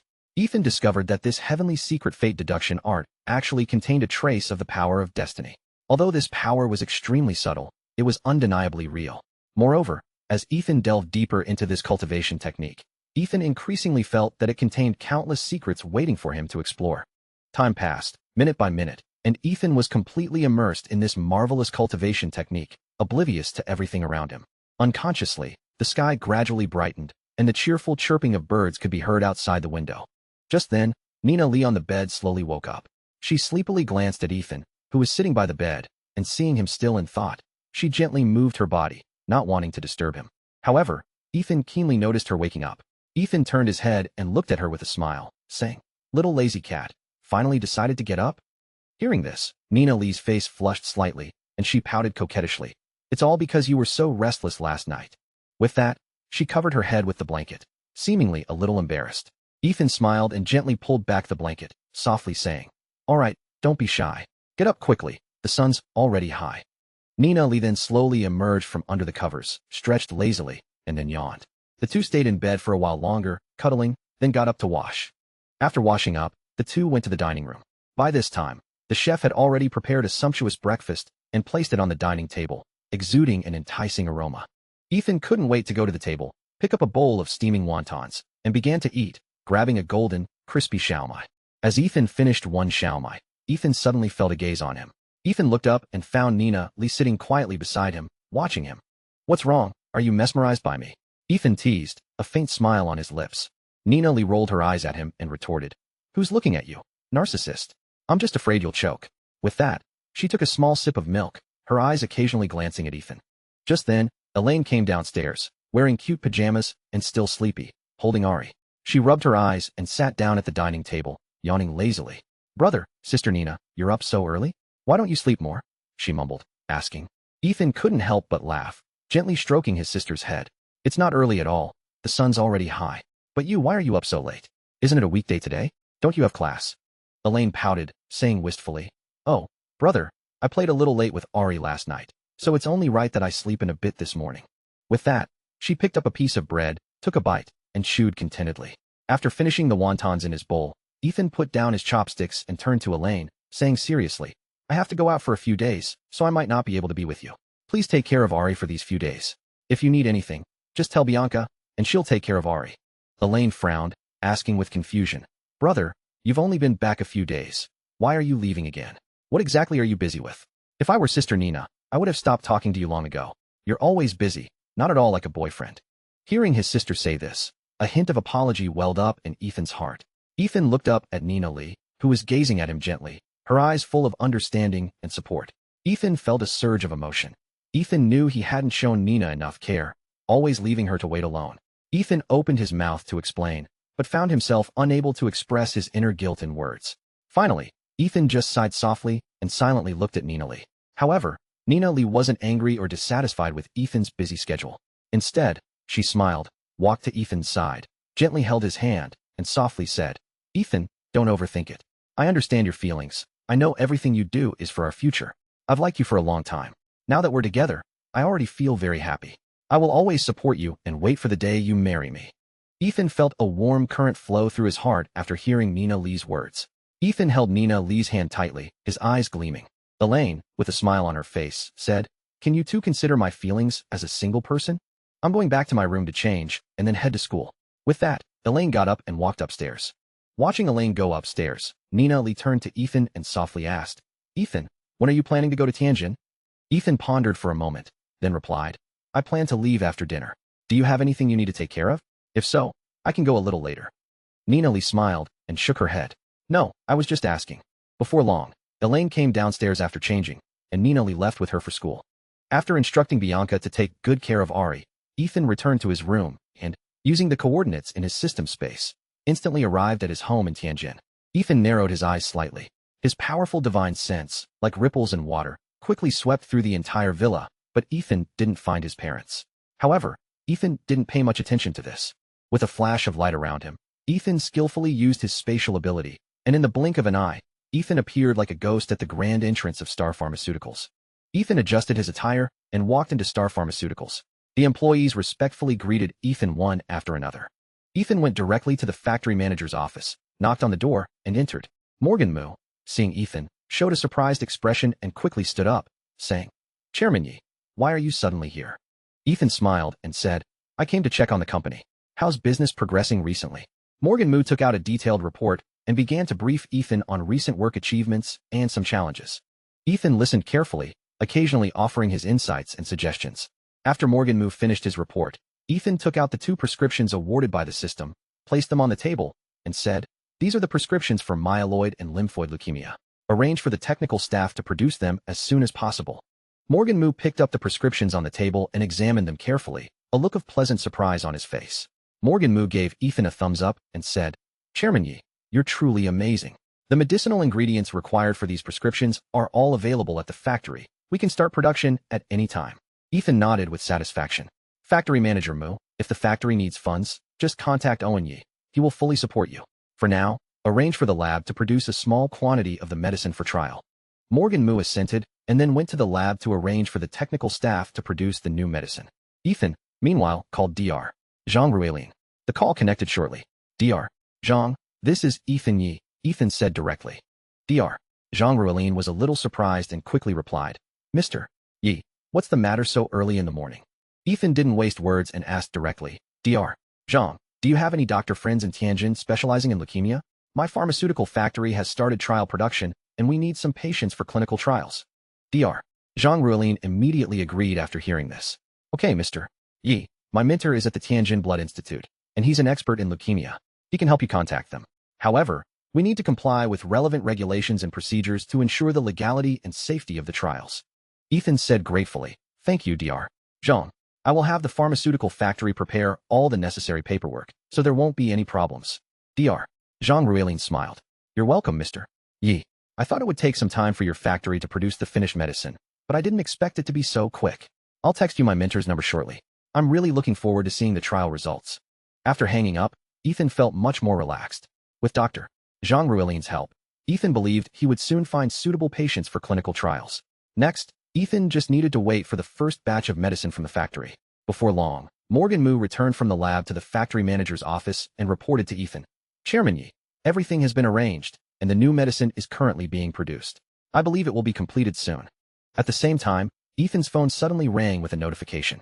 Ethan opened it and saw that it was a text message from Dr. Zhang Ruilin. The message contained a phone number and a contact name, Director Mi Chang'an. Ethan looked at the information, a slight smile on his lips, and turned to Morgan Mu, asking, Factory Manager Mu, how long will it take to produce this batch of medicine at the fastest? Morgan Mu pondered for a moment before replying. Under normal circumstances, it would take about 2 hours. However, the problem now is clinical trials. There aren't many leukemia patients, which might cause us some trouble. Hearing this, Ethan smiled and said, Don't worry. Regarding clinical trials, I've already found a suitable place. Tianjin Blood Institute has many leukemia patients who can help us with trials. Moreover, they have Director Mi Chang'an, an expert in this field. This way, our medicine can be put to use as soon as possible. Morgan Mu's face lit up with surprise at the news. He couldn't help but exclaim, I never expected Chairman Yi to solve this problem so quickly. What should we do next? A hint of a smile flickered in Ethan's eyes, and he said, This noon, you'll come with me to meet Director Mi Chang'an. I think, as long as we can successfully pass the clinical trials, this new medicine can officially be launched for sale. When that happens, it will definitely cause a huge stir. Morgan Mu nodded heavily, his eyes full of anticipation and excitement. At noon, Ethan and Morgan Mu arrived at the Tianjin Blood Institute with the newly produced medicine. The institute was filled with a serious and focused atmosphere, with medical staff coming and going in a hurry. In an office, they met Director Mi Chang'an. Director Mi Chang'an wore glasses, his gaze deep and wise, exuding the rigorous demeanor characteristic of a scholar. Ethan politely extended his right hand and shook Director Mi Chang'an's hand firmly, saying with a smile, Director Mi, I presume Dr. Zhang Ruilian has already informed you of my purpose for coming. Director Mi Chang'an smiled and responded warmly, Indeed, after receiving Ruilian's call this morning, I've been looking forward to your arrival. He sent me the patient's information earlier, and the results were truly remarkable. If this medicine can achieve similar effects, then leukemia will no longer be an incurable disease. Morgan Mu silently opened the metal briefcase in his hand, carefully placed it on the table, then said to Director Mi Chang'an, Director Mi, this contains our latest production of blood vitality elixir, enough for 20 patients. There are 10 doses each for myeloid and lymphoid leukemia. We hope you can help arrange the clinical trials. However, before Director Mi Chang'an could speak, a doctor suddenly rushed into the office, shouting anxiously, Professor, something's wrong. Patient Wang Tong in room 23 has relapsed. Her blood routine just came back. Her white blood cell count has exceeded 1,000, and her platelet count has dropped to 36. Furthermore, chemotherapy has severely damaged her immune system, and her blood sugar is now far above normal levels. Director Mi Chang'an's face instantly became serious. He immediately stood up and said, Quick, let's go take a look. With that, he started to walk out. Ethan and Morgan Mu followed Director Mi Chang'an into the ward. Upon entering the ward, Director Mi Chang'an sat on the chair beside the bed, carefully examining the various lab reports in his hand, his brows tightly furrowed, his expression grave. After a long while, Director Mi Chang'an put down the lab reports, shook his head helplessly, and said to a doctor beside him, Dr. Wei, contact the blood bank immediately and apply for 2 units of red blood cells and 1 unit of platelets for Wang Tong. The doctor, referred to as Dr. Wei, showed a very troubled expression after hearing Director Mi Chang'an's words. After a moment of hesitation, he replied, Professor, we've already applied, but the blood bank's response is that the blood supply quota won't be available for another half-month. Hearing this news, Director Mi Chang'an sighed deeply, then stood up and slowly walked out of the ward, gesturing for Wang Tong's son, Liu Fan, to follow him outside. As soon as they were out of the ward, Director Mi Chang'an said gravely to Liu Fan, Your mother's condition has relapsed, which has made her physical state very dangerous. If you want to continue treatment, you must use imported drugs, which will significantly increase the cost compared to before. Furthermore, your mother suffers from M3-type acute myeloid leukemia, and once this disease relapses, the chances of recovery become very low. So, as a doctor, I must inform you of these circumstances in advance. Liu Fan's heart was in agony, as if being pulled by 2 powerful forces. On one side, the enormous medical expenses, and on the other, his mother's precious life. His eyes were filled with pain and helplessness, as if the entire world had turned dim at that moment. After a long silence, Liu Fan finally broke the quiet. His voice was hoarse and low, carrying undeniable sadness and despair, as he slowly asked, Director Mi, if we give up treatment, how much longer can my mother last? Director Mi Chang'an sighed deeply. He understood Liu Fan's feelings at the moment, but as a doctor, he had to tell him the truth. Without any treatment, she might have less than a week left. But even with treatment, it would only extend her life by about a year. These words were like a sharp sword piercing Liu Fan's heart. His body trembled slightly, and tears streamed down his cheeks. He had never imagined that his mother had reached such a desperate situation. He clenched his fists tightly, his fingernails digging deep into his palms, yet he felt no pain. However, Liu Fan did not give up. He wiped the tears from his face with his sleeve and said firmly, "Director me, please continue to treat my mother. She is my only family member. Even if it's just one more day, it would be a blessing to me. I'll go find blood dealers to buy blood now." With that, he turned and left, his steps heavy. Director Mi Chang'an watched Liu Fan's receding back, his heart filled with emotion. He knew the young man was under immense pressure, but still chose to persevere. He hoped a miracle would happen, allowing this strong son and his mother to get through this difficult time. Just then, Ethan walked over, a faint smile on his face, and said to Director Mi Chang'an, "Director Mi, if possible, why don't we let this patient be the first for our clinical trial? All her expenses during the trial will be covered by Star Pharmaceuticals, and if the patient dies due to drug-related problems, we will pay a lump sum of 2 million Chinese yuan in compensation." Director Mi Chang'an was slightly stunned after hearing Ethan's words. Then his face showed a grateful expression. "Mr. Yi, your decision is truly surprising and moving. But won't this bring too much risk to your esteemed company?" Ethan waved his hand, his gaze firm. "Director Mi, our Star Pharmaceuticals has always been committed to bringing hope to patients. This clinical trial needs suitable candidates, and their situation is so difficult. We should offer a helping hand. This is not just a trial. It is also our respect for life and its protection." Just then, Liu Fan, who had just returned from searching for illegal blood dealers, happened to overhear their conversation, his eyes filled with disbelief and surprise.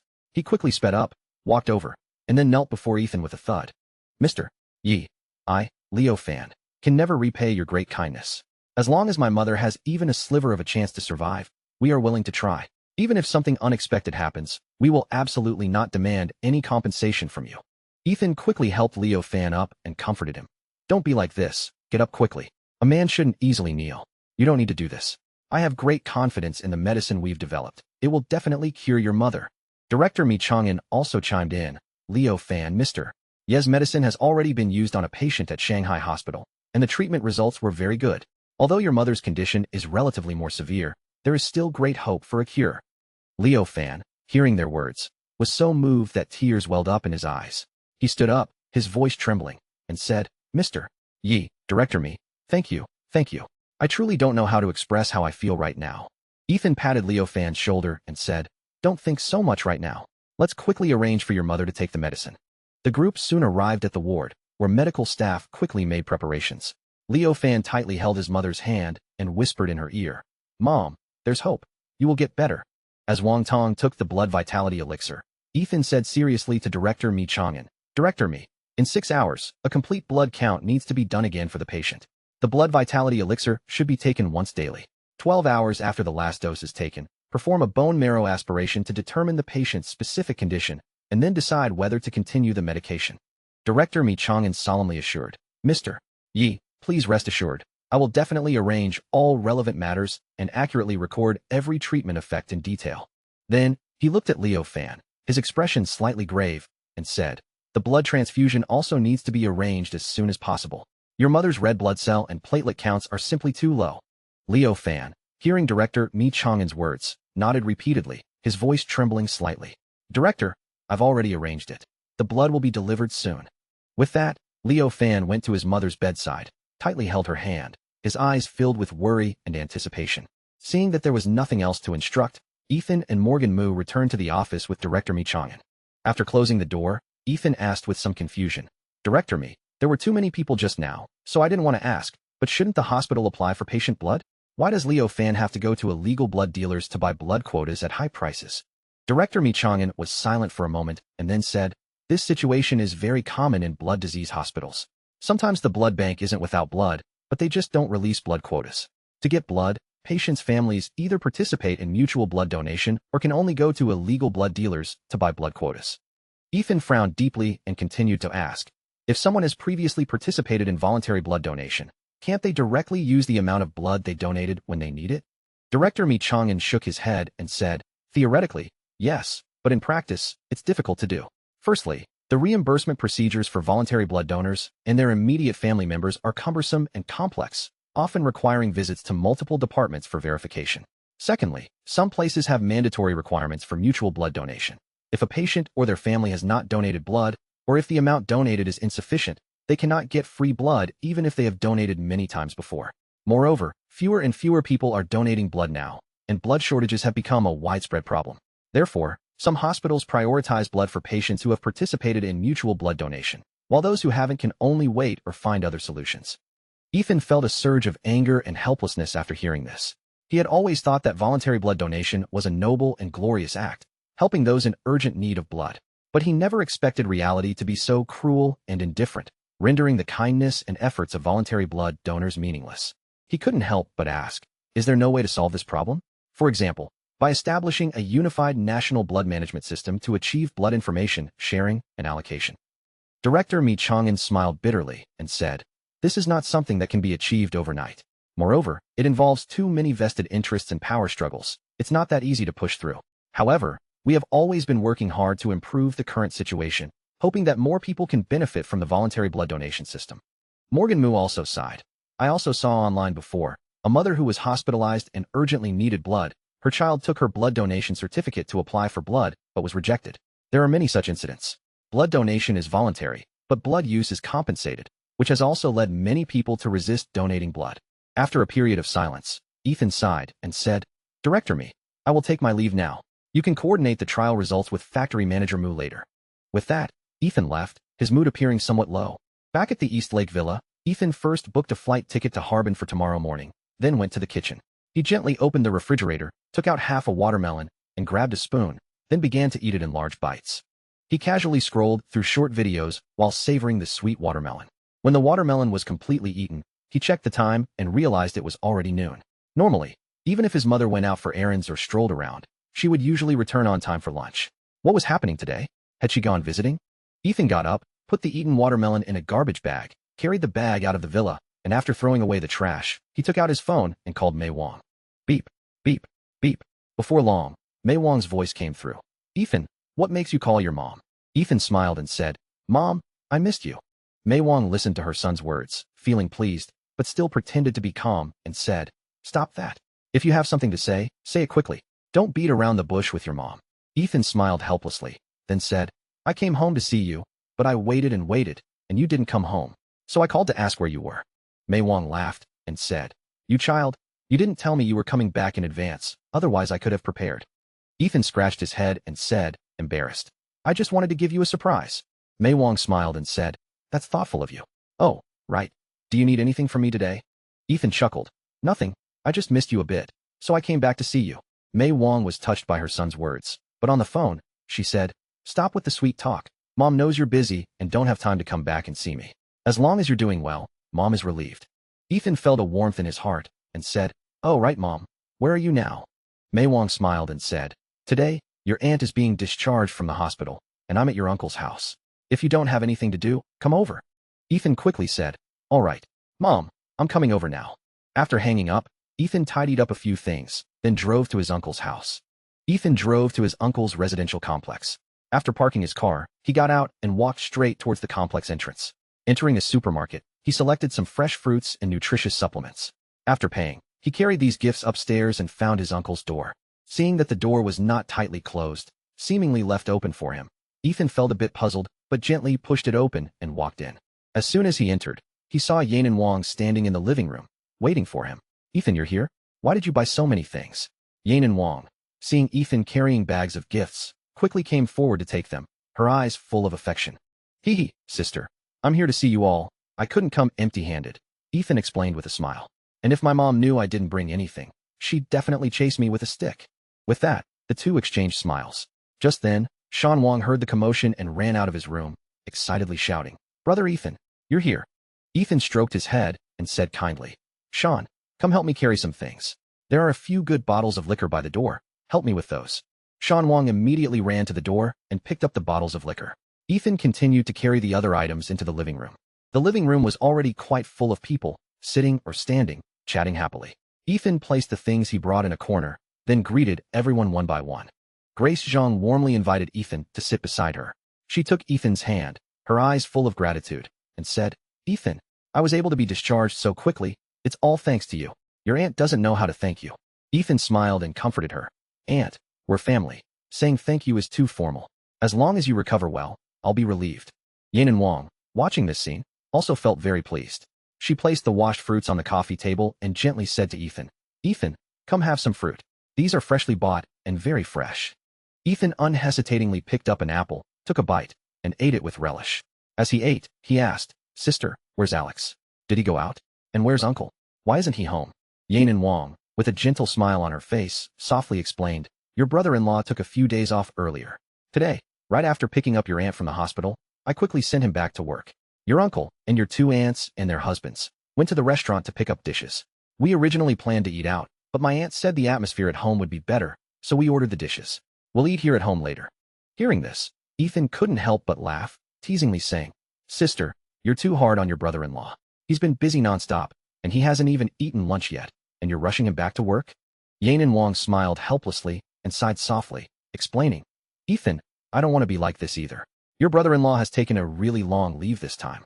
If he doesn't go back to work, he might be fired. It's hard to find work outside these days." Just then, a slightly heavy footsteps sounded at the door. It was Mei Wang, Evan Yi, and Victor Wang returning, carrying bags of groceries. As soon as they entered, they saw Ethan sitting on the sofa, and all three of their faces instantly lit up with joyful smiles. Seeing this, Ethan immediately got up and quickly went to meet them, reaching out to take some of the heavier bags of groceries from their hands. Then, he hurried to the kitchen, laboriously moved a large round table, and carefully placed it in the center of the living room. Next, he quickly moved the dining table from the dining room to the living room, joining the two tables tightly to form a very spacious dining area. After completing these preparations, Ethan skillfully helped arrange the newly bought dishes one by one. Each dish exuded an irresistible, enticing aroma that wafted directly into their noses, making everyone salivate. Victor Wang, seeing that the food was all arranged, invited everyone to sit down. Ethan's second aunt's husband, John Shun, said with a smile, "Uncle, how about we have a drink?" Ethan's third aunt's husband, Fred Wei, also agreed. "Yes, today, and is discharged from the hospital, we should celebrate. What do you think, Evan?" "I agree too. It's just a shame that my eldest sister's family went to Guizhou province. Otherwise our whole family would be complete," Evan Yi said. Hearing them talk about drinking, Ethan's second aunt, Martha Wang, frowned and said, "If Uncle doesn't want to drink, then none of you should drink. Eat more food. I don't understand what's so good about alcohol." Ethan's third aunt, Patty Wang, also chimed in, "Uncle usually doesn't drink, so you all shouldn't either." "It's fine. It's rare to be this happy, so we'll drink a little today," Victor Wang said with a smile. "All right then, but drink less, and don't get drunk," Martha Wang cautioned. "Don't worry, we know our limits," Johnson said. Victor Wang called Yanin Wang over and instructed, "Yanin, go to the supermarket by the door and buy 2 bottles of Baijiu, Chinese liquor." Shan Wang, hearing this, quickly said, "Dad, brother Ethan brought some liquor when he came. It's in gourd-shaped bottles." With that, he ran to the kitchen and brought out 2 bottles of liquor, placing them on the table. Johnson picked up a bottle and examined it carefully. He noticed there were no labels on the gourd, so he asked curiously, "Ethan, what kind of liquor is this? There's no manufacturer, no alcohol content. Did you brew it yourself?" Ethan smiled and explained, "Uncle John, I managed to get this with great effort. Drinking it not only slows aging, but also strengthens the body. I'll open it. You can try it." With that, Ethan opened the lid of one of the gourd-shaped bottles, and immediately a rich aroma of liquor wafted out, making everyone feel refreshed and delighted. John Shun, smelling the aroma, his eyes lit up, and he couldn't help but exclaim, "Good liquor. Just smelling it makes me intoxicated. Ethan, where did you get this liquor?" Ethan smiled without answering, only pouring the liquor into cups and handing them to John Shun and the others, signaling them to taste it. Everyone took their cups, carefully took a sip, and were immediately captivated by the mellow taste and unique flavor. John Shun was even more excited, his face flushed, praising endlessly, "This is simply a delicacy on earth, and I feel a warm current flowing through my body. Ethan, you're amazing. You managed to find such good liquor." The others also echoed, marveling at the magical properties of the liquor. Martha Wang looked at John Shen's exclaiming face and said exasperatedly, "Look at you. Just now you said you knew your limits, but in one sip, half a cup is gone. Can't you drink slower?" John Shun, listening to his wife's nagging, didn't get angry. Instead, he said with a beaming smile, "Martha, this liquor is really different from anything else. It's very special. I told you my knee was hurting 2 days ago, and now I feel much better. Didn't your back hurt? Let me pour you a small cup to try. I'm not lying, it really works." With that, he was about to get up and pour a drink for Martha Wang. Martha Wang quickly waved her hand, refusing, "No, I won't drink. You know I don't like alcohol." John Shun was a little disappointed but continued to persuade, "Oh, it's fine. Just a little, try it." Just then, Ethan spoke up, "Uncle John, don't rush yet. Let me say a few words." He looked at Martha Wang and said, "Aunt, this liquor is specially made and indeed good for people, but if you really don't like alcohol, you can choose another method. For example, try the tea I just brought. it has the same effects as this liquor. Yanan Wang, hearing Ethan's words, immediately stood up and said, I'll go brew a pot of tea right now. Yanan Wang quickly went to the kitchen to brew tea. After a while, she returned to the living room carrying a steaming pot of tea, placed the teapot on the coffee table, and then picked up teacups to pour tea. She first poured a cup for each of her 3 aunts, then one for her mother. Finally, she sat down, picked up her own cup, smelled the tea aroma, and drank contentedly. Martha Wang looked at the tea, hesitated for a moment, and finally picked up the cup and took a small sip. She frowned, seemingly not used to the taste. But soon, a surprised expression appeared on her face, and she murmured, Huh? It seems a little different. John Shun, seeing his wife's reaction, asked with a smile, How is it? Does it feel comfortable? Martha Wang nodded, a hint of pleasant surprise in her eyes. Yes, indeed. I feel my back doesn't hurt as much, and I feel much more energetic. Ethan said with a smile. Aunt, if you drink this tea long term, some of your usual minor ailments can be effectively alleviated. If you want more in the future, feel free to come to my house to get it. Please don't be shy. John Shen's eyes immediately lit up when he heard this, and he eagerly said, Ethan, you have to send me a few bottles of this liquor too. You can't just give it to your uncle. You can't show favoritism. Fredway also quickly chimed in. Exactly, my share can't be less. Don't forget about me. Ethan still smiled and said, Uncle John, Uncle Fred, don't worry. I've already prepared them. They're in the car. When you leave, I'll put them in your cars. If you run out, just come to my wine cellar to get more. There's plenty. Hearing Ethan's words, everyone's faces beamed with joy, and they raised their glasses together for another round. Just then, a crisp knocking sound was heard at the door. Shan Wang happily ran to open it and loudly said, Brother-in-law, you're back. Yanan Wang, seeing her husband return, felt a bit puzzled in her heart, but she knew her husband's personality, so she didn't say anything immediately. Instead, she walked forward and gently said, You haven't eaten yet, have you? Go eat first. Johnson also warmly greeted. Alex, come sit down. You can keep us company and have a drink. Alex Liu politely greeted everyone, then sat down beside Ethan. Ethan picked up the liquor pot and poured him a cup. At this moment, Alex Liu tried his best to act as if nothing was wrong, but the undeniable hint of sorrow between his brows was still caught by Ethan's keen eyes. Ethan didn't ask what happened immediately. Instead, he smiled calmly and quietly activated the heavenly secret fate deduction art to deduce the situation. In the blink of an eye, Ethan had understood the entire story. It turned out that after Alex Liu returned to work, he was shocked to find that his original position had already been filled.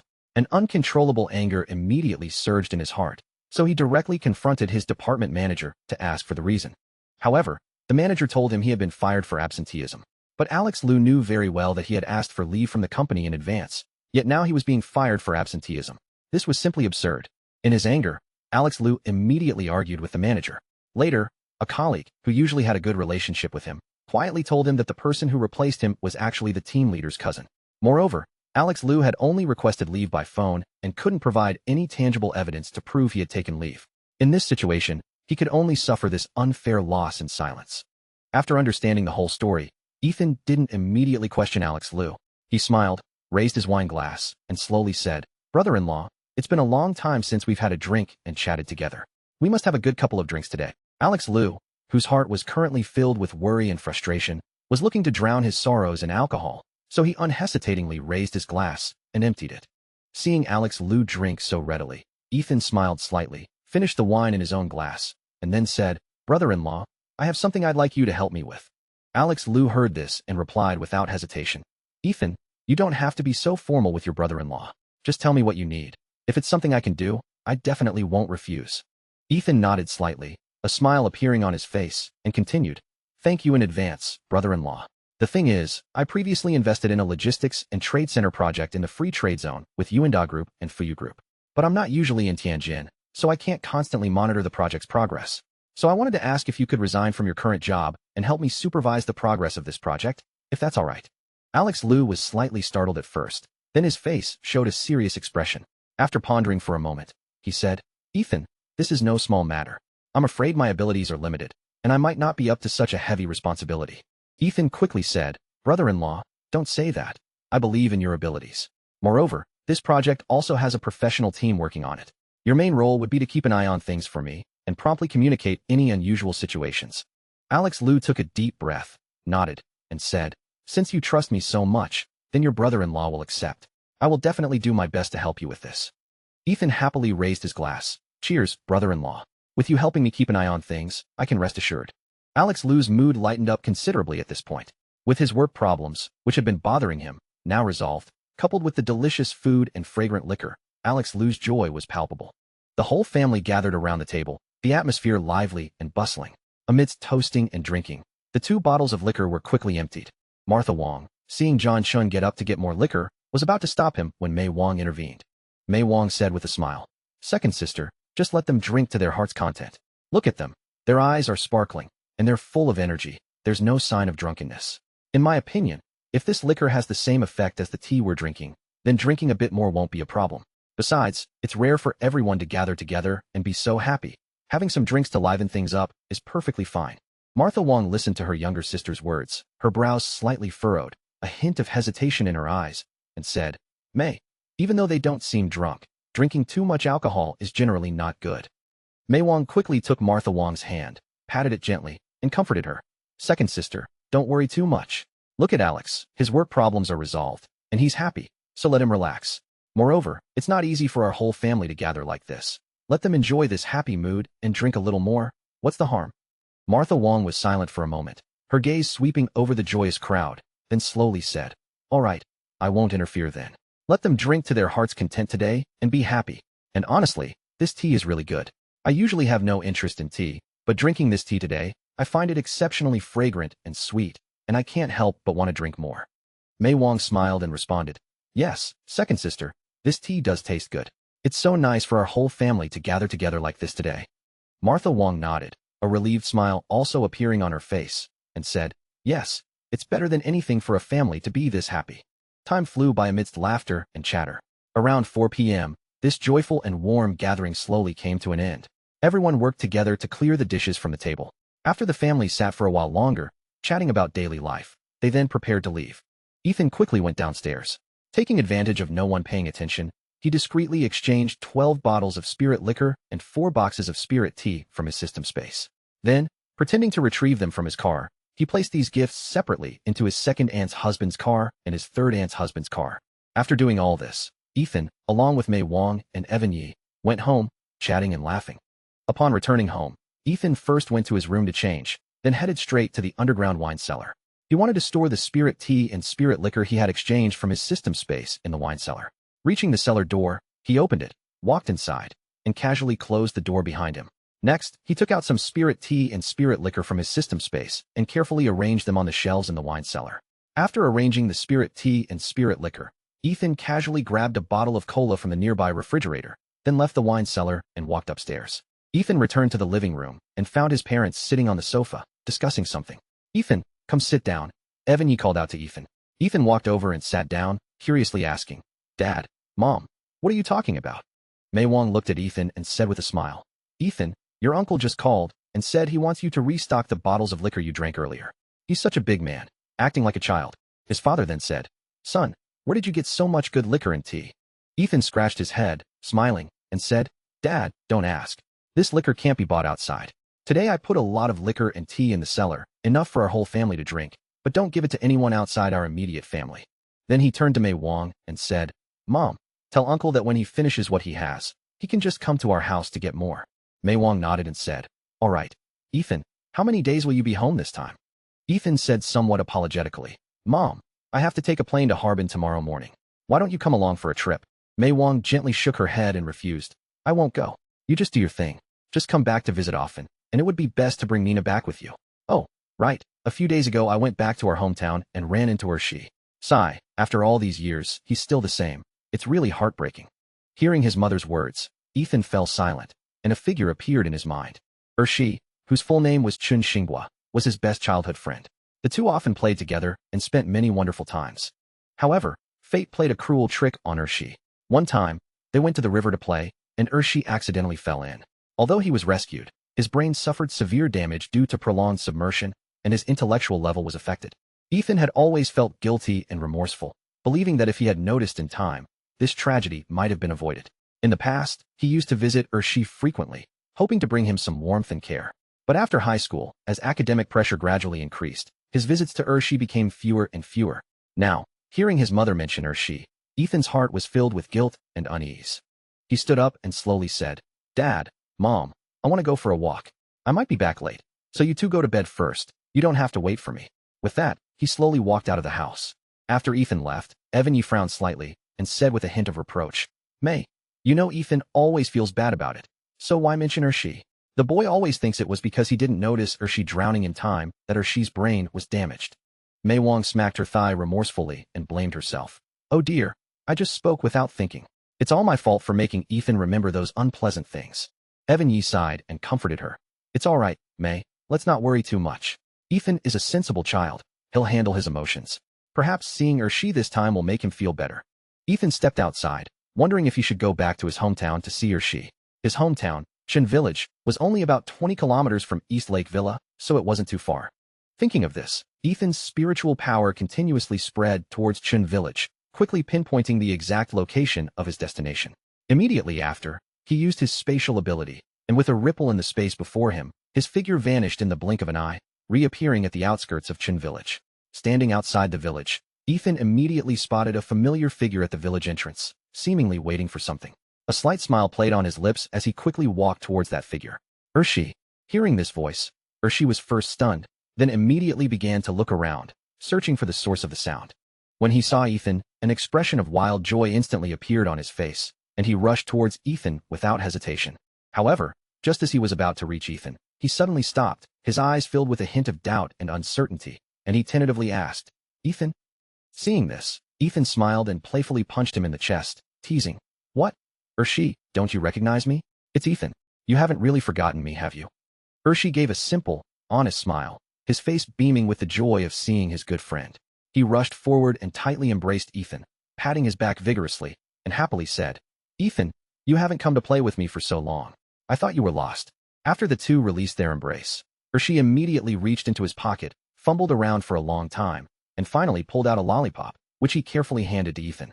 His eyes sparkled with sincerity, and he smiled at Ethan. Ethan, this is for you.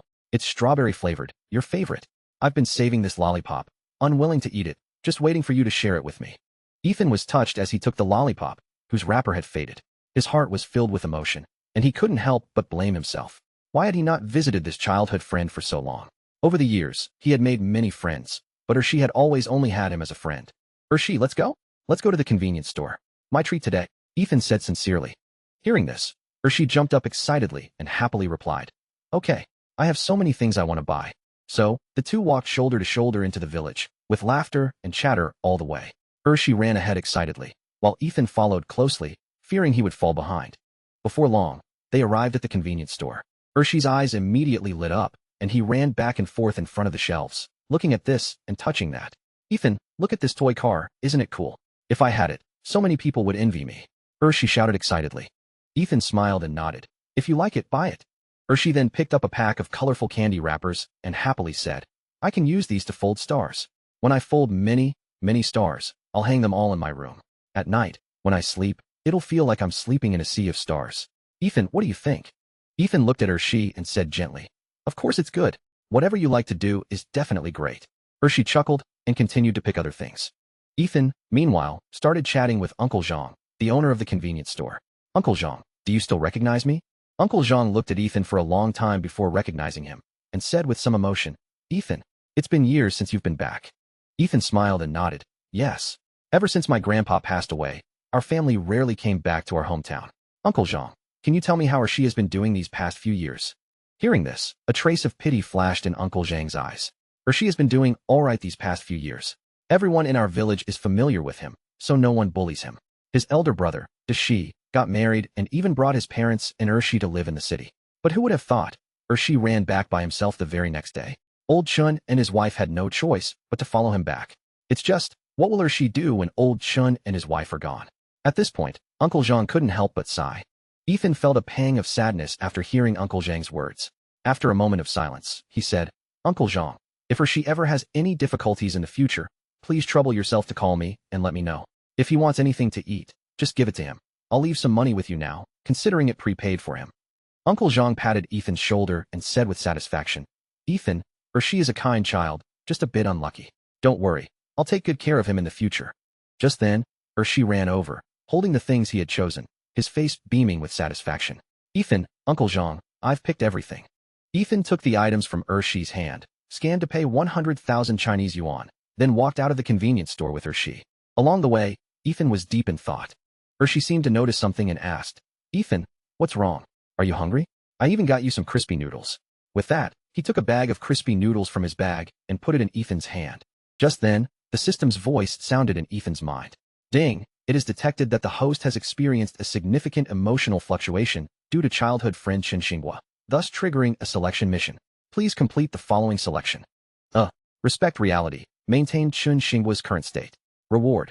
1 Foundation Establishment Pill can allow an ordinary person to directly reach the Foundation Establishment realm. B. Change the current situation. Allow Chen Xinghua to live a worry-free life. Reward. Top-grade spirit artifact Purple Crystal Sword. C. Defy fate and change destiny. Restore Chen Xinghua to normal. Reward. None. Host cultivation will decrease to early Foundation establishment for 7 days, after which it will automatically recover. Ethan's eyes widened in an instant. He couldn't help but fall into deep thought. If he chose A, although he could obtain a Foundation Establishment pill, it meant giving up on helping Chen Xinghua and letting him continue to live this life. If he chose B, although he could pay for Chen Xinghua to have a worry-free future, it wouldn't solve his fundamental problem. Option C, however, was the most challenging. Not only would there be no reward, but his cultivation would temporarily decrease. But this was the only way to truly help Chen Xinghua. Ethan frowned tightly, his heart filled with conflict and entanglement. Should he help his best childhood friend, or maximize his own benefits?